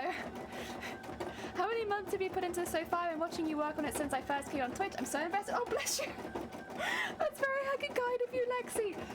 I have been making this technically since August, but in August and September we were just digitizing and doing pattern making, so we weren't actually really making very much. I think we might have made the bodice in that time, and other than that it was mainly just pattern making and digitizing and stuff like that. In November we really started sewing. We really started getting into it and kicking off. So I'd say since November is where the majority of this started, but technically it did start back in August. Are you party that she's gone? Yeah, that's it. Wait, did you do the party while I wasn't here? Zay! Oh dear, no comment. Wow. To be fair, I'm quite glad that I don't have to hear it. Also, what time is it? I need to check. It's probably 15 minutes past, so I have I have to go get the pizza when it's done. So I'll go back down after I guess 25 past. Yeah, ish. Oh dear, that's alright. I get to watch my machine go for a bit. I don't think there's any point in me starting anything in the meantime, to be honest, because it's 10 minutes. Yeah, that's it. She wants more songs. I don't want more songs. Not at all. I'm actually pretty good without more songs, believe it or not. Oh, I do want Blanket though. Oh dear. Oh. What? Can I help you? Dear. No more songs. No more songs. Wait, no more songs. Now probably what will happen is I'll start eating and then someone will do it and then I won't be able to eat because I have to sing Blue or something. Oh dear. Oh, it looks so good. I love it so much. I love it, I love it, I love it. Oh dear. I love that there's kind of a gradient with it too. Now I have to make sure I do that on the other side, which is going to be tricky, but gradient. Oh, it's so pretty. It's so pretty. Oh dear. After this one I can take out of the hoop and actually show you the whole thing. And then we have to make the other side. But that's okay. 3 on each side, very manageable. Very, very manageable. So good. It's so good. It looks very, very intense, but like, in a good way. A very big pattern. Oh dear, my tea is too hot to drink. I can't even hold it like I want to hold it. That's okay. Oh dear. Sorry, we will be back to crafting in a minute. It's just, it doesn't feel like there's any reason to start. Actually, I could do the beading I was doing, couldn't I? That's true. I could get some more thread on my needle and start beading again.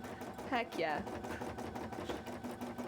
And then I'll go get my lunch. On actually a pretty reasonable time.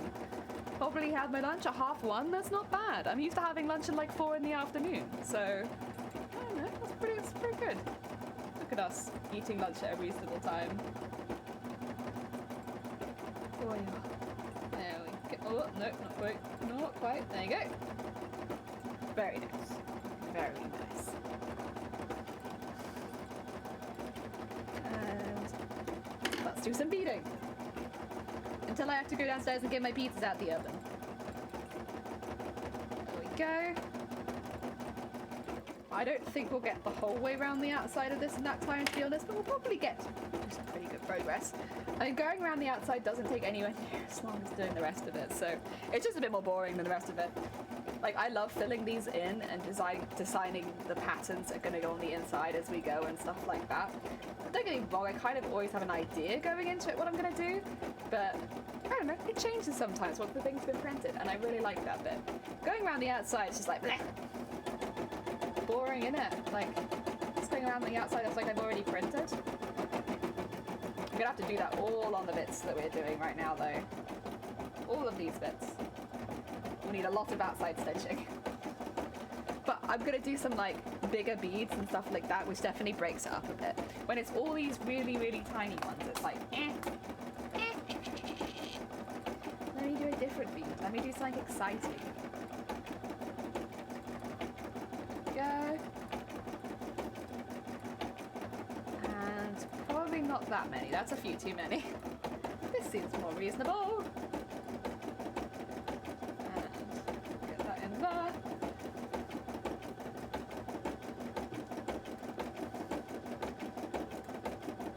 Yeah.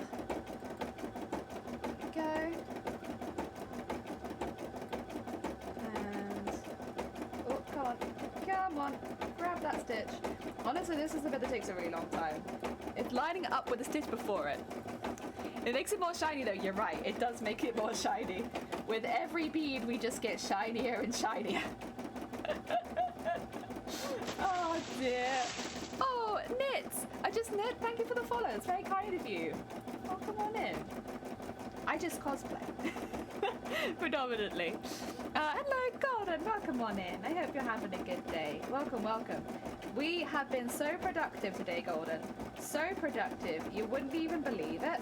We have managed to get 4 pieces of the costume ready and sewn and all that, and we've started embroidering one of those pieces. It's doing on the machine right now. That's its last embroidery on that side, and then we can switch to the next piece. So we basically made some pieces from scratch and fully embroidered at least one of them. And since I'm not planning to end stream anytime soon, because I'm going to be eating my lunch and then continuing, we'll probably get the second one embroidered too. We're making some heckin' intense progress. Hello, hi Knits, how goes it? I hope you're having a good day. Welcome, welcome. Always nice. I'm assuming you craft. Always nice to meet other creatives. That's awesome. Heck yeah! We're normally so unproductive. No, that's not true. We're not unproductive, but we are slower with our progress when we stream. And yet today, I feel like I would have kept on par with like what I would have done off stream. Heck yeah. Learning has not been so productive. Oh, I'm sorry to hear. We all have our unproductive days, so it's okay. Like yesterday was a pretty unproductive day for me. But today, zooming through. Zooming through. Oh dear. Also, what's the time? Oh, it's pizza time. Okay, let me put these beads in, and then I will go get my pizza. Okay, put that in there. Okay, put that up there. I'm gonna put the lid on here because I'm gonna be eating pizza. I'm gonna go get that. Thank you. Yeah, you do a lot. Sometimes with certain names, you could just tell. I just did. Yeah, that sounds like a crafting name. It's fine. I am mum and I'm ready for a lot of things, but I don't have the choice for stuff. Oh, bless you. Oh dear. Yeah, that sort of thing's pretty tricky. Right. You know what can solve it? Pizza. I'm gonna mute myself again. You can still kind of see my machine going, but it is just finishing that last bit. I'll be back in just. It's saying 10 minutes, but I'll be back in like 2. I just have to go get the pizza. Anyone does songs while I'm gone. Actually, it's kind of alright. It means I don't have to listen to them. Let me go do that.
Now that's a lot of damage!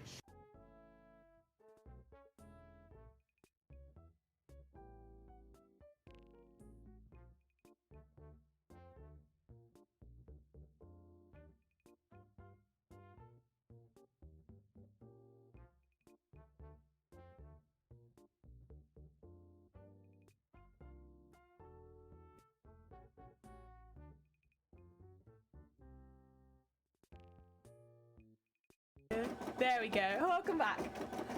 Oh, I was curious what it was. Now I know. It was flex tape. It was in fact flex tape. And egg smashing. I'm not sure how well you'll hear the egg smash over the machine though right now.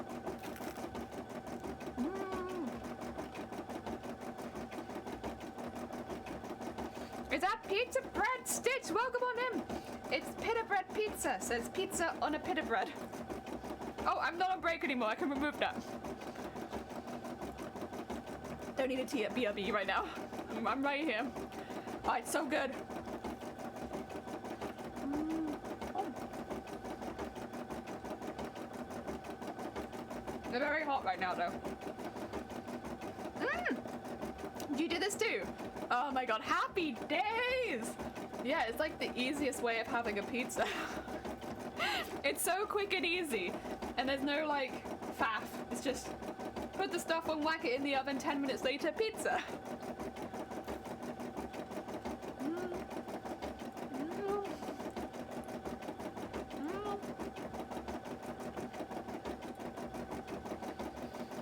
You do it too, Goldem! Heck yeah. It's so good. And it's so easy. That's the thing. It's so easy. It's good, yeah! They are good, George.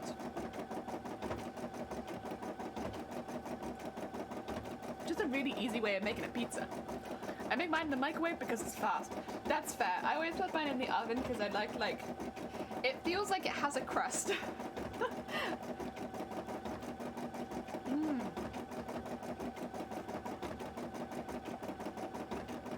So good. We used to eat these growing up sometimes when we were like needed a quick lunch and stuff like that. We'd be like, want pita bread pizza? Yeah. Put that to one side quickly.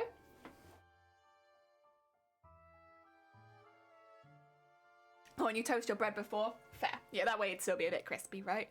We use naan bread for pizza and garlic fingers at work. Oh, naan bread is such a good call for it. Like a really, really good call. For us, pita bread is a lot cheaper, which is why we tend to use it. But naan bread is delicious. Let me show you guys the trim we've been working on. Oh, it did fold itself back in, but it's just the glue fabric. It's not an issue. There you go. Oh, yeah. There it is. It only needs to go around the front, so that's all right.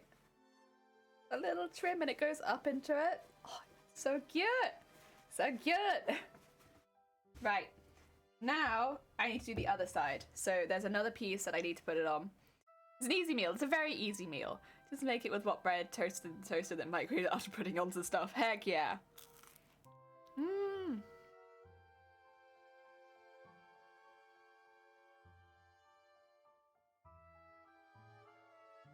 You did garlic bread with toast, butter, and garlic and oregano. Oh my god. Oh my god. That's gonna be delicious. It's so pretty. Thank you. I really like it.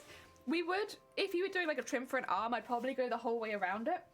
But I actually don't want to in this particular case because we're going to be turning the back of it here into a bustle. And having really thick embroidery on that would make it difficult for it to like float nicely. So instead, we're going to leave it here, do 3 on each side, and then, yeah. It will look like the design, so that's alright. I just want to have a bustle at the back. Now that I've thought of it, I'm like, yeah, you know what? That's exactly what I want for this costume, actually. Now we need to grab the other one. The other one... This side. Wait. This side, but this way round. Yeah. That's what I need, right? I need it this way round on this side. And I need to measure from here. I'm gonna measure 9 so that it captures that last bit in there. Oh, actually, do I need to do that? Because if I flip it around, then... Yeah, it should be alright. Let's rotate it. Oh! There you go. So if I was to put this down, for instance, it would start... Yeah, it starts... There! Oh, that's really easy then. Okay. Ignore me, I'm making it more complicated than it needs to be. Oh, actually, I should pick this up. There you go. What I do need to do is get the dissolvable fabric and pin that in now so that I can get that ready and in the design. Into a what? Into a sleeve. If I was doing it into a sleeve, I'd go the whole way around. If I'm doing it into a bustle, then I want to leave some of it plain so that it doesn't... Because the embroidery, because it's thick, it adds a lot of weight and unbendability, like stiffness to the fabric in general. What's a bustle? Bustle. Bustle with S. It's like if you look at old Victorian style dresses or ball gowns, like big medieval ball gowns or Renaissance ball gowns, you'll often see at the back they've got a lot of fabric gathered up around the butt. So like around your butt you have like a poof of fabric. That's your bustle. That's your bustle. Now this is not a traditional bustle by any means. Nowhere near a traditional bustle. But it kind of works doing the same thing, you know? So while it might not be a traditional bustle, it kind of has the same sort of job. Making the boot go poof. Like medieval boot injections. It's a bustle. Oh dear. Oh dear. I'm dumb. No, you're not dumb. That's like, it's very specific knowledge to have. Wedding dresses sometimes have... Wedding dresses sometimes have bustles. Basically, if you look at a big fancy dresses and it's got some extra fabric around the butt, That might be your bustle. You might have found the bustle. Okay. Let's get that in here. Relatively straight. And then look at putting this over the top. Oh, except that I haven't actually got the right thread in it. I need to rethread the machine again. That's okay. I'll still line this up because why not? I'm here. But I think around there, but maybe a little further out, maybe? I'm not sure. I need it to go over the edge, so maybe to there? Huh? So there? But then I need this bit not to rise up too much. Oh dear, that took the whole hoop out, did it? Alright, so what I need kind of is this bit to come around that way a bit more. And then do that. Not that much, that's a bit too much. So that to there. Yeah, I think that looks pretty good. Okay. So what we'll do now is we'll remove this from the machine just because I need to I need to basically add the different thread colour in there. But then once we've done that, we can just set it going again. Yeah. Yeah, okay. I have to like reassure myself that I've got this right because this sort of stuff confuses me so much when you have to turn things around and put them in the opposite side. I get very confused. So I've done it one way, now how do I do it the other way? And you'd think it'd be as easy as flipping it over, but in my head it is absolutely not that easy. Nothing's made about me death drops, heck yeah! Sick. Any advice on dress forms? I'm really small, I can never find a side that's similar to mine. Do you only make stuff for yourself, Stitch? Is it only you, or do you make things for other people too? I should say maybe is it predominantly you? If it's predominantly yourself that you make stuff for, maybe have a little look at Bootstrap Fashion. So Bootstrap Fashion sell patterns to make mannequins, and they take your measurements and then they make you a pattern with your sizes as the pattern for the mannequin so that you can make your own mannequin. I actually have a mannequin that's wearing my tail right now that has all of my dimensions. And it's a much cheaper way of getting a dress form because you're just paying for the pattern for a custom dress form. Bootstrap Fashion. So boot as in shoes, strap as in the straps I'm having to make for this costume all over the place, and fashion. Bootstrap Fashion. I'd honestly recommend that to anyone who predominantly makes stuff for themselves, because dress forms can easily go into the hundreds, they're very expensive, whereas buying just the pattern that you need, it's like 20 quid or something, it's much cheaper. And that way you get a custom pattern for your body measurements.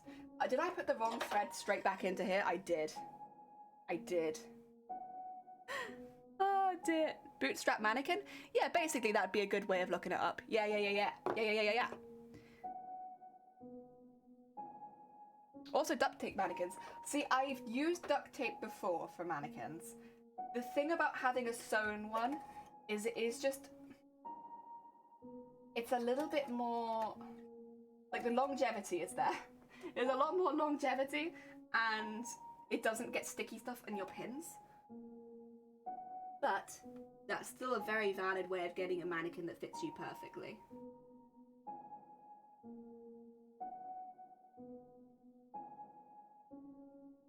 I moved this back up. Yeah, I didn't think it went through there. I had a feeling you didn't go through the thing you were meant to go through, but that's okay. I forgive you. Go. Through there.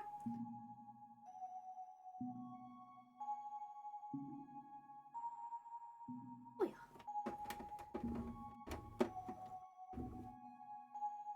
There. Nice, okay. Now we have the correct thread color. Let's put this back under, remove the pins, and have it go. It should go up here. That way. Yeah, there you go. Oh, I always get nervous with those first stitches. And then... go. Oh dear. May have saved me. I hope so. Like they have dot comments. Also, hello, I returned to life. Welcome back to life. How is life going for you? That's fair. Could make a fabric one from duct tape. You could, yeah. You could take the duct tape patterns that you make from duct taping your entire body and make patterns out of that. That's absolutely fair. Look at upper bustle, and on old dresses it's the part that drags behind you, I think, or on newer ones it's folds.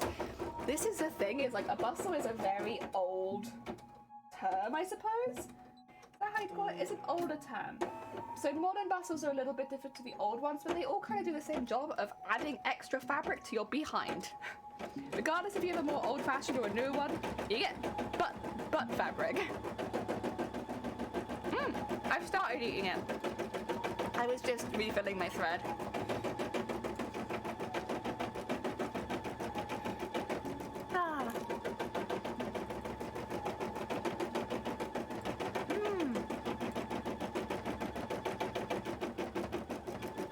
This might as well be working in the background while I'm eating, right?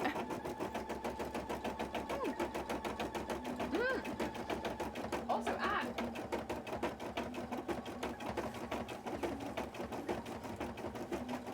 we finished the first part. So this is one half, and then we're just doing the other half now. Yeah. We're getting there, we're getting there. Pizza Matrix. Heck yeah.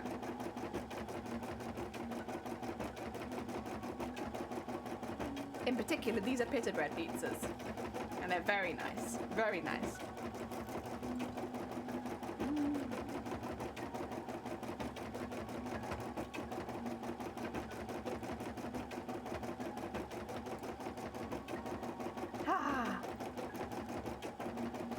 I was so hungry, honestly. I think it's just because I'm getting up earlier and I didn't realize, but I was getting so hungry. Maybe it's because I used my brain a lot today. I just had a dish of pasta. Oh, lovely.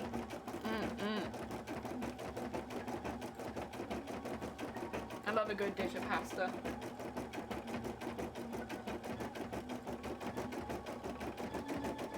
Although I haven't had pasta for a while now, to be honest.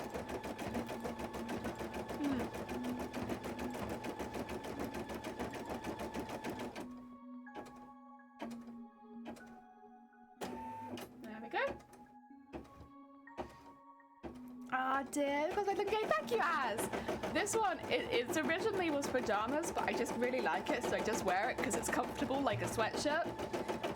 Yeah, I like it. It's nice.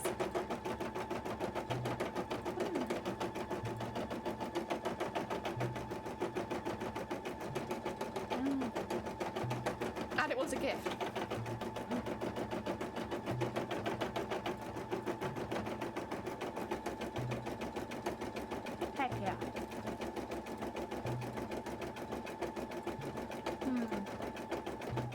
I'm gonna save this pizza for either when I get hungry next or for after stream. Because I always get really hungry after stream. So I'll save the pizza.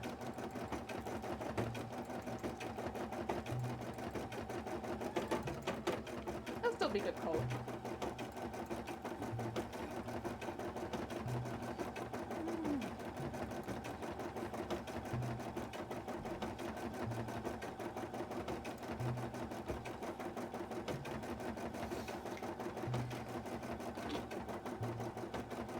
You're really hungry after stream because you saved the pizza.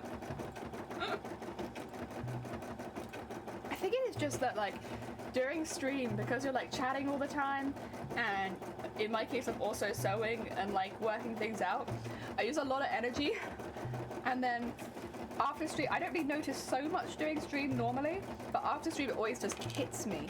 Like, oh my god, whoa. I'm so hungry and tired. What happened? I was fine 2 minutes ago when I was streaming, but now I've stopped streaming and I feel like I've just been hit by a truck.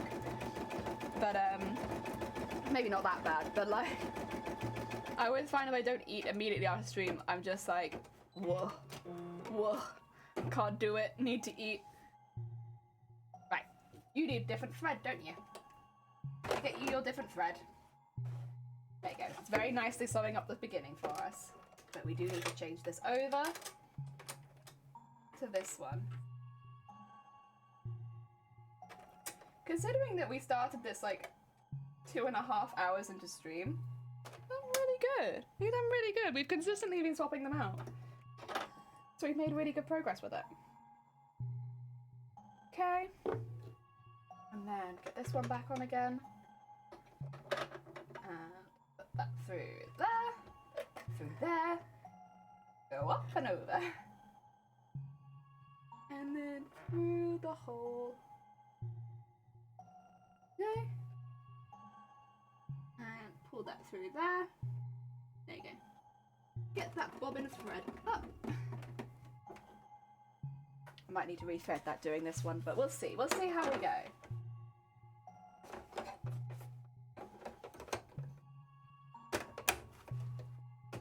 Okay. There we are. And trim that off. Very nice. Eat on time so not hungry after stream, or at least not feeling faint from eating. Oh yeah, no, I'm good on that. I'm good on that. To be honest, I am trying to eat more lunches. I think people will notice probably at this point, but I am trying to eat my lunch on stream more so that I don't eat it at like 4 in the afternoon. But that's been good. It just means I have like a little energy, what do you call it? Like, more energy midway through. Okay, I will to save the pizza for later, as I neither like to eat a lot of food in one time. I prefer, yeah, I also like small, little and often. Yeah, I am more of a little and often kind of eater.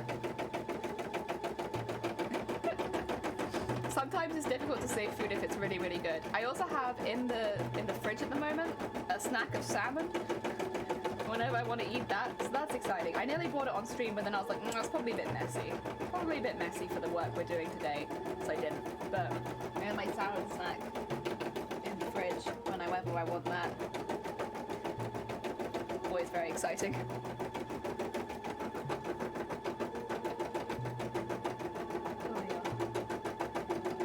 I might have it this evening, to be honest. Evening salmon.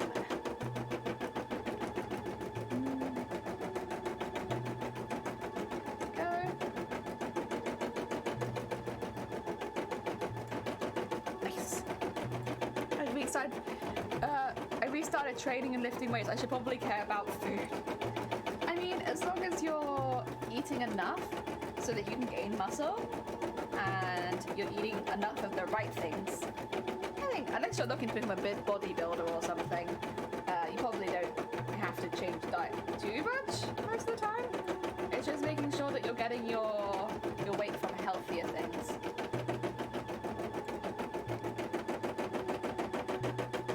Not that I'm an expert, to be honest.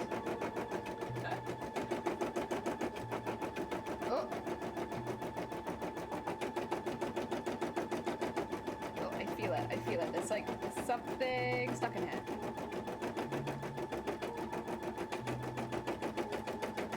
Oh no. Okay, let's try pulling each thread individually. Not that one. This one? No, it's not that one either. Which one is it? It's gotta be one of you. Ah, well, whatever. As long as it's not visible, it's okay.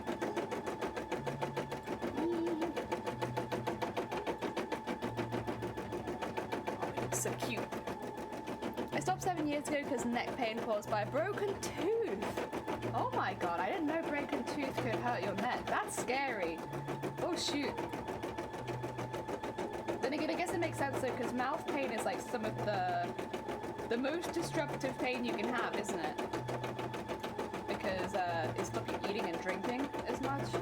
All that kind of jazz.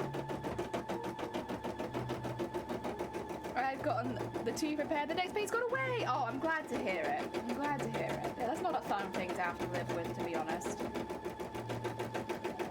are we going?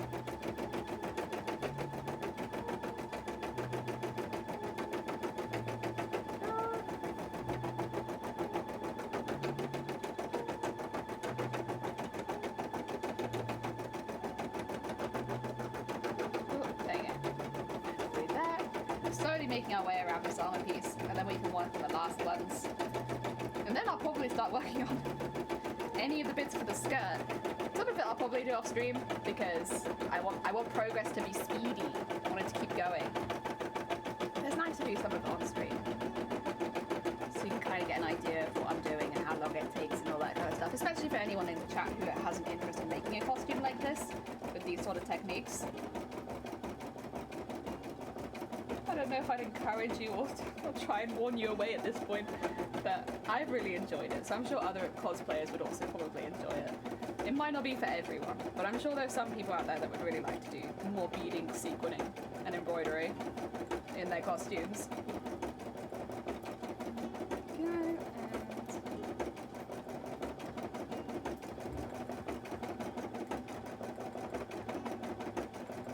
Through to there. Okay. Oh. Let's not do that. Let's make it easy for me, please. Are you going to hydrate? Thank you for the hydrate. I think it'll be cool enough at this point. Yeah. I could drink this now. It was so hot when I brought it up. I was just like, there's no way.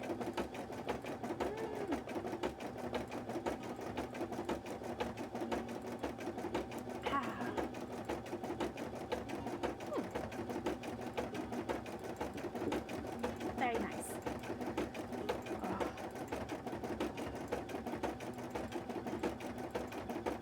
There we go. And now just that bit at the bottom. Who will finish first? My machine or me? I don't know, my money might actually be on the machine. Like the beading itself doesn't take so long, but lining it up for the next row, it takes such a long time.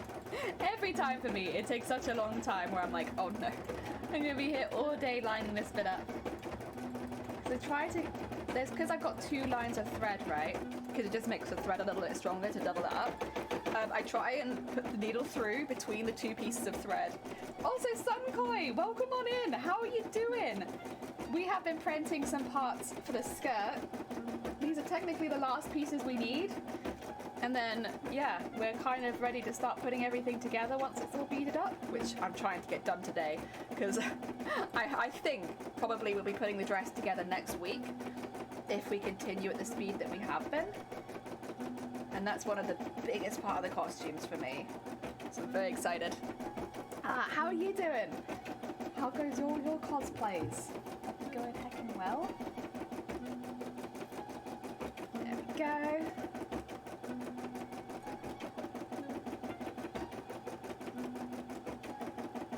There we go. Slowly but surely we make our way back up here. And my machine is sewing the bit that goes over the edge right now. Looks very cool. Very, very cool. Oh dear.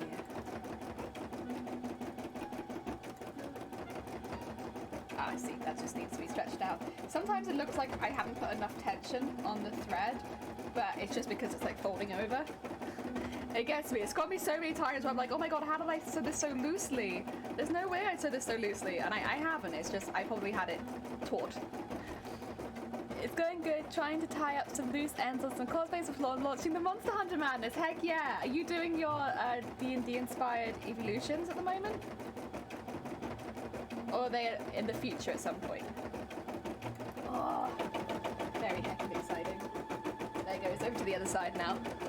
No, you won't be able to see it for a minute because it's going to be doing work on the other side, but I'm sure we'll show you again in a minute. Just have to wait. Oh yeah. There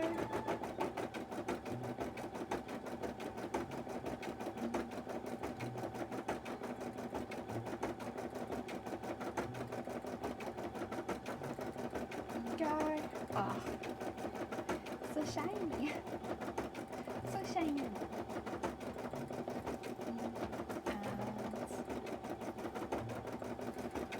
And there. Go. Ooh. Like I said, but doing the outside is not so exciting, but it adds some extra shiny. It looks pretty. It makes it look like a finished piece to me as well, because at this point I've done outlines on all of them, so if they don't have an outline it just doesn't feel like I finished it. I left it unfinished for some reason. Even though technically it'd be fine with no beads at all. I've got to put all of them on to finish it. Put that in there. Oh yeah. Gathering materials for evolutions at the moment. Finishing touch on Zagreus to have something new for Cos Expo. Yeah, gonna have all those details. Absolutely. All the heckin' details. It'd be really cool to see that finished, to be fair, some point. That'd be lovely. I remember when you were making that on stream with all the skulls. That'd be sick. I'd love to see that. Oh my god. I've never been to Cos Expo. I've heard it thrown around a bit that it would be like a fun one to go to, but I've never been. Have you been to Cos Expo before, or is that a new one for you too?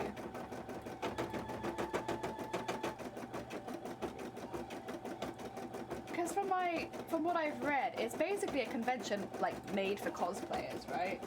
So like I'm sure it sounds pretty amazing, honestly. But I've never been myself. I know a couple people that have been, and they very much enjoyed themselves. It's probably where I heard it from, to be fair, is that some people I knew were going. It is a bit out of the way for me, personally, but I don't know, sounds good. This is my first time. It looks very craft-focused. Yeah. So, like, sometimes at bigger conventions, this is more people that live outside the UK, but since people, just so you know, I suppose, in the big conventions, there's normally 1 or 2 panels on cosplay, but they're not most of the panels. Most of the panels are on different things. And while there are a lot of cosplayers at these big conventions, the content in the con is often not quite so cosplay focused. It's more like the extra things, like the what do you call it? The meetups and all that kind of stuff, and the costume competition. Whereas, yeah, from the sound of it, Cos Expo was like it is crafts, it is learning, it is sharing techniques, it is all of that. Oh, that sounds pretty cool. Oh dear. Like, it's everything I kind of want to see in a regular Comic-Con. Oh, yeah. There we go.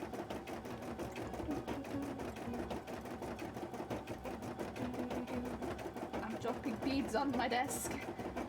This pot's very full. Let's do that one.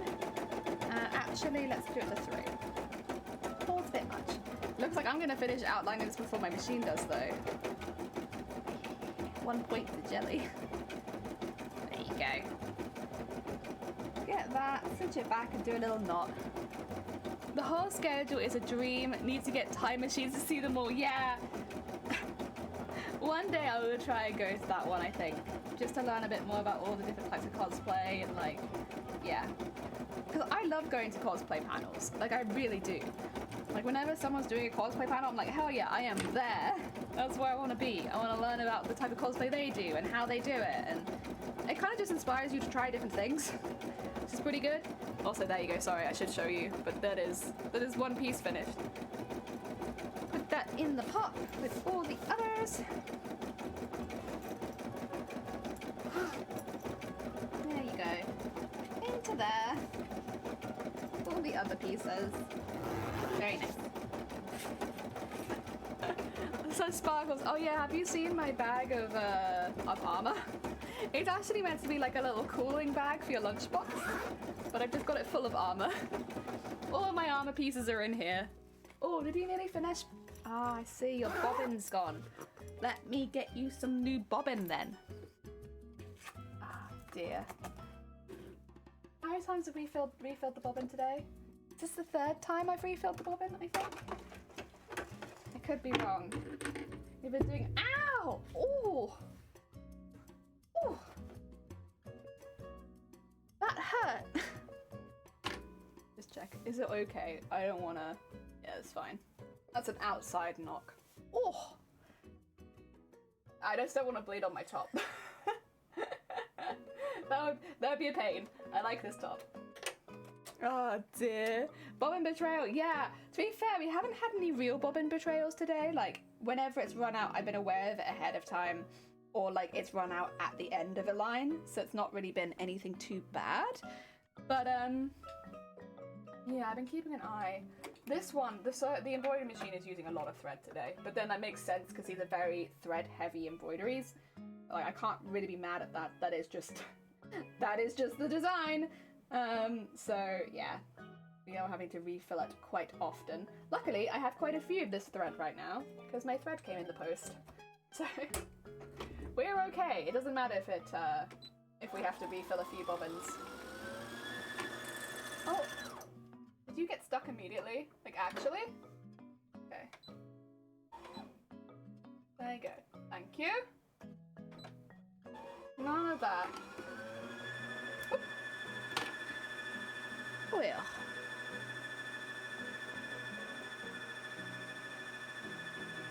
And now we watch it to see if it jumps, and we hope that it doesn't. If it does, we stop it. Have to be so careful with winding these ones. I think that's the most nerve-wracking part of this costume so far, has been rewinding the embroidery machine bobbin. It shouldn't be like that, but I think that it is. Oh, Thunkoi, this might interest you as well, since you like shiny things. I'll show you in a second once the bobbins rerun, but I ordered some stuff off of an Etsy seller. And honestly, it got here really quickly. I ordered it last week and it came on Saturday, so it got here really, really fast. They're like a UK seller. I'm sure they do shipping worldwide, but you know, if you're in the UK, it's cheap or free. I can't remember if it was free, to be honest. But yeah, they basically take pieces of broken jewelry and they put them into big bags and you can buy them. So I've already split my bag up, into little pots to like organize them. But this is what I got in my bag, and I think it was like £6. So I got all of these, which are really large bits and bobs. So there's like a lot in here, to be quite honest. But like all of these are like bigger standout pieces. So I put all of them in here. So we have like some little flowers, some big flowers at the bottom. Lots of little bits that look a little bit like costume jewellery, and some that look like they were taken from actual jewellery. Some really beautiful like shell bits as well, which I really like. Like ones like this. I know they're a bit darker. I can't pick it up. No, it's gone. Get that one. There you go. Ones like this are a bit darker, but they got such lovely colours inside. I just love them. So I put all of those in the standout bits, but then also got lots and lots of rings. Lots of little rings that I could use for belts and stuff like that. I got small details that could be like pretty, you know. So all of these are like standout details still, but they're much smaller, like little small standout details. Some of them you could tell that they were jewelry because they're still like this, like all together, and some of them are very much separated. And then these are all the glass beads. I put them all together. It's like all glass beads. £6. £6. And they do lots of other ones as well. I got the pack of like a mixed bag of like big pieces, basically, is what I went for. But they also had what do you call it, like if you wanted just pearls, they were just pearls. If you wanted just one colour, they did it in colours as well. I wanted to get a bit of everything since it was the first time me getting anything from them, and I was very pleasantly surprised. I expected a much smaller bag, to be honest, and it ended up being huge. Etsy is so great for random stuff. I can pop the link to them in the Discord if you want. Oh, they're great. Do you remember the name of the shop? Yeah, I can get it up. I only just ordered from them last week, so if I go to my Etsy page, it should be right there. Hi, I'm back. I want to look at my orders, please. Not my offers. Purchases, there you go. And there they are. So it would have been the Magpie's Nest, 69. Heck yeah.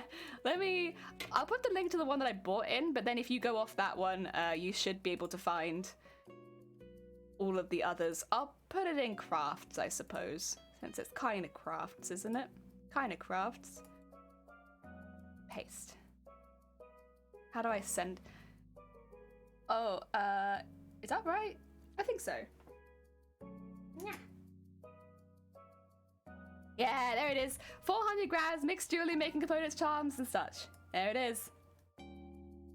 £5 it was. £5. It was really cheap. But again, if you go to their own website, not their website, their own page on Etsy, you'll see there are like, there's 1,000 times shell beads mixed assortment for £4.50. There's cut crystals, there's all blue glass beads, multicolored glass beads. They got some pink and purple ones. There are some onyx gemstones.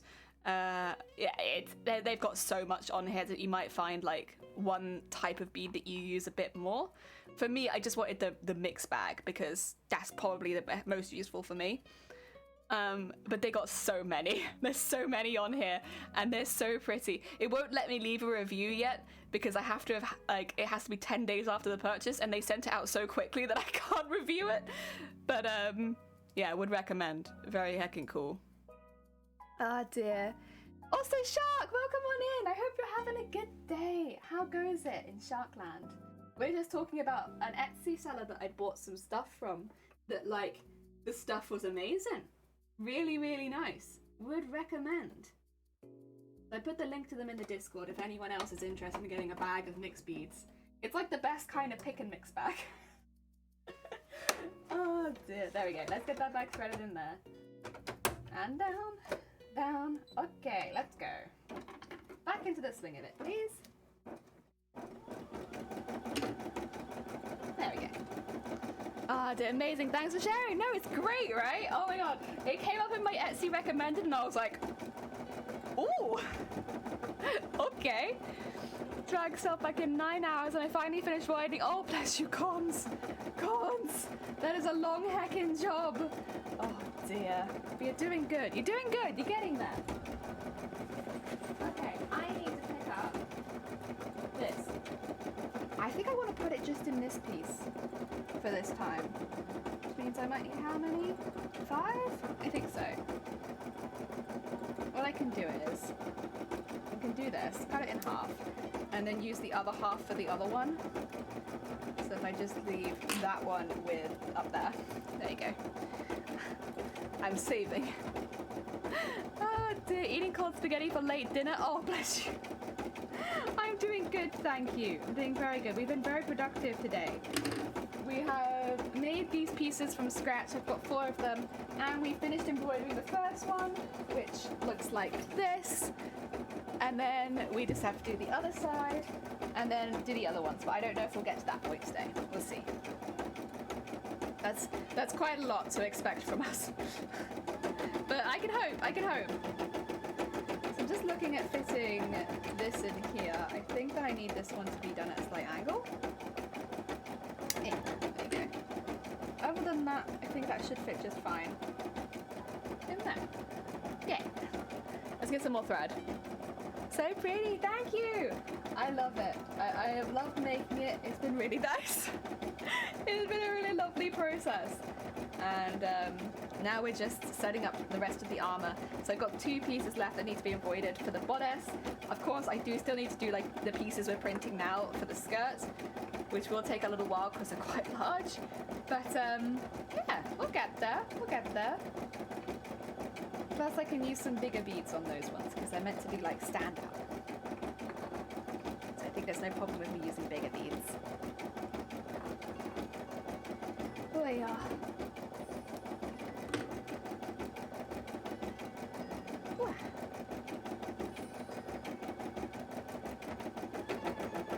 Go. Nice. Let's get this bit sewn in. Where should I start from? I'll start from the bottom. And then work my way around.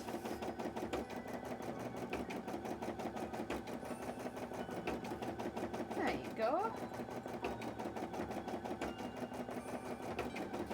Oh yeah. I should really share that website with, or that seller with Amazonian cosplay. Then again, I know that they choose to spend a lot of money on their beads so that they get very, very fancy beads. So it might not really be up their alley. But, yeah, I don't know. If they just wanted more beads, just more. Wanted to hoard something. Seeing so machine embroidered by yourself feels like magic. It still kind of feels like magic to me. I mean, and I spent the time digitizing them. And it's just like, yeah. But I said it earlier, and I kind of stand with that, is that it's a lovely process because you get to watch all of your hard work with designing and digitizing like print itself before you. So it's very satisfying like that. Because it's not often that you can watch your hard work be like straight printed out in front of you. Whereas this, you can, and it's very nice. I like it a lot. There we go. Let's there. There you go. Yeah, all of these, this piece and the piece we just did, and there is another piece too, are like kind of 3 in a set. They all go in the same sort of area, and so I want them all to have some kind of matching features, because they kind of feel like a set, even though technically they're not. Of course, every piece in the bodice is meant to be individual, but these 3 pieces in particular, I wanted to look somewhat similar. I don't know, it just feels right that they do. Oh, you nearly finished that one, have you? It's just going down the center. And then this first one will be done and we can move across to the next one. Good job, embroidery machine. Good heckin' job. Go.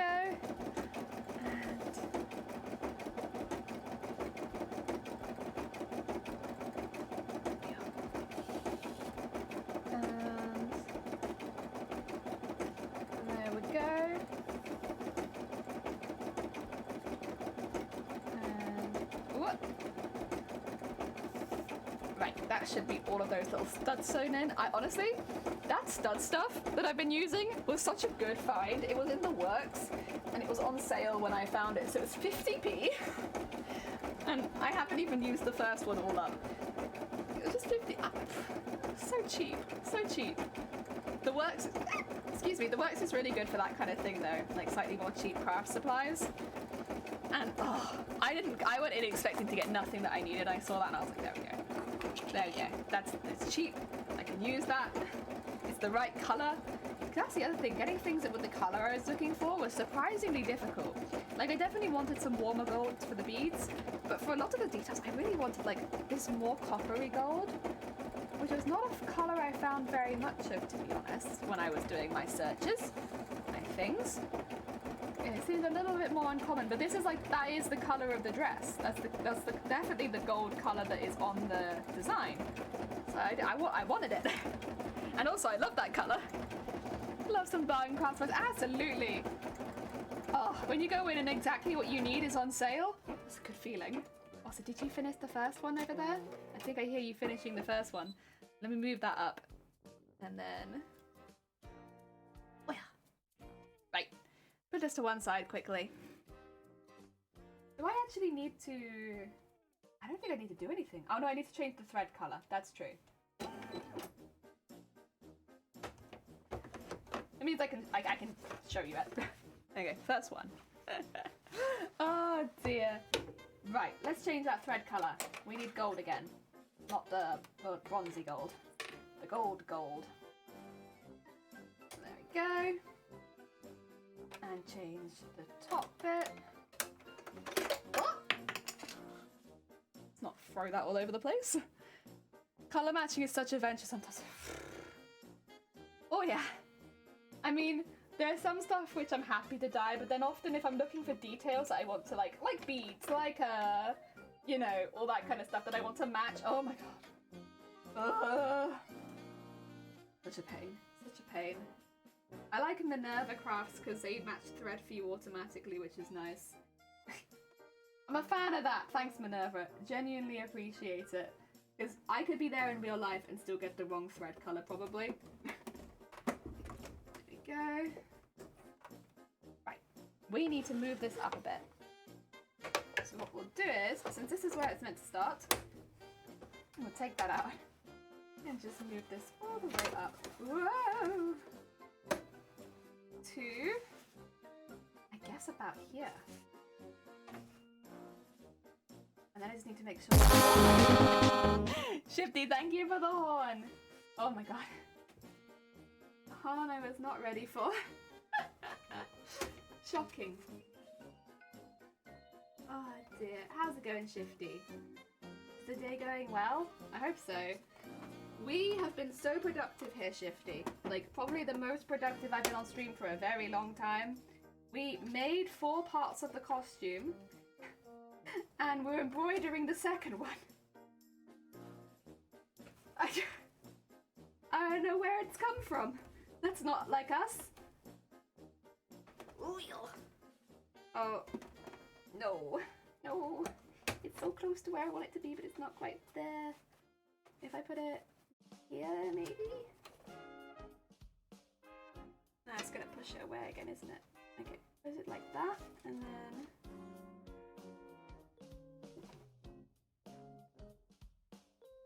Oh, that might be good. Or maybe if I actually... I remember doing this before and it kind of worked. I put the needle down. I put that down and I can kind of just maneuver around that, right?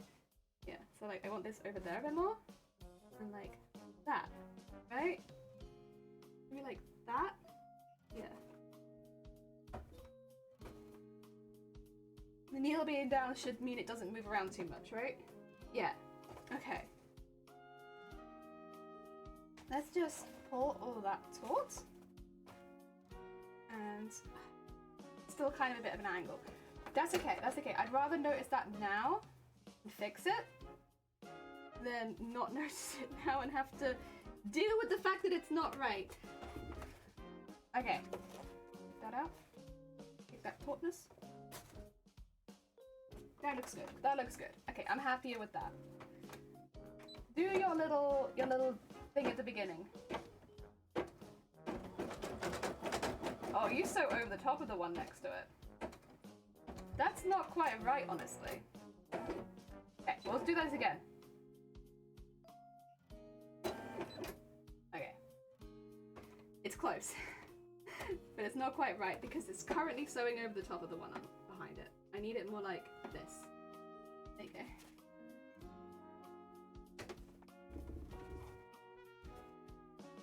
I think. Yes, this looks better. Okay. Try that.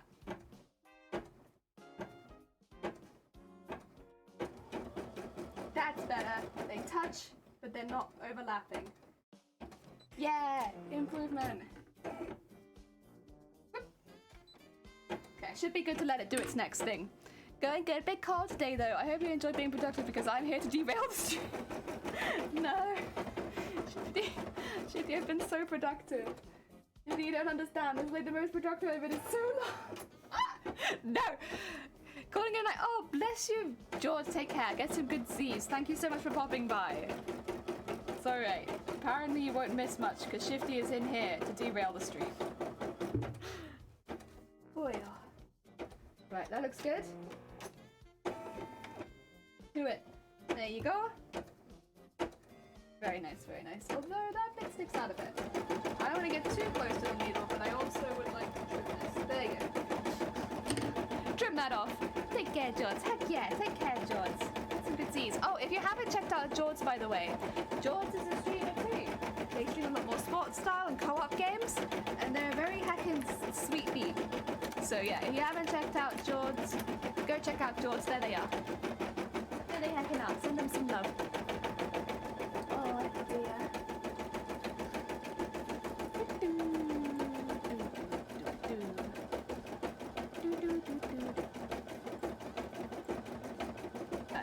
I think that's about a good amount of beads. Yeah, okay, that's fine. We can do that, we can do that. Now, on the other side, it is kind of looking like I might have to trim these down a bit. They're already sewn in, so this should be okay, but I kind of want to trim this. There you go.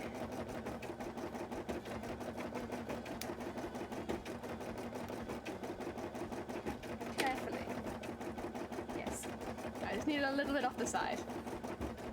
Oh no, that's all fine. I'm probably heading to bed in a moment. Also, I just finished another mission in Ace Combat, and it's approaching midnight. No, you're good. Zero, get some good Z's as well. Thank you so much for popping by. Oh dear. Nah, if you need to get some sleep, heck, and get some sleep. Do not mind me. I'll just be here making chug noises. All the heck and chug noises. A very loud ASMR stream. There you go. And sew that down that side now. Maybe next time I will cut them before I attach them. Maybe. Maybe. Oh yeah. You doing the other side? Good job. Good job. I think we'll get this bit finished today though, the bit the machine's doing. Because it's already on the second one, which means we only need one more. And then that's done.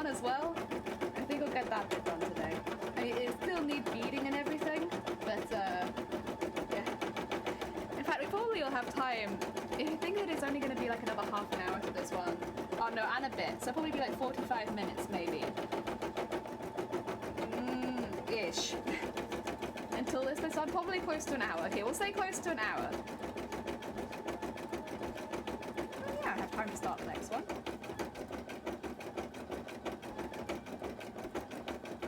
Heck yeah. Plenty of time to do another one, right? Especially since I think the next one will be a bit quicker, since it only requires 2 embroideries per side. Yeah. It's got like one which is all one color as well, which is really nice. Not having to change the thread, so good. Like, you don't realize how annoying changing the thread is until you do it like 20 times in a day, and then you never want to change the thread again. Especially since I'm only changing between 2 colors as well. I never want to change the thread. Never, never. Quite happy never changing it, honestly. So yeah, once we've done this bit, we'll move on to the other ones. Get their embroideries done, since I'm pretty sure I have time. And then yeah, maybe we'll get all of the machine embroideries done today. That might be a little optimistic, but I can hope. Good luck. Have good day. Thank you. Thank you for heckin' lurking. I appreciate it. Have a good heckin' lurk.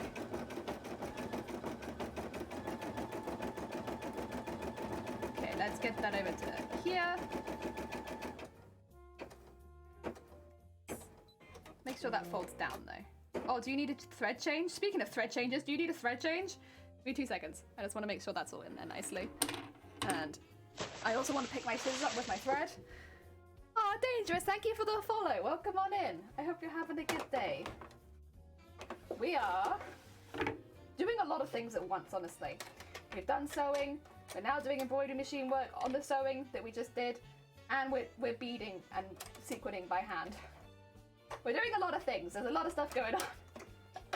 But it's good. I enjoy all of the stuff we are doing. And honestly, again, I don't think I felt this productive in a long time. Not that we've stopped doing this costume at any point, but like, it's just been constant. Yeah. And take that through here. Don't bring up the bobbin thread. And in 19 minutes this one will be done. Set it to bake for 19 minutes. Very good. Get that in there. And just trim. Take a little break while winding the new ball because I do need to write up this culture event review. Yeah! And also it's good to take breaks. Especially, like, winding up balls of balls is gonna hurt your arms, right? It's good to take little breaks. Oh dear. I say as someone who is absolutely god-awful at taking breaks. I know the benefit of them. I know they help. I just don't do it.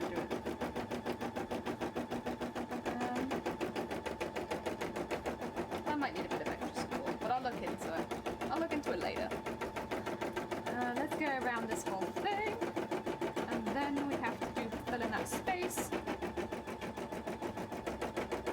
First we'll get the yellow part of the stitching outlined. All the inside bits is just it feels silly, but honestly when you look at them all together it's a nice effect. It does look good. There you go. Yeah. You're doing great.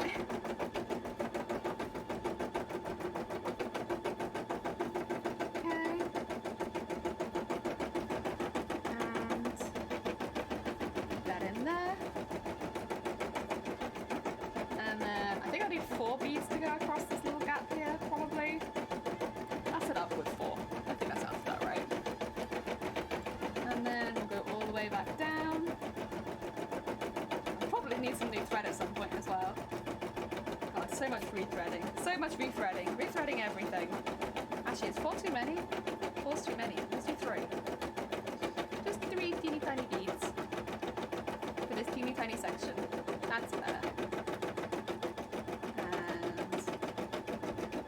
All the way back down again.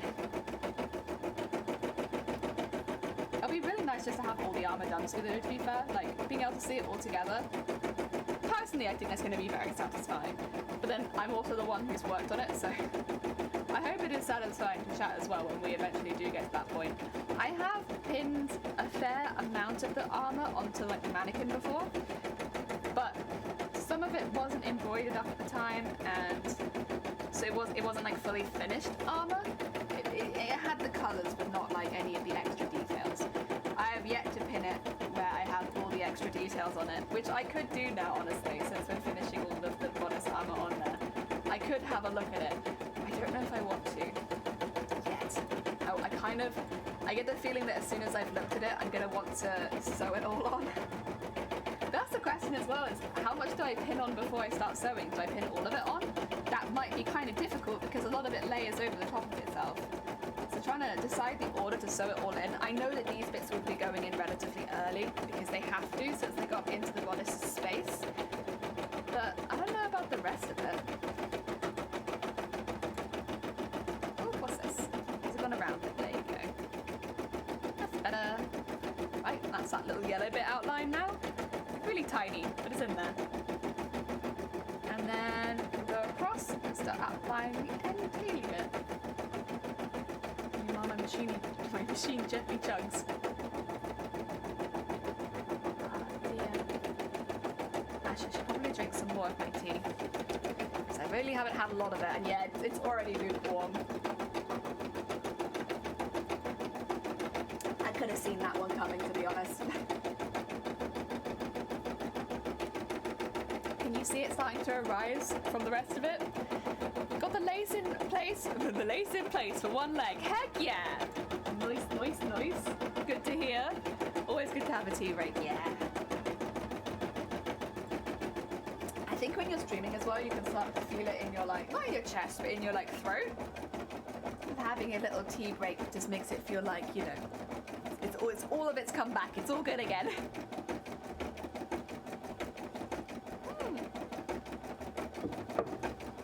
Ready to keep on going. Yeah, I forget sometimes that I really should be drinking while doing all of this. You know, eating is another one, but like a lot more drinking. It's very important. I should not be forgetting as easily as I do. But yeah, it just slips my mind so easily when I'm focused. Like if I'm having a lot of really good progress, I don't need to drink or eat or anything, go to the toilet or look after my basic needs as a human. I'll just keep going. I do need to take breaks, otherwise I'll not be very well to actually wear the costume. Been hand sewing it in place because of the elastic. Yeah, I feel that. You've done a very safe and sensible method. I always get impatient with that kind of thing, and I use the zigzag on my machine, and it's never quite as stretchy afterwards. Or that might just be a comment on my skills when working with stretchy stuff. I like stiff fabric a lot better.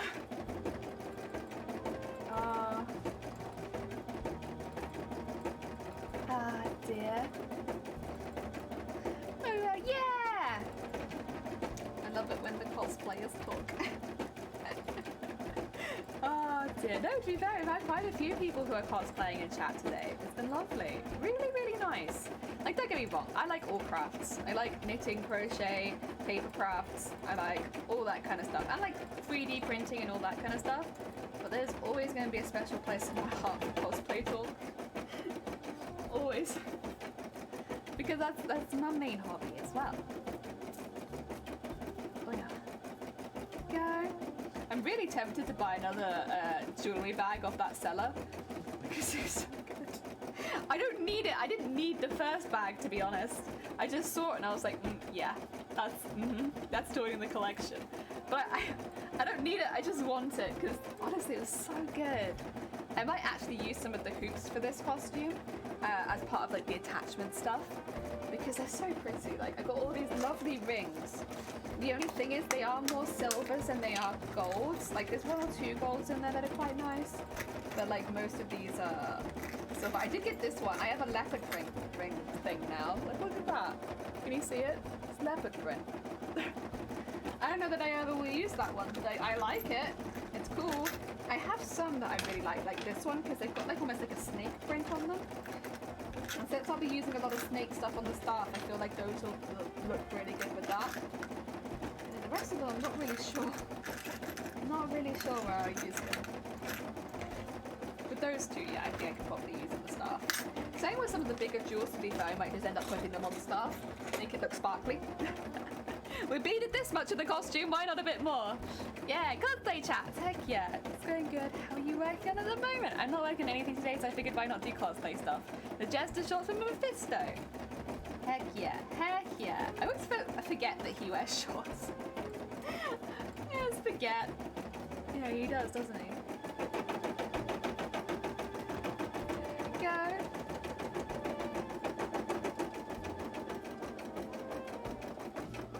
Oh, yeah. Nice. And there. How are you doing over there? You working on the other side now? Very nice. I think I really want some hanging beads coming between all of the crosses. I think that would look really nice. It's not necessary, but I do think it would look pretty. And so I will be adding it. Oh dear. I'll probably also pin that onto the dress quickly just to make sure it fits okay. It's always a concern with these sort of things. Like, you spend all this time on it, like, will it actually fit?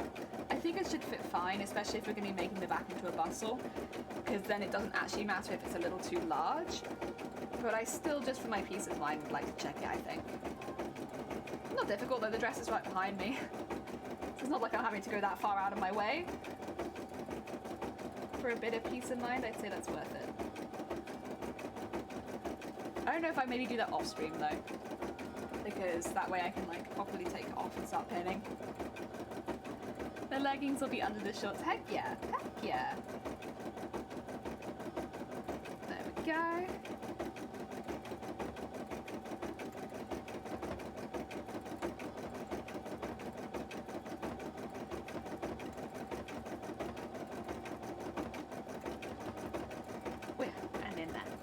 I should probably actually get some more thread.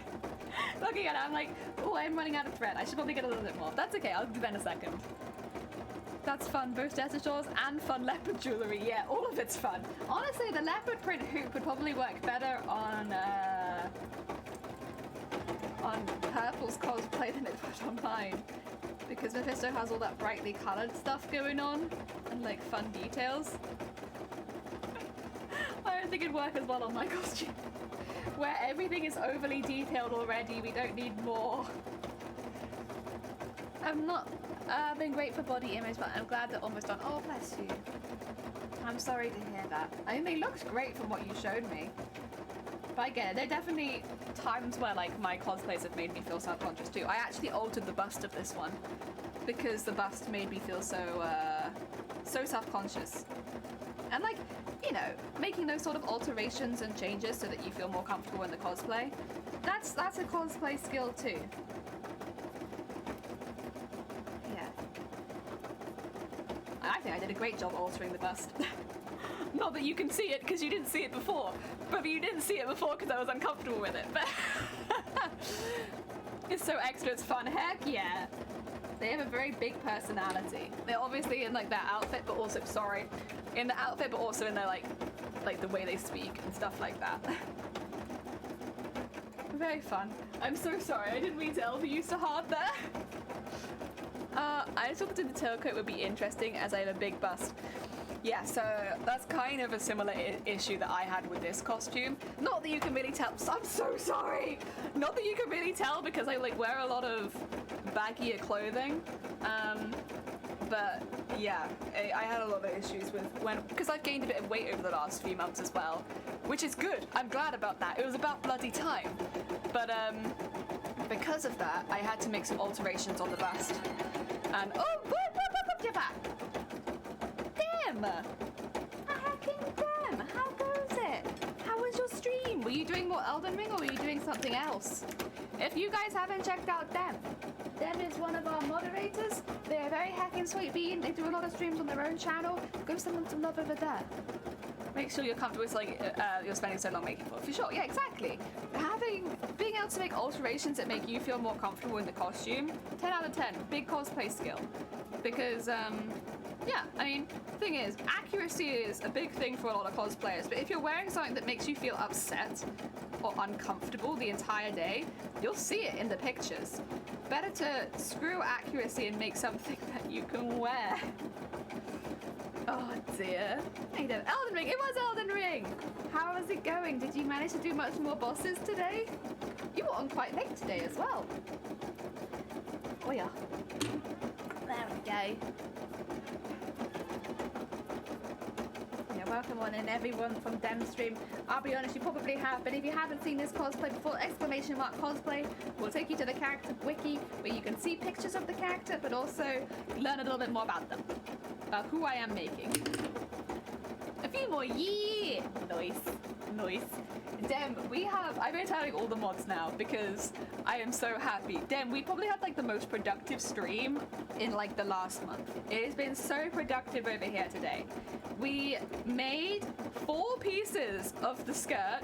We just made them, and now we've nearly finished embroidering. We need to do one more embroidery on this one, and then we've embroidered 2 of them, each of which have 3 separate embroiders on them.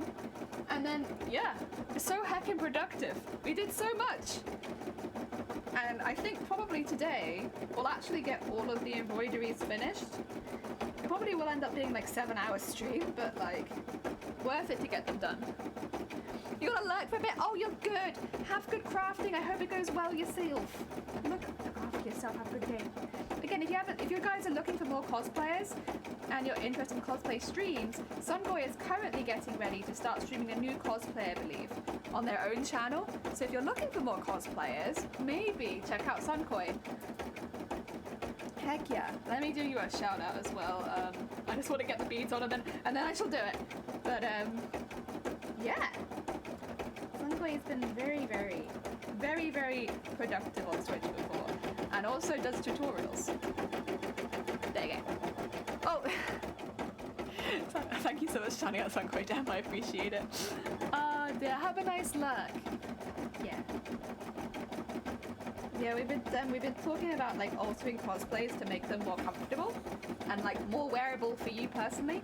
There are some people that won't mind having that much boob out on display, and like power to them. I care. Unfortunately, I am more self-conscious about that kind of thing, and so I put in a modesty panel for any under boob, and I removed the wires because they were really emphasizing my chest, and I didn't want to put hundreds of hours into this cosplay and people just stare at my boobs because I've got wires in them that emphasize my chest. So I changed it. So that was no longer the case. I don't regret it at all. That was a really good change, because now when I put it on, yes, unfortunately it is still kind of a booby cosplay. Not really much I can do about that, unfortunately. Like, I can't cut them off and move them, and since, you know, it's all open at the front, I can't really bind them either. But it's a lot better. It's a lot better than it was. My stomach says I need to lurk too, but then I had underboobs whilst. No, go get yourself some food. This is the thing, there won't be any underboob on this costume because I put in a modesty panel so that you can't see anything under, like, here, I'd say. Yeah. Because basically, yeah, I gained weight over the last few months, which in my mind is something that I'm happy about just because I wasn't very healthy beforehand. And so it's like, it's not particularly a bad thing, but it happened at a bad time because all of the measurements I made for the pattern on the dress were for me when I was like lighter, right? And so now I had to make alterations to fix it to the size that I am now, which is, again, I'm not that much bigger, but I've put all the weight on in some very specific areas that has made it quite difficult. Like for instance, I can no longer pull the costume up. I used to be able to. It doesn't even fit around my thighs now, so I can't pull it up anymore. It has to go over my head, which means I have to put the costume on in a different order. And yeah, things like taking the wires out of the bust made it a lot more subtle on the chest. You'll probably see it at some point and be like, it's not subtle at all, but like comparatively, promise me, it is subtle. It's so much better. It's good that you're more comfy in it. Yeah, I mean, the thing is, his costume's gonna weigh so much, right? So like, I might as well try and make it emotionally comfortable, even if it's not physically comfortable. I hope the same thing goes for you and your cosplay, where you can, if it's something that makes you self-conscious now, that maybe you can make some alterations that make you less self-conscious. Because it's not fun going around a convention feeling like that. Oh dear. You're back! Welcome back, Phoebe! He's cheeky. You're all good, you're all good. Oh dear. I also put on my petticoat struggle over my hips now. Yeah! Yeah, it's like I was fine to scoot it up over the boot before. Like I was all good, no issues. Now, it can't even get around my thighs. And it's like, the first time I was trying, I was like, oh no, I'm gonna have to change how I do this cosplay because this is how I've made it. I've made it so that I scoot it up over the petticoats and over my thighs to the tail, but I can't do that now. It's not possible anymore.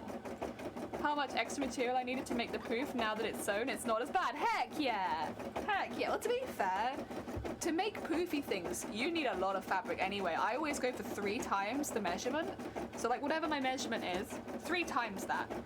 Because that would do you box pleats, which is like a big poof. So maybe I don't want to do box pleats, but I know I have enough fabric for like a lot of poof. So it does end up being a lot. It is a lot for me too. I think, yeah, it's always a lot. A pain in the ass to do as well because, yeah, you've got so much bloody fabric. But, oh, are you about to finish that one? Do I need to hold off? Because you're about to finish that one. Okay. I'll let you finish that one and then we'll move you along. All Starbucks waiting for organisers to get done. Only 3 hours more to go. Heck yeah, heck yeah. Very nice. I would love to show you this costume on, but I'd have to get very changed. I could probably pop it on, but I wouldn't want to pop it on for very long, to be honest. Nah, we'll wait. We'll wait until we're actually attaching things to the bodice, and then maybe I'll show you it. Oh, little alien, welcome on in. I hope you're having a good day. We are putting on a little trim to some extra pieces of fabric for the skirt. We've made these today. We're doing all this today. Here's one I made earlier. We need 3 crosses on each side. There they are. There they are. With the bias tape in the middle. Heck yeah. Very cool. We've been so productive, alien. So productive. We're never this productive here. That's why I keep saying it. We're normally really slow crafters. So to be going this much, it's like, Jesus Christ, what's happened? It's like it's not even me anymore. I never craft this quickly. I'm a slow crafter. Yeah, today we've been zooming through. Pretty, thank you. I love it. I love it so much. But then I did make it, so I made it to my taste. So I guess that makes sense, but I love it. I'm so happy with it. It looks exactly like how I wanted it to look. And now that I see it in real life, I'm even happier. Oh dear. Let's get this threaded up. Again. There we go. Oh, I can smell my machine. Oh no. To be fair, I have made you do quite a few embroideries. My bad, I suppose. Go. After we finish our work today, I'll give you a good break. Oh dear. You've been making so much, right? It's just been zooming by. Also, I need to add some more of the glue fabric stuff. It's dissolvable fabric, but if you don't wash all of it out, it leaves kind of like a gluey tackiness, not tackiness, a gluey stiffness behind, which is really good for my beading because it kind of cements it in place. Yeah. Came in and talk about books. Oops, books. Did I miss something? Honestly, in this channel, no. I did that. It's just a comment. We were talking about making cosplay more comfortable for you. So like, you know, if you were a bit self-conscious about something, making an alteration so that, you know, you feel more comfortable in it. Because at the end of the day, I hope no one ever feels self-conscious in cosplay. But also, just because you're cosplaying doesn't mean your insecurities immediately disappear. So making those alterations so that you feel better is put that under there. And Get that under there. This is, again, just that extra stuff so that when we end up beating it, we're all ready, we've got everything attached, it's all good. Heck yeah. Put that there. Put that there. Okay, and is that where you start? Good. That's what I needed to know. Oh god! Let me allow boobs. Allow! Oh dear. Looking great, thank you. Oh yeah, make it yours, exactly. Oh dear. I think talk of boobs is a very regular thing in this channel. It is a very regular thing in this channel. A big common theme in this channel is boob talk. There's a lot of boob talk. Beep beep beep beep beep beep. Beep beep beep beep beep beep beep. Okay. Get that in about there. And then do it like this. I think that does go quite a bit actually. Probably not that much. Give me there. Oh yeah. Yeah, that looks good. And then just take those pins out. Don't need those. And tighten it up a little bit. Make sure all the corners are nice and firmly in. Do the last one on this side. In fact, it's the last cross we're doing.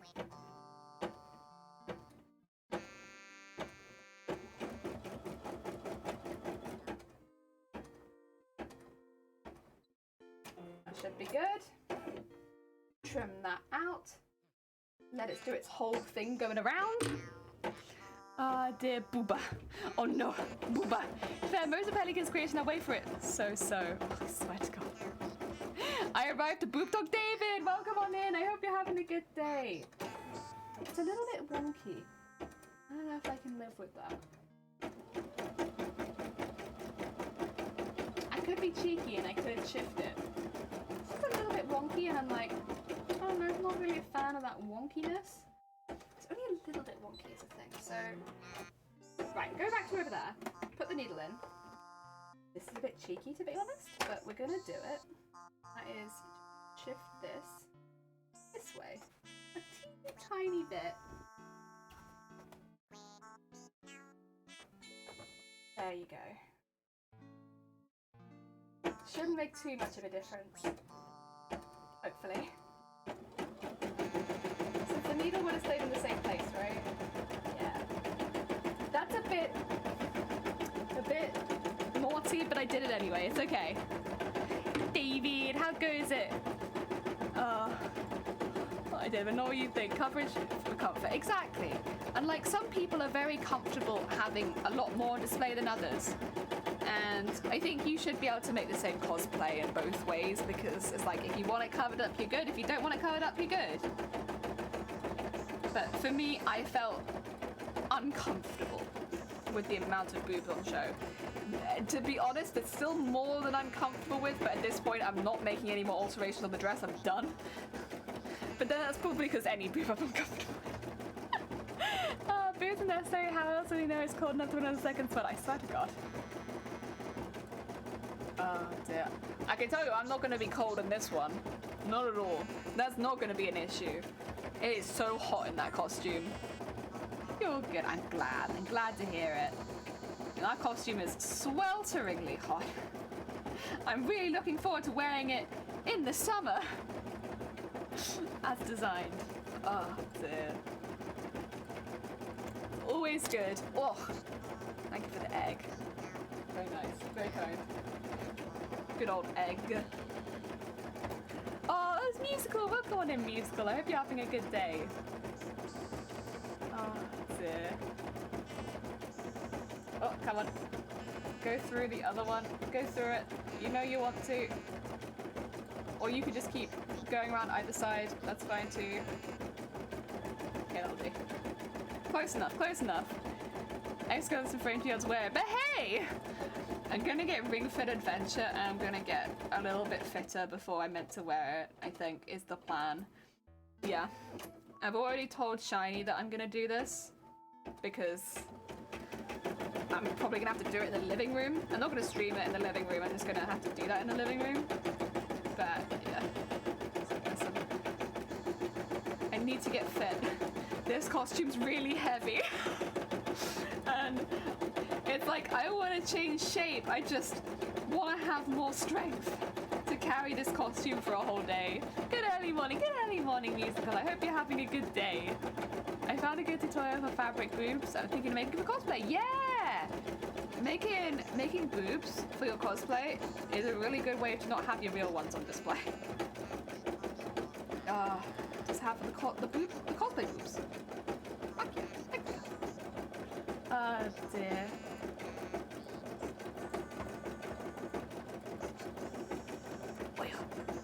A noble goal, a noble goal. Yes. I considered it for this costume, but then I thought it'd probably be quite nice to have an area.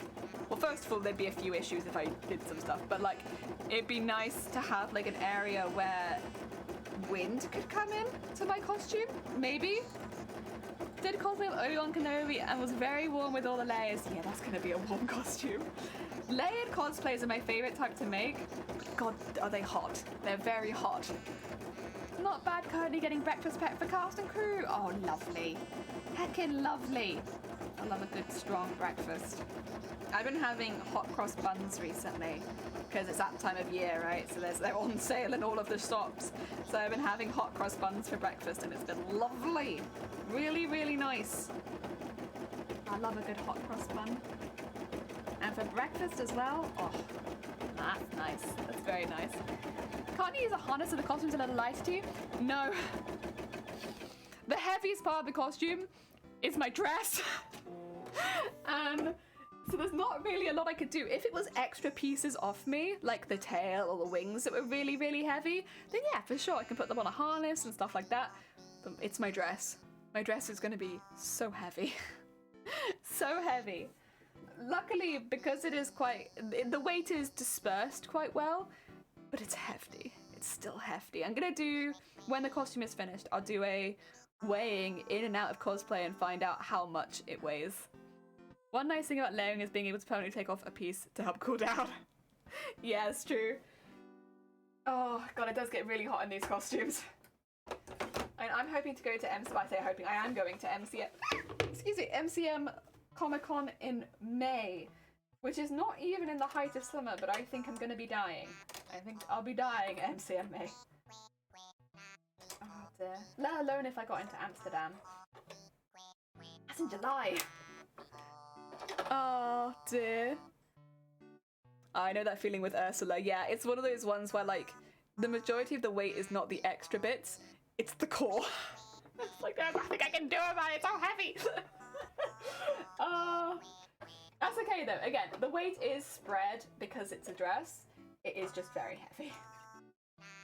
The tail is not too bad, honestly, and that's already on a harness. I'm gonna probably put the petticoat onto a harness too, because, yeah, kind of need to. That's hefty. Most petticoats are not that heavy, but that one is. It's got like 100 meters of fabric in it, though, to be fair, so I can't complain too much. Of course it's heavy when it's got that much fabric in it. Right, there you go. You want to get started on the last piece for that? There you go. You have a good time with that. Oh, I need to trim it actually, don't I? Good point. There you go.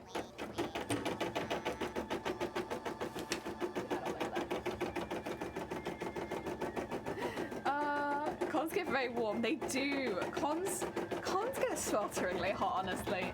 It makes sense because there's so many people together in like a reasonably small space, and you know. But oh, God, you just never get used to it. It's so hot there. At the lack of air, make sure you stay hydrated. I will. Do not worry. We have Shiny with me going to all of these cons, and they normally just have a backpack full of water and craft supplies in case anything breaks.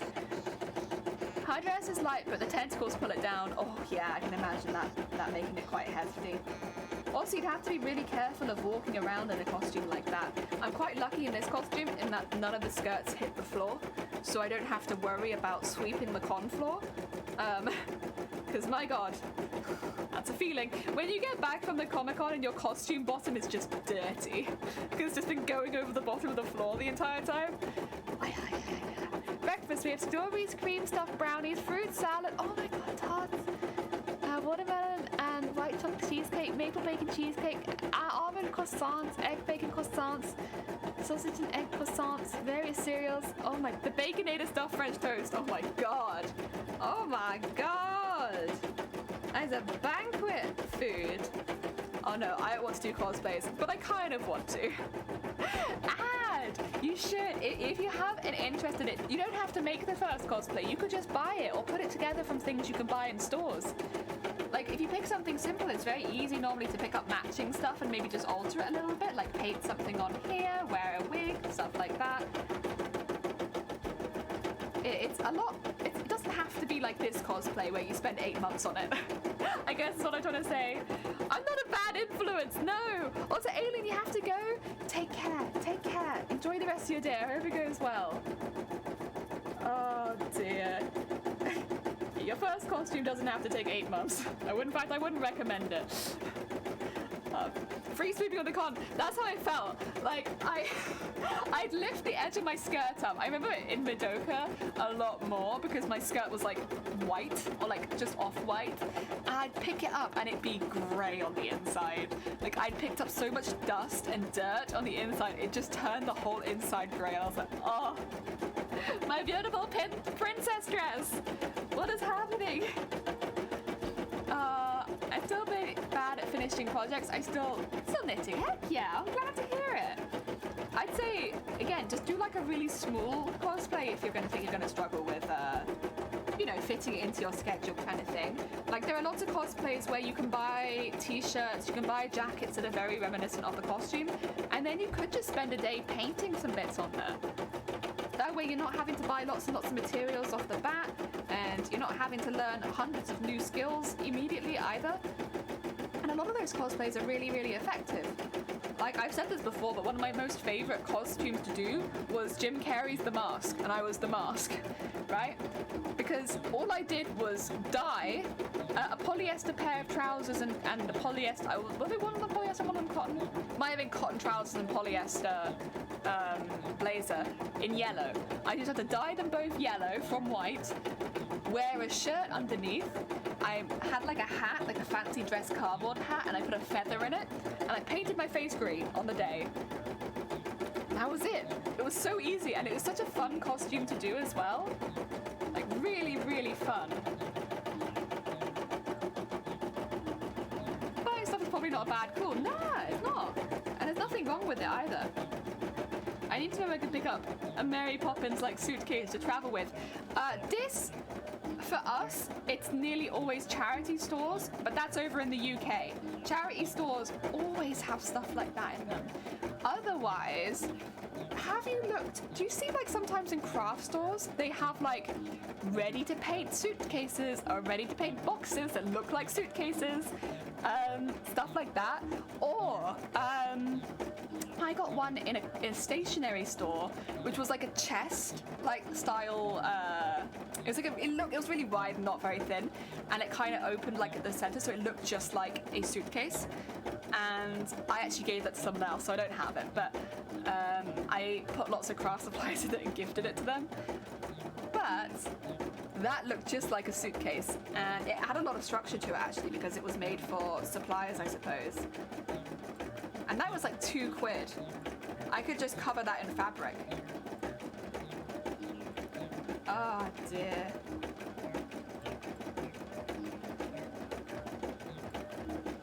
Of course, I don't know if they still sell them because this was a couple of years ago, but I'm sure they still sell something similar. I mean, it's just like a storage box, right? Like an interesting storage box? Yeah. I was thinking a suitcase that could absorb a finished staff in its final form. Heck yeah! That sounds very fun. So what, like a suitcase that turns into a staff? Sick. Sick. I like that. Like that. Oh dear. I'm not sure, because I guess you probably, would you not want a real suitcase then, right? You'd want something that was just suitcase shaped. because real suitcase would be a pain in the ass to like work with because of all of the extra stuff inside of it that makes it really thick. So you're doing great. I'm very impressed. Keep it up. Oh dear. I want magic! I wonder if there are any, like, at joke shops or stuff like that, there are any, like, magic suitcases already, or magic boxes already that you could alter to have what you need in it and look like how you need. I don't get tired of the machine sound. Do you not? To be fair, neither do I. I love it. It's just like a background of my stream at this point. It's like some background music. Yeah, sewing machine. In this case, it's my embroidery machine. Ah, dear. It just chugs away. Nah, it's doing a very, very good job, to be honest. Like, you know, we've had to change the bobbin a few times, but other than that, it's been really good. It's not had any issues today. It can be a bit finicky, this machine. But today, it's been good. It's been good. I like collecting weird storage pots and stuff like that. Sometimes I use them in cosplay, but a lot of the time I just keep them and put stuff in them. So I have a lot of weird storage things. Like, all of my beads are in a Ferrero Rocher box. This is a makeup thing from, I think it was Boots. And then the drawers, they didn't come together, but like, they are together now and they look like they match. And so I have all my threads in like makeup storage. But it works and they look good. All of my resin is, I can see it up there. It's in a pot that used to have massive chocolate buttons in it. And I have a tin over there that I'm starting to fill as well. That had a Christmas cake in it. Oh dear. Yeah, my craft room is the opposite of an organized craft room. It's like every single box is different kind of craft room. But I love it. Oh dear. I love all the tiny boxes and stuff like that. The thing is, I always have things to fill them with. So it's not really become an issue yet. So it's reassuring, like listening to an odd clock, you can listen to time going by, which means everything's okay. I don't know how to explain it. No, I find it very relaxing as well. I mean, there are times where I definitely find it less relaxing, but it's probably because I'm the person sewing. So like sometimes, you know, if the sewing is not going well, it's not quite so relaxing. But most of the time, I find it very, very relaxing. I mean, it is kind of like, I suppose, my hobby. It's something I love. So hearing it going on in the background just reminds me of doing things that I love. Yeah. I will say, though, I don't like listening to it quite so much without my headphones on. My headphones block out some of the sound, so it's kind of like a bit more dull. Which I guess is probably just how I'm used to hearing it. But when I don't have the headphones on, when I'm like, oh, that's loud. That's loud to me. Oh dear. This one doesn't feel quite so loud as that one does. Even though I do think it's the other way around, and I think that one's a loud one. But Aye.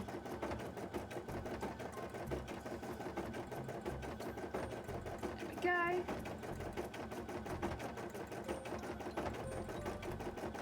So on this one that's printing right now, it's a little bit lower than I would have liked it to have been. Because I kind of wanted this one to just gently graze the bottom and not go the whole way down. Not going to end up being too much of an issue though. What we'll do is, I'll put some extra stitches in it probably, and then cut off a little bit of the bottom once I've taken the glue out. Because when you glue it, it stops all the thread from fraying. And since I'll be going around the bottom with some beading anyway, I can do that, then trim it. Yeah. It's not ideal, but honestly, like, I'm just impressed that it's managed to do it this many times and be okay. So, I'm not going to complain too much. It's doing great. It's not quite in the line that I would have liked it to be, but we can absolutely work with it. Yeah. There you go. Then I'm gonna have to get the other, what do you call it, out? The other piece we've been working on out. How long have we been going for today? Oh god. How have we been going for 5.5 hours already? That's god damn it. No, you know what though? We've still been, we could have done 5.5 hours and only just finished sewing the things and embroidering the first one maybe, and I would have been like, hell yeah, we've been really productive today. So It doesn't matter. It doesn't matter that it's already been 5 hours. That's okay. We won't think about it too much. Plus, it doesn't matter. Like, what else was I gonna do, huh? What else was I gonna do? Nothing. That's what. I wasn't gonna do anything. Except maybe craft not on stream. There we go. And down there. And up to... Now that I've been thinking about it, I really want one of those suitcases that I gave away to was it a friend or was it family? Now I kind of really want one because they were so cute.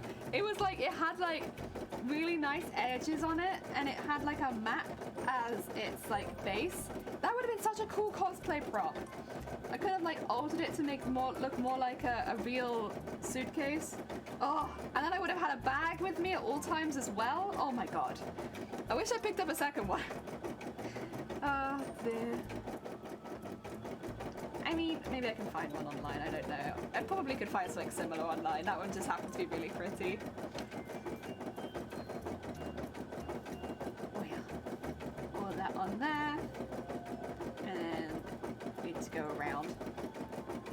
Yeah, doing this kind of work in the background with something else going on is nice because, honestly, the beading on the outside of these is like, it's good for adding sparkles, but it's not super exciting. Having that on is nice. It makes it feel like I'm doubly productive as well.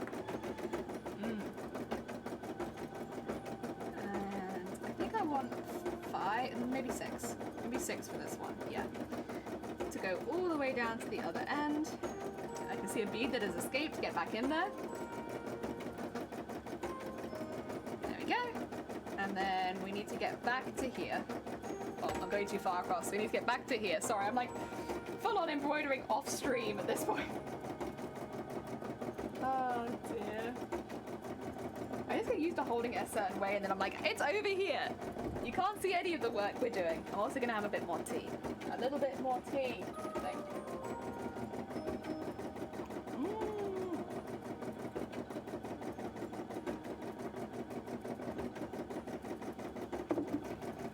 Very nice. I needed a bit more tea. Although my tea is basically cold again, it still feels like it, like, I don't know. It still feels nice and calming. Maybe I'm just used to drinking cold tea. Then again, I don't think I know any crafters that don't drink cold drinks that were meant to be hot. It's not always tea, but like, we all leave our drinks to one side, I think, and just don't drink until they're cold. Not on purpose. Drink your goddamn tea! I know, right? I know, right? Sure. I'll drink a bit more. But yeah, I think we all just leave it to one side and don't drink it. Common crafting trait. There we go. And oh yeah. Go back down, and then we only have one more piece. Once we've done this, one more piece, and that's all the bodice armor that we originally designed back in August. Done. Heck yeah. It's only taken half a year, but we did it. Nearly. Oh dear.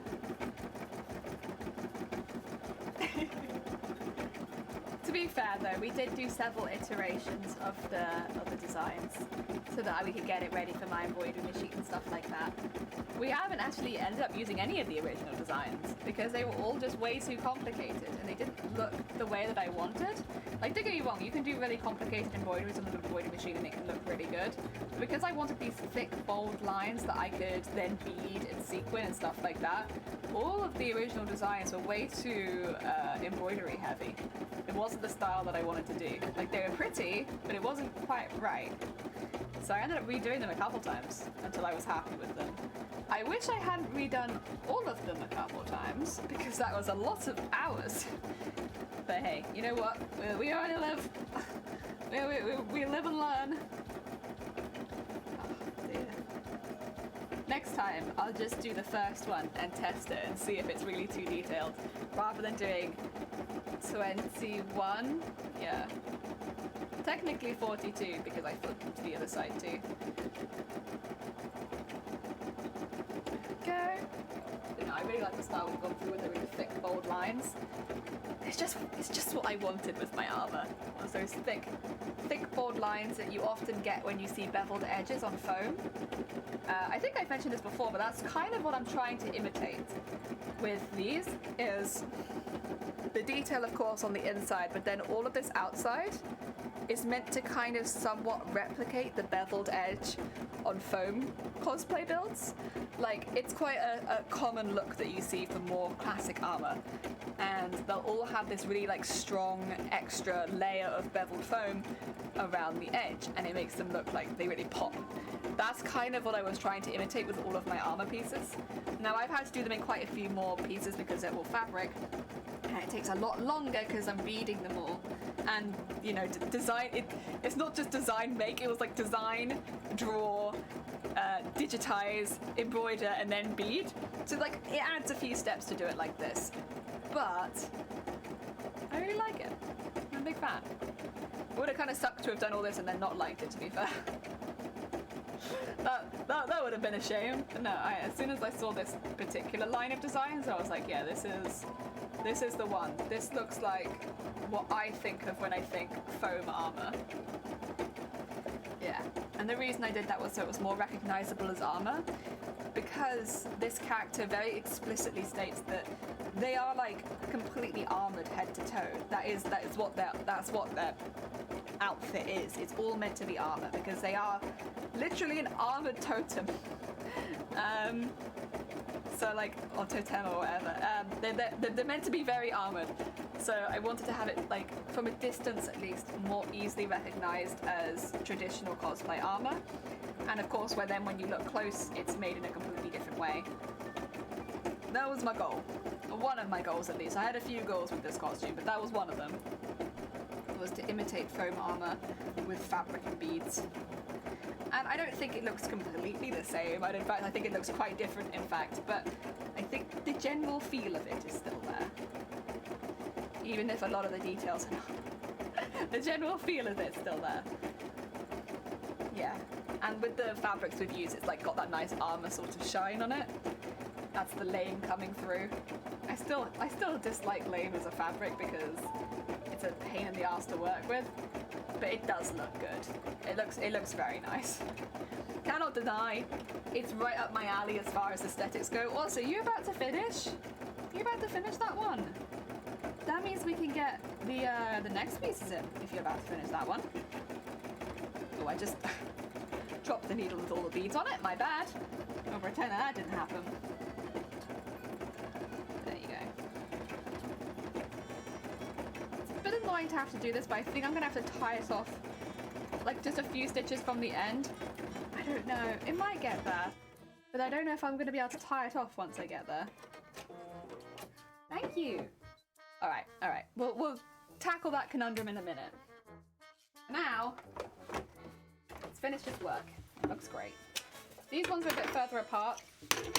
I can kind of tell that already. It's a little annoying, but it's okay. We can definitely manage that. It looks good, and I'm happy. Did it. Right. Where are the other pieces I need to do? I've dropped them somewhere. Where did I put them? Is that one of them? No, that's a scrap. Where did I put them? They're not up here, right? No. Is that them over there? Yes. There we go. I got panicky for a second and I was like, wait a minute, we spent all this time making them. Where have I even lost them? I didn't see it, so it didn't happen exactly. I'll be honest though, once we bead them, you won't. Because the beads bring them so close together anyway, you probably won't see it. I'm alright with it. Okay, should we do this side first? Well, actually, which side is the front and which side's the back? Oh dear, I don't know. They both look the same. We'll put this side in the front. Yeah. I don't think it matters since they both look the same. And then what we want to do is mark 11 back. To there. Yes, that looks good. Okay. We actually need to get a different embroidery on here now.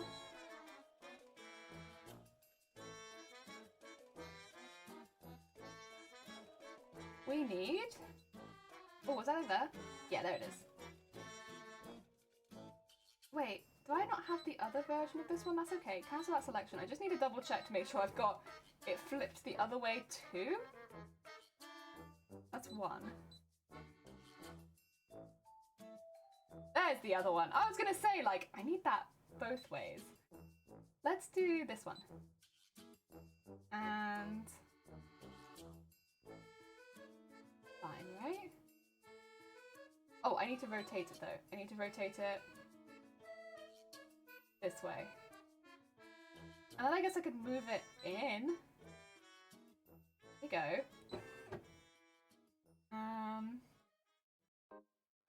Where does it start? Yeah, at that end. Okay, that's brilliant. That's exactly where I kind of need it to start. Okay. Let's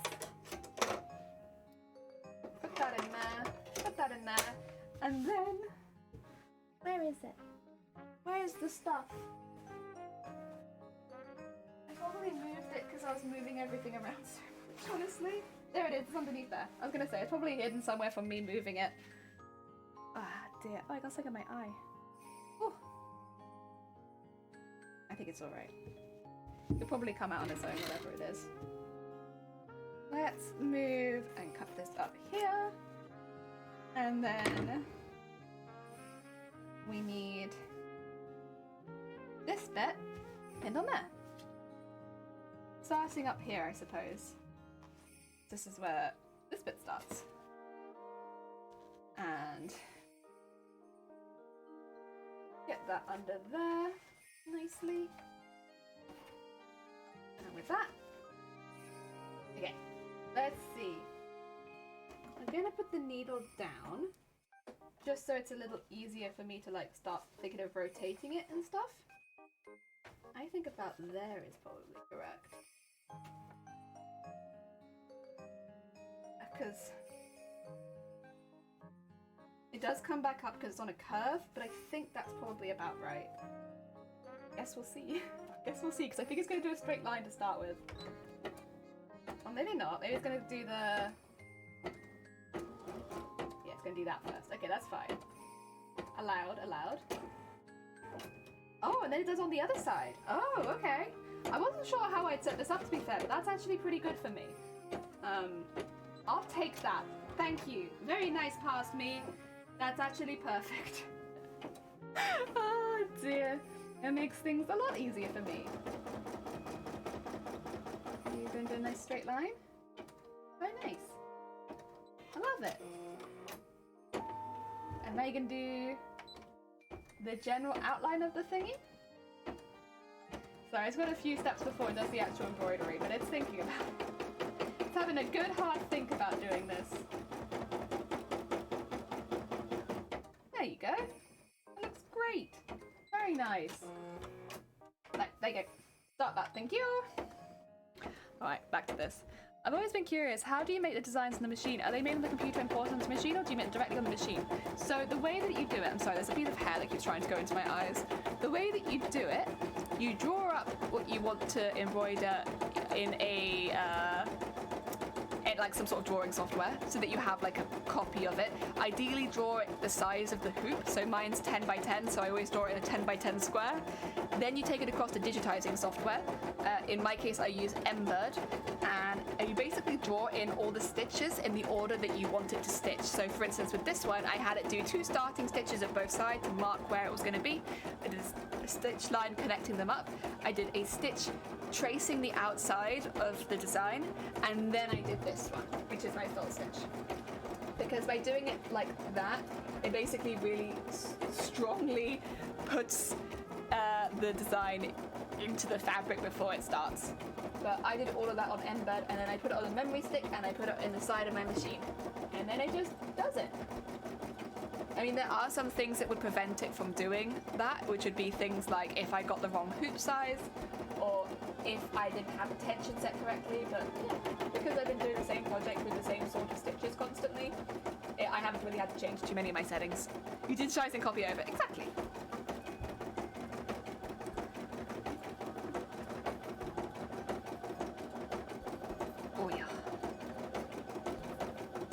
luckily I've been getting on well with Embird, so that's been going quite well for me. Kind of does everything I needed it to do, personally, and it was a bit cheaper. There are some very, very expensive digitizing software programs, but I got away with the cheap one. Oh dear. Also, Stitch, I hope you're having a good day. Welcome, welcome. Did you ever find... Never found it. Still no idea where that is. Like, it's just gone. I don't know. The thing is, I don't have the best eyesight, to be truthful, most of the time. So it could just be that I'm like straight up looking over it. But I couldn't find it anywhere. As far as I'm concerned, it's gone. It's just gone. Oh dear. I always find it impressive how it just does what you want. Yeah. I just really, I tell it very sternly that this is what I want to have done, and then it decides that it's going to do it. That's what it is. It's the stern talking to I give it before stream. There we go. Another one. A bit more simple, this one, but it'll work well since it goes under my arm. So, Kiba, welcome on in. I hope you're having a good day. Welcome, welcome. We are doing lots of things at once. Also, here's my bag of armor for anyone who's not seen it. It's pretty sick. It's a whole bag of armor. That's the nice thing about it being fabric, because I just go in there. Stay in my bag. Oh, this is cute. Oh, I like this one. Very cute.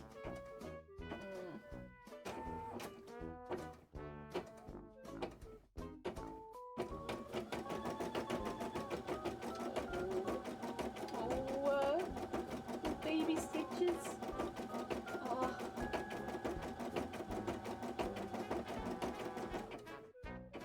Very cute, very cute. Okay. What's next? Is the bit that goes underneath? Can you see it? It's a teeny tiny wave! I am so far. What about you? I'm good, thank you. We've actually been really, really productive today. It's been really nice. I am not normally so productive, so to have such a productive day has been lovely. Really lovely. So what I need to do is trim off the side of this one up here. There you go. And then trim the bottom of this one. So it matches the other side.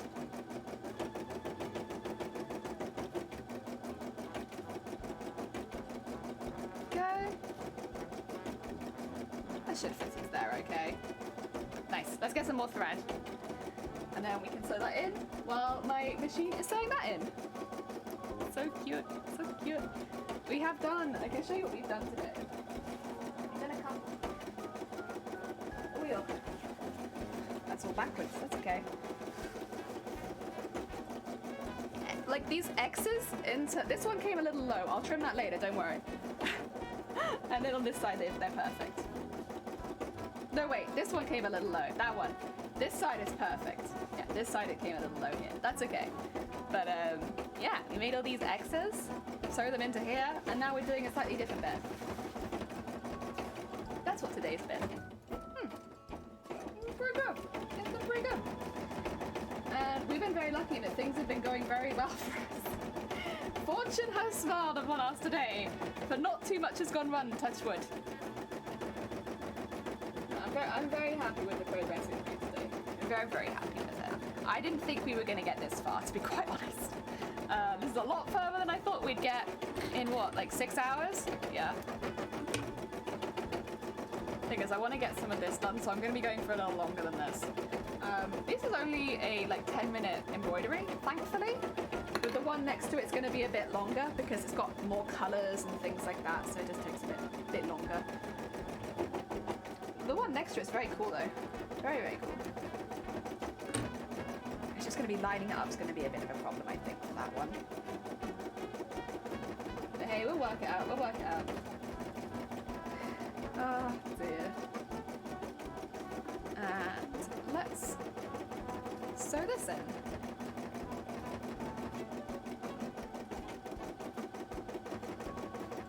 There we go.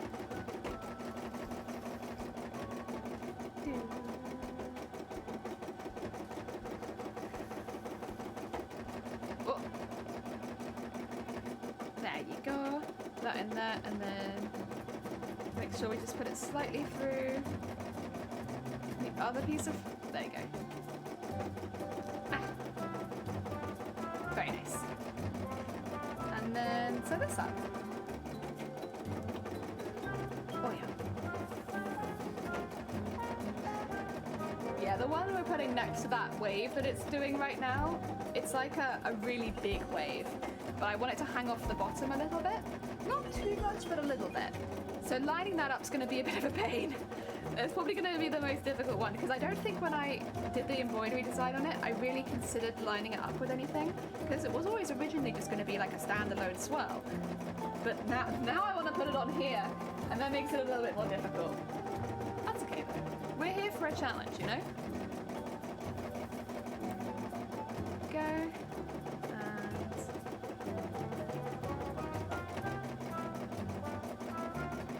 Got Animal Crossing music, making everything feel nice and calm, even with the really intense embroidery machine noises in the background.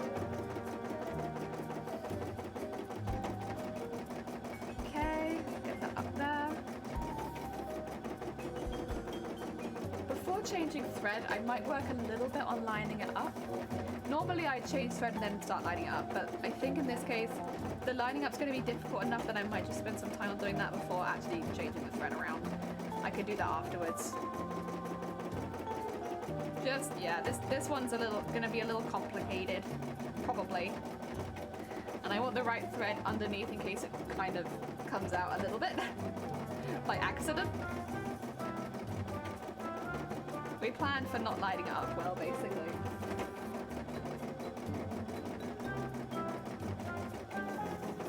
You nearly finished that one. Alright, 2 seconds. I just want to get this bit stitched in there. I'll be right with you, embroidery machine, I swear. Don't worry, I'm right here. I just need to get that bit in there. There you go. I'd already got the stitch ready. It's like, I couldn't wait. There you go. Okay. Back. And then back in again.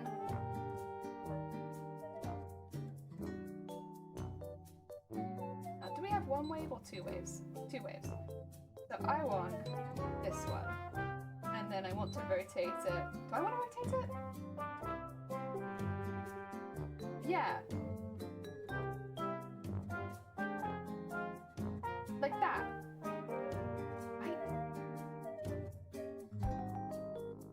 And then I need to know where it starts. Well, that's an awkward place to start. Okay. We can probably work it out from this.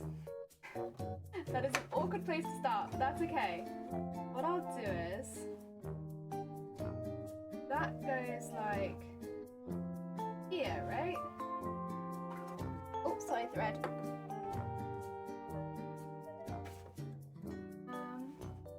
So probably about there would hit the outside nicely, right? Or maybe there. That right? Depends how much it goes up, to be fair. If that's the case, then I should probably get to there. Also, what is this? Animal Crossing OST. Can I, what is this? Oh dear. If I have a look at this and see how... Alright, my bobbin thread is almost empty. Why do you have to go and make things so complicated? I don't know, Thrope. I'm not sure. Oh, unsure. Oh dear. It's okay that the bobbin thread is nearly empty. Do this anyway because this won't take a lot of bobbin thread. And I honestly don't really care if it runs out doing this. I know the bobbin thread's almost empty. Keep going. Don't listen to your heart. Just do what I tell you to do. I know.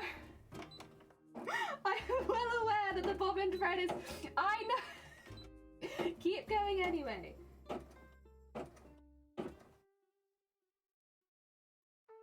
No, I'm not refilling the bobbin thread. That looks perfect, actually.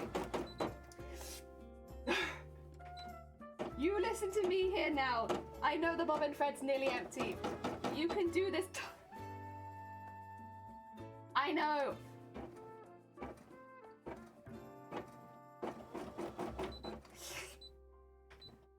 gonna keep doing it, and that's okay. That's okay. I'm fine with that. I know it's just gonna keep doing it, so it's okay.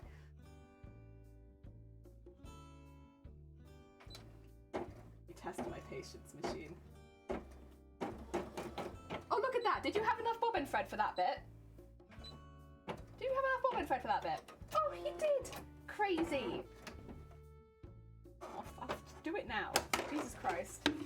He had plenty of bobbin thread. He had so much. That's not how it works. I just force it. Force it through. But I like that. Like, it comes up just a little bit before that, and that's nice. That's nice. That's kind of what I wanted for this wave. Oh my god, you had so much bobbin thread left on you. Greedy you are to want this much bobbin thread. I wonder that I might... I really would like to skip this part, but it's not going to let me. I'd rather just do the outside, to be honest, but... I don't think that that'll be allowed. That's okay, that's okay. What I'm going to do is I'm going to rethread it with the gold, and then we'll rethread that bobbin in a minute. Honestly. Get the gold on there.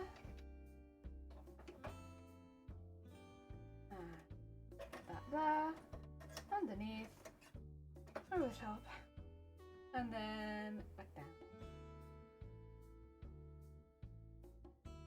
And in there.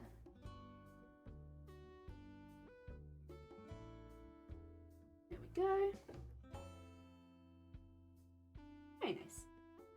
That in there. And pull that bobbin through. I complain so much about not having bobbin, I swear. You had so much bobbin left. Oh dear. Right, let's get that up there. Back on there. And go. There you go. Oh, I should probably trim the initial one because it's going to be really long, isn't it? There you go. We don't need one that long. Oh. And then you do your little stitches. They're going to look great. I don't know how it's going to fare on the part that goes off the bottom, but we'll see. We'll see. I think it should be okay. Ah! Best not to think about it. Just let it do its thing. I think it'll be fine.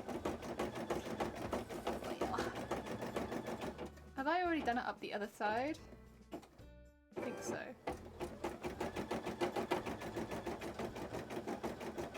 Oh, I have, but I haven't. I see. Okay. I got confused about where I left it off, then I started sewing the bit that I'd already done. That's okay. Let's, through here instead. So this is actually the same, the one it's doing now, it's the same embroidery that I have elsewhere on the costume already. I kind of wanted to tie it in by having the same wave appearing more than once in the costume, so it probably will appear in a few places. That's okay though. I think it's a nice wave, and since I've already digitized it, I might as well use it a few times, you know? There we go. Let's then go around the outside and bead it. The rest of it's just beading. Sorry, I made a couple of clunking noises and I got worried, but I think it's fine. Just my machine being clunky again. All good. As long as it doesn't need bobbin or anything like that, it can probably just keep going happily. Let's do that. And go a bit further. There we go. Get a lot of beads, because this is kind of thick. Not that many. A lot of beads, but not quite that many. There you go. That's better, that's better. And put that in there. And then... all the way to the top. Yeah, you're doing okay. I was worried, but you seem alright. You seem to know what you're doing. You're gonna have a bobbin refill in a minute, but that's okay, because I never refilled the one that you wanted me to. There you go. Fine. There you go. Get that out of there. And then let's get that other bobbin at the top and fill it up. Where did I put the bottom of that? Ah, it's around the back. That's okay. And where's the thread? There it is. Losing the thread. That's no good. And put this on there. Around here. Then through the bobbin. Through the bobbin. Come on. Oh, am I going through the wrong side? There's only one side of the bobbin that actually has a hole in it that I can go through. I think I actually find it harder to thread bobbins than I do to thread needles. I'm not sure why, but it generally feels like that. Pick up full speed, step. Very nice. Let it do its thing. And then we'll put that back on here. I'm going to take this bobbin out, to be fair, because I'm not going to be using that for a minute. Get back there. Oh.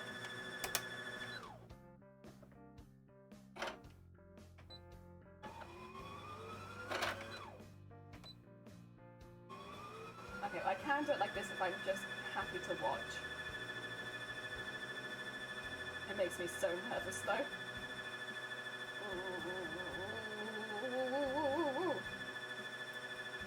Basically, if the thread jumps once, it will start putting thread inside of my machine underneath the bobbin. So be real careful.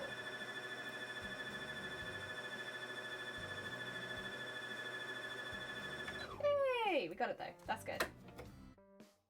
No stress today. Oil. Bobbin refill, yeah. I can't tell you, I haven't been keeping counts. I can't tell you how many bobbin refills we've done today, but it's a lot. It's a lot. We've done a lot of bobbin refills today. All of the same colours, basically, as well. So yeah, we've definitely done our bobbin filling quota for the day. Go, get that there, and...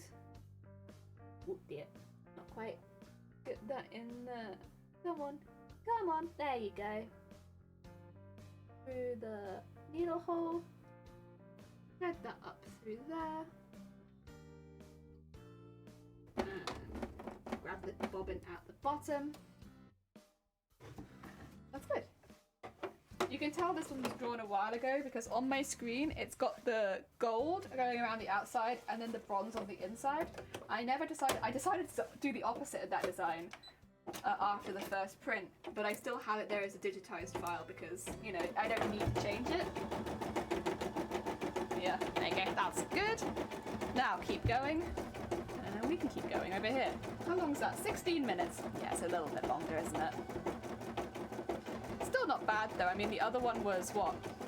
20 minutes for one piece? It's less than that, that's for sure. Padawan, welcome on in. How are you from England? How's the cosplay going? It's going well. It's going really well. We've been so productive today. Oh dear.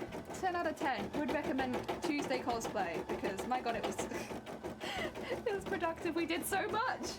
We've done so much and we are doing so much. And honestly, it's coming along pretty good. I'm pretty pleased with it. It all looks pretty neat. We'll see when we take away the double fabric how well it stays together, but I have pretty high hopes, honestly, that it's going to hold together just fine. It just might make my fabric a bit stiff. I've done very little of mine. Just been helping friends with their stuff. Oh, bless you. Bless you. Oh, dear. It's like that sometimes, though. You have lulls in making your own cosplays. Whether it be because you're helping friends, or you're just busy with work, or whatever. Oh, dear. Now, we've been smashing this cosplay out recently.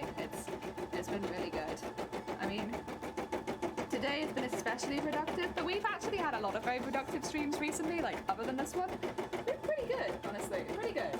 There you go. Make a nice little grid for you to sew onto. Oh dear. Yeah, you make your grid.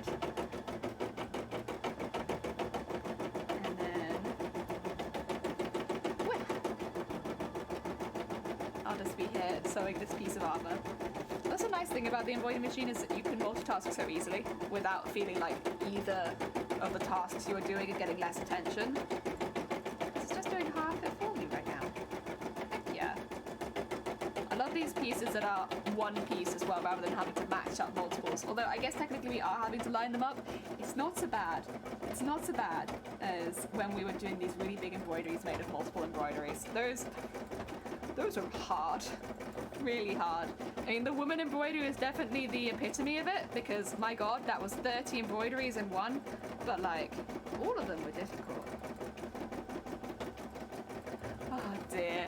We asked for help anyways, as we're in Star Wars cosplay group, and they want to know what face paint. Ah, bless you. Yeah, that's really cool. To have a cosplay group like that, that does one specific type of costume and just works together to do it, that's really nice. That's really hacking nice. I bet cons are a lot of fun. Oh dear. Ooh. That's coming along nicely. Yeah. Very hacking nice. Let's get that up there. Let's start doing the little yellow bit at the bottom. Heck yeah. Oh yeah, I should say, for anyone who's not seen this costume, Nightbot just very kindly posted a couple of links. The first one takes you to the cosplay wiki, so basically the character wiki. It's got a little bit of information about the character. It's also got some pictures of the character too. That's Final Fantasy Tactics Advance Mateus. And if you are a fellow cosplayer and you're looking for a cosplay competition to enter, maybe click the second link. The second link will take you to the competition page for TwitchCon Amsterdam. Heck yeah. Also, Padawan, thank you for the follow. It's very kind of you. We haven't seen each other since 2019 or new to series NO, plus they have helped me so much. You have to return as much help as you could. Yeah. I honestly love helping people with cosplay. Like, if I can come over and help, I love it. Because it's like one thing where I actually have like a level of skill in. So it's like I could actually offer assistance. Whereas a lot of the time it's like I'm more like asking for assistance because I can't do something. Whereas this is like where I can actually be like, yeah, I can help with that. This costume looks awesome. It's a big costume. We've been working on it since August now, and although we really started a lot of the sewing work in November, but we've nearly finished all of the armor. Kind of see some of it being printed up right now, but this is for the skirt part. All the bodice armor is pretty much done. We just have to attach it. Yeah, we're honestly we're making tracks. We're speeding through at the moment. It's been a very, very productive few weeks. And yeah. Then we can get it all onto the costume and actually have a good look at it. And be like, is this too much? Probably. Probably too much. But that's alright. I like that. Worried about doing a scar to my face when my characters. I haven't done anything like this. It's always going to be nerve-wracking the first time. But, you know, you got this. You give it a go and you're going to be blown away. Because honestly, little details like that can really bring a costume to life. And there's many ways you can do it as well. There are more complicated and more simple ways. Like you could do face paint and do a scar like that. Or you could go really far and try doing like a silicone style, a prosthetic scar, even. Lots of ways you could end up doing it.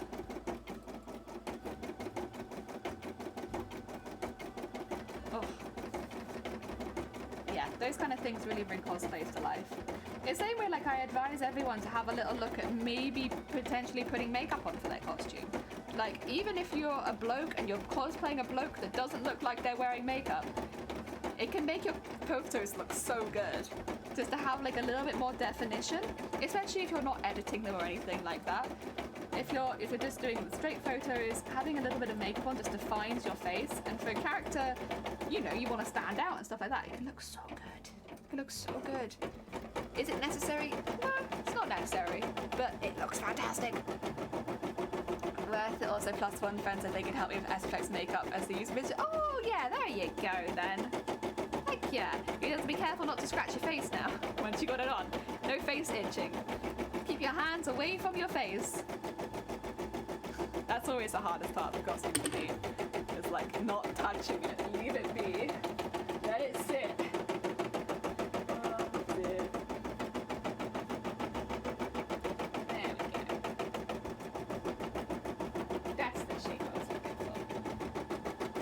It's so hard not to just sit here and watch it do it because I really like it. It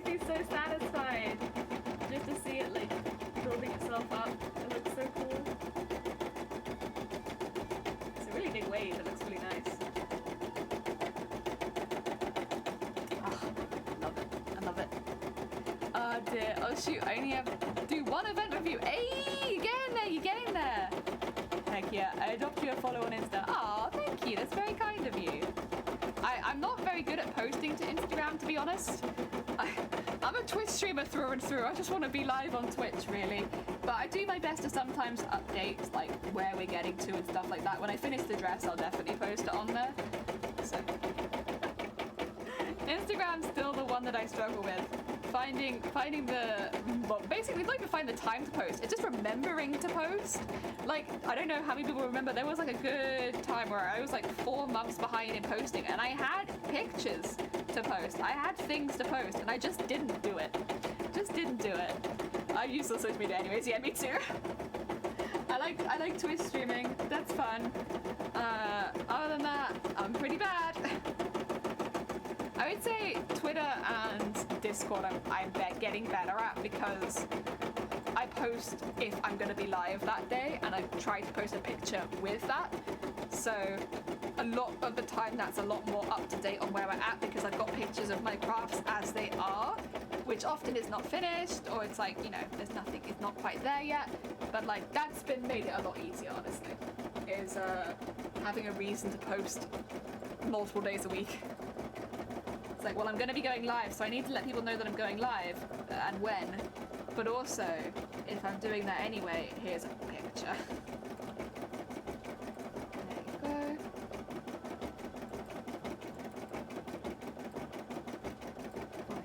What was today's picture? I think it was the embroideries I finished off stream yesterday, because you guys didn't get to see the finished product. Oh dear, it's weird that they do to my cats wanting cuddles. Well, there you go. That's the priority right there, isn't it? You can't really argue with that. That's what you gotta be doing. If the cats want cuddles, that's it. Sorry, your time is taken. You've been booked up. There you go. You look great. Very nice. Oh. I'm gonna have to get some more thread because I am running out of thread again. But I don't have the motivation to get more thread right now. I'm just like, my hands are tired, I think. I think we might be nearing end of stream just because my hands are getting a bit tired. And hey, you know what? They've been doing stuff for like 6 hours. They've been doing pretty good. Like, my hands are getting sleepy. I might get to the end of this. Finish that one so you guys can see that side. And then I'll do the other side in my own time. That's okay. If you see one side, you'll know what I'm doing. I'm just repeating it, at least. There we go. And there we go. Up there. They found my pod plushie and they snuggled. Aww. Heck yeah. Heck yeah. That's one thing. Even if one day we do manage to get a pet, which I'd love to get. I love cats and dogs, but because we go on walks a lot, I think dogs fit our lifestyle a lot better at the moment. I'd love to get a dog, but they'll never probably be allowed in the craft room, not unless they're very, very well trained. Because, you know, on the off chance there's any bits on the floor that I've not managed to pick up, I don't want them eating them, especially not pins and needles and stuff like that. So I would have to be very, very careful, and I think it's just safer not to have them here. I'm just a hazard. I throw stuff on the floor all the time. Oh yeah.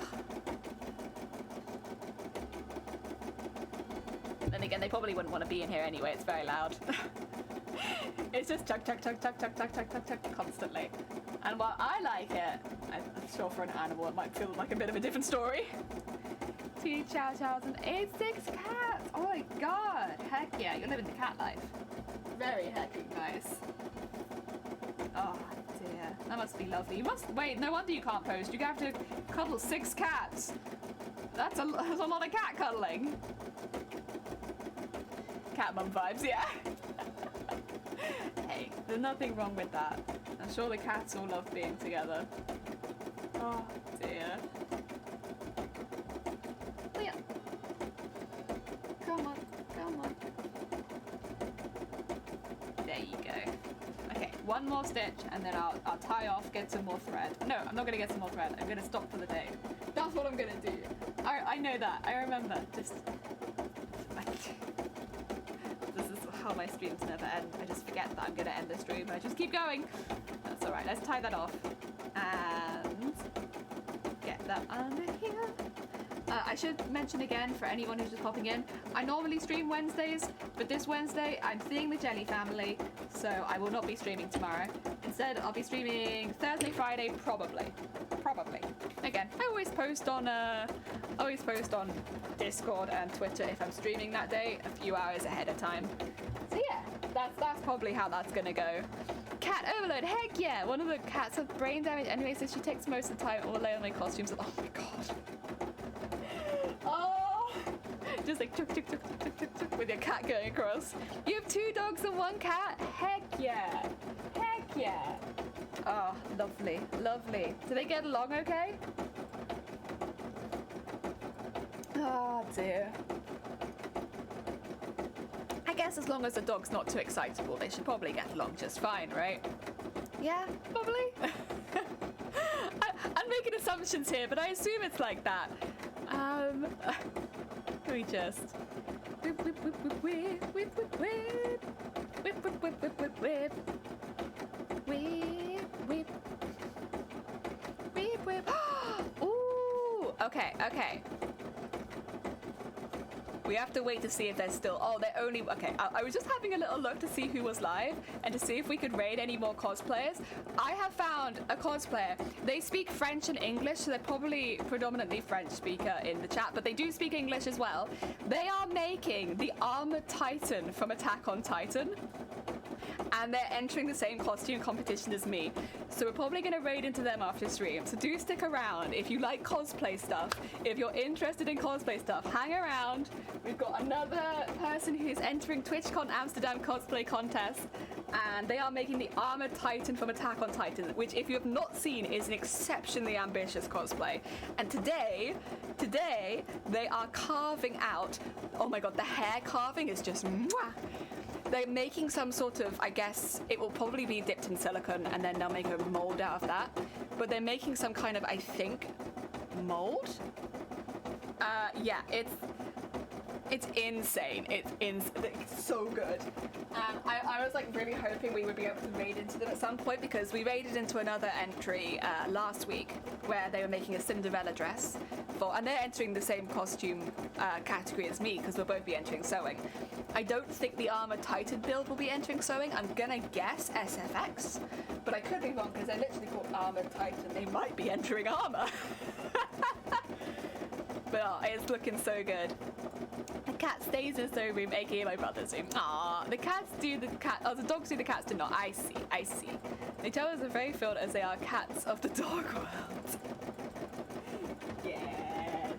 Oh. Oh dear. I'll try. I've got a meeting in a bit, but I'll stay on to follow the raid. Oh, bless you. Thank you. It's always nice when we can send some love over to another streamer, but I do want to show you this bit done first, so you can see what I mean by the waves going next to each other. And then I will end my stream and we can send you all over to Hartigan Cosplay, who is doing some very cool stuff today. Right, thank you very much, Machine. You get to have a break now because you have been on for so long. I do feel kind of bad. This one's a lot more simple than the other side, but it's got 2 different pieces in it. So it's going to have this along the bottom. And then next to it, we'll have one of the pieces we made yesterday, but 3D, kind of more like that. Yeah, next to it. So it kind of comes up into it. Yeah.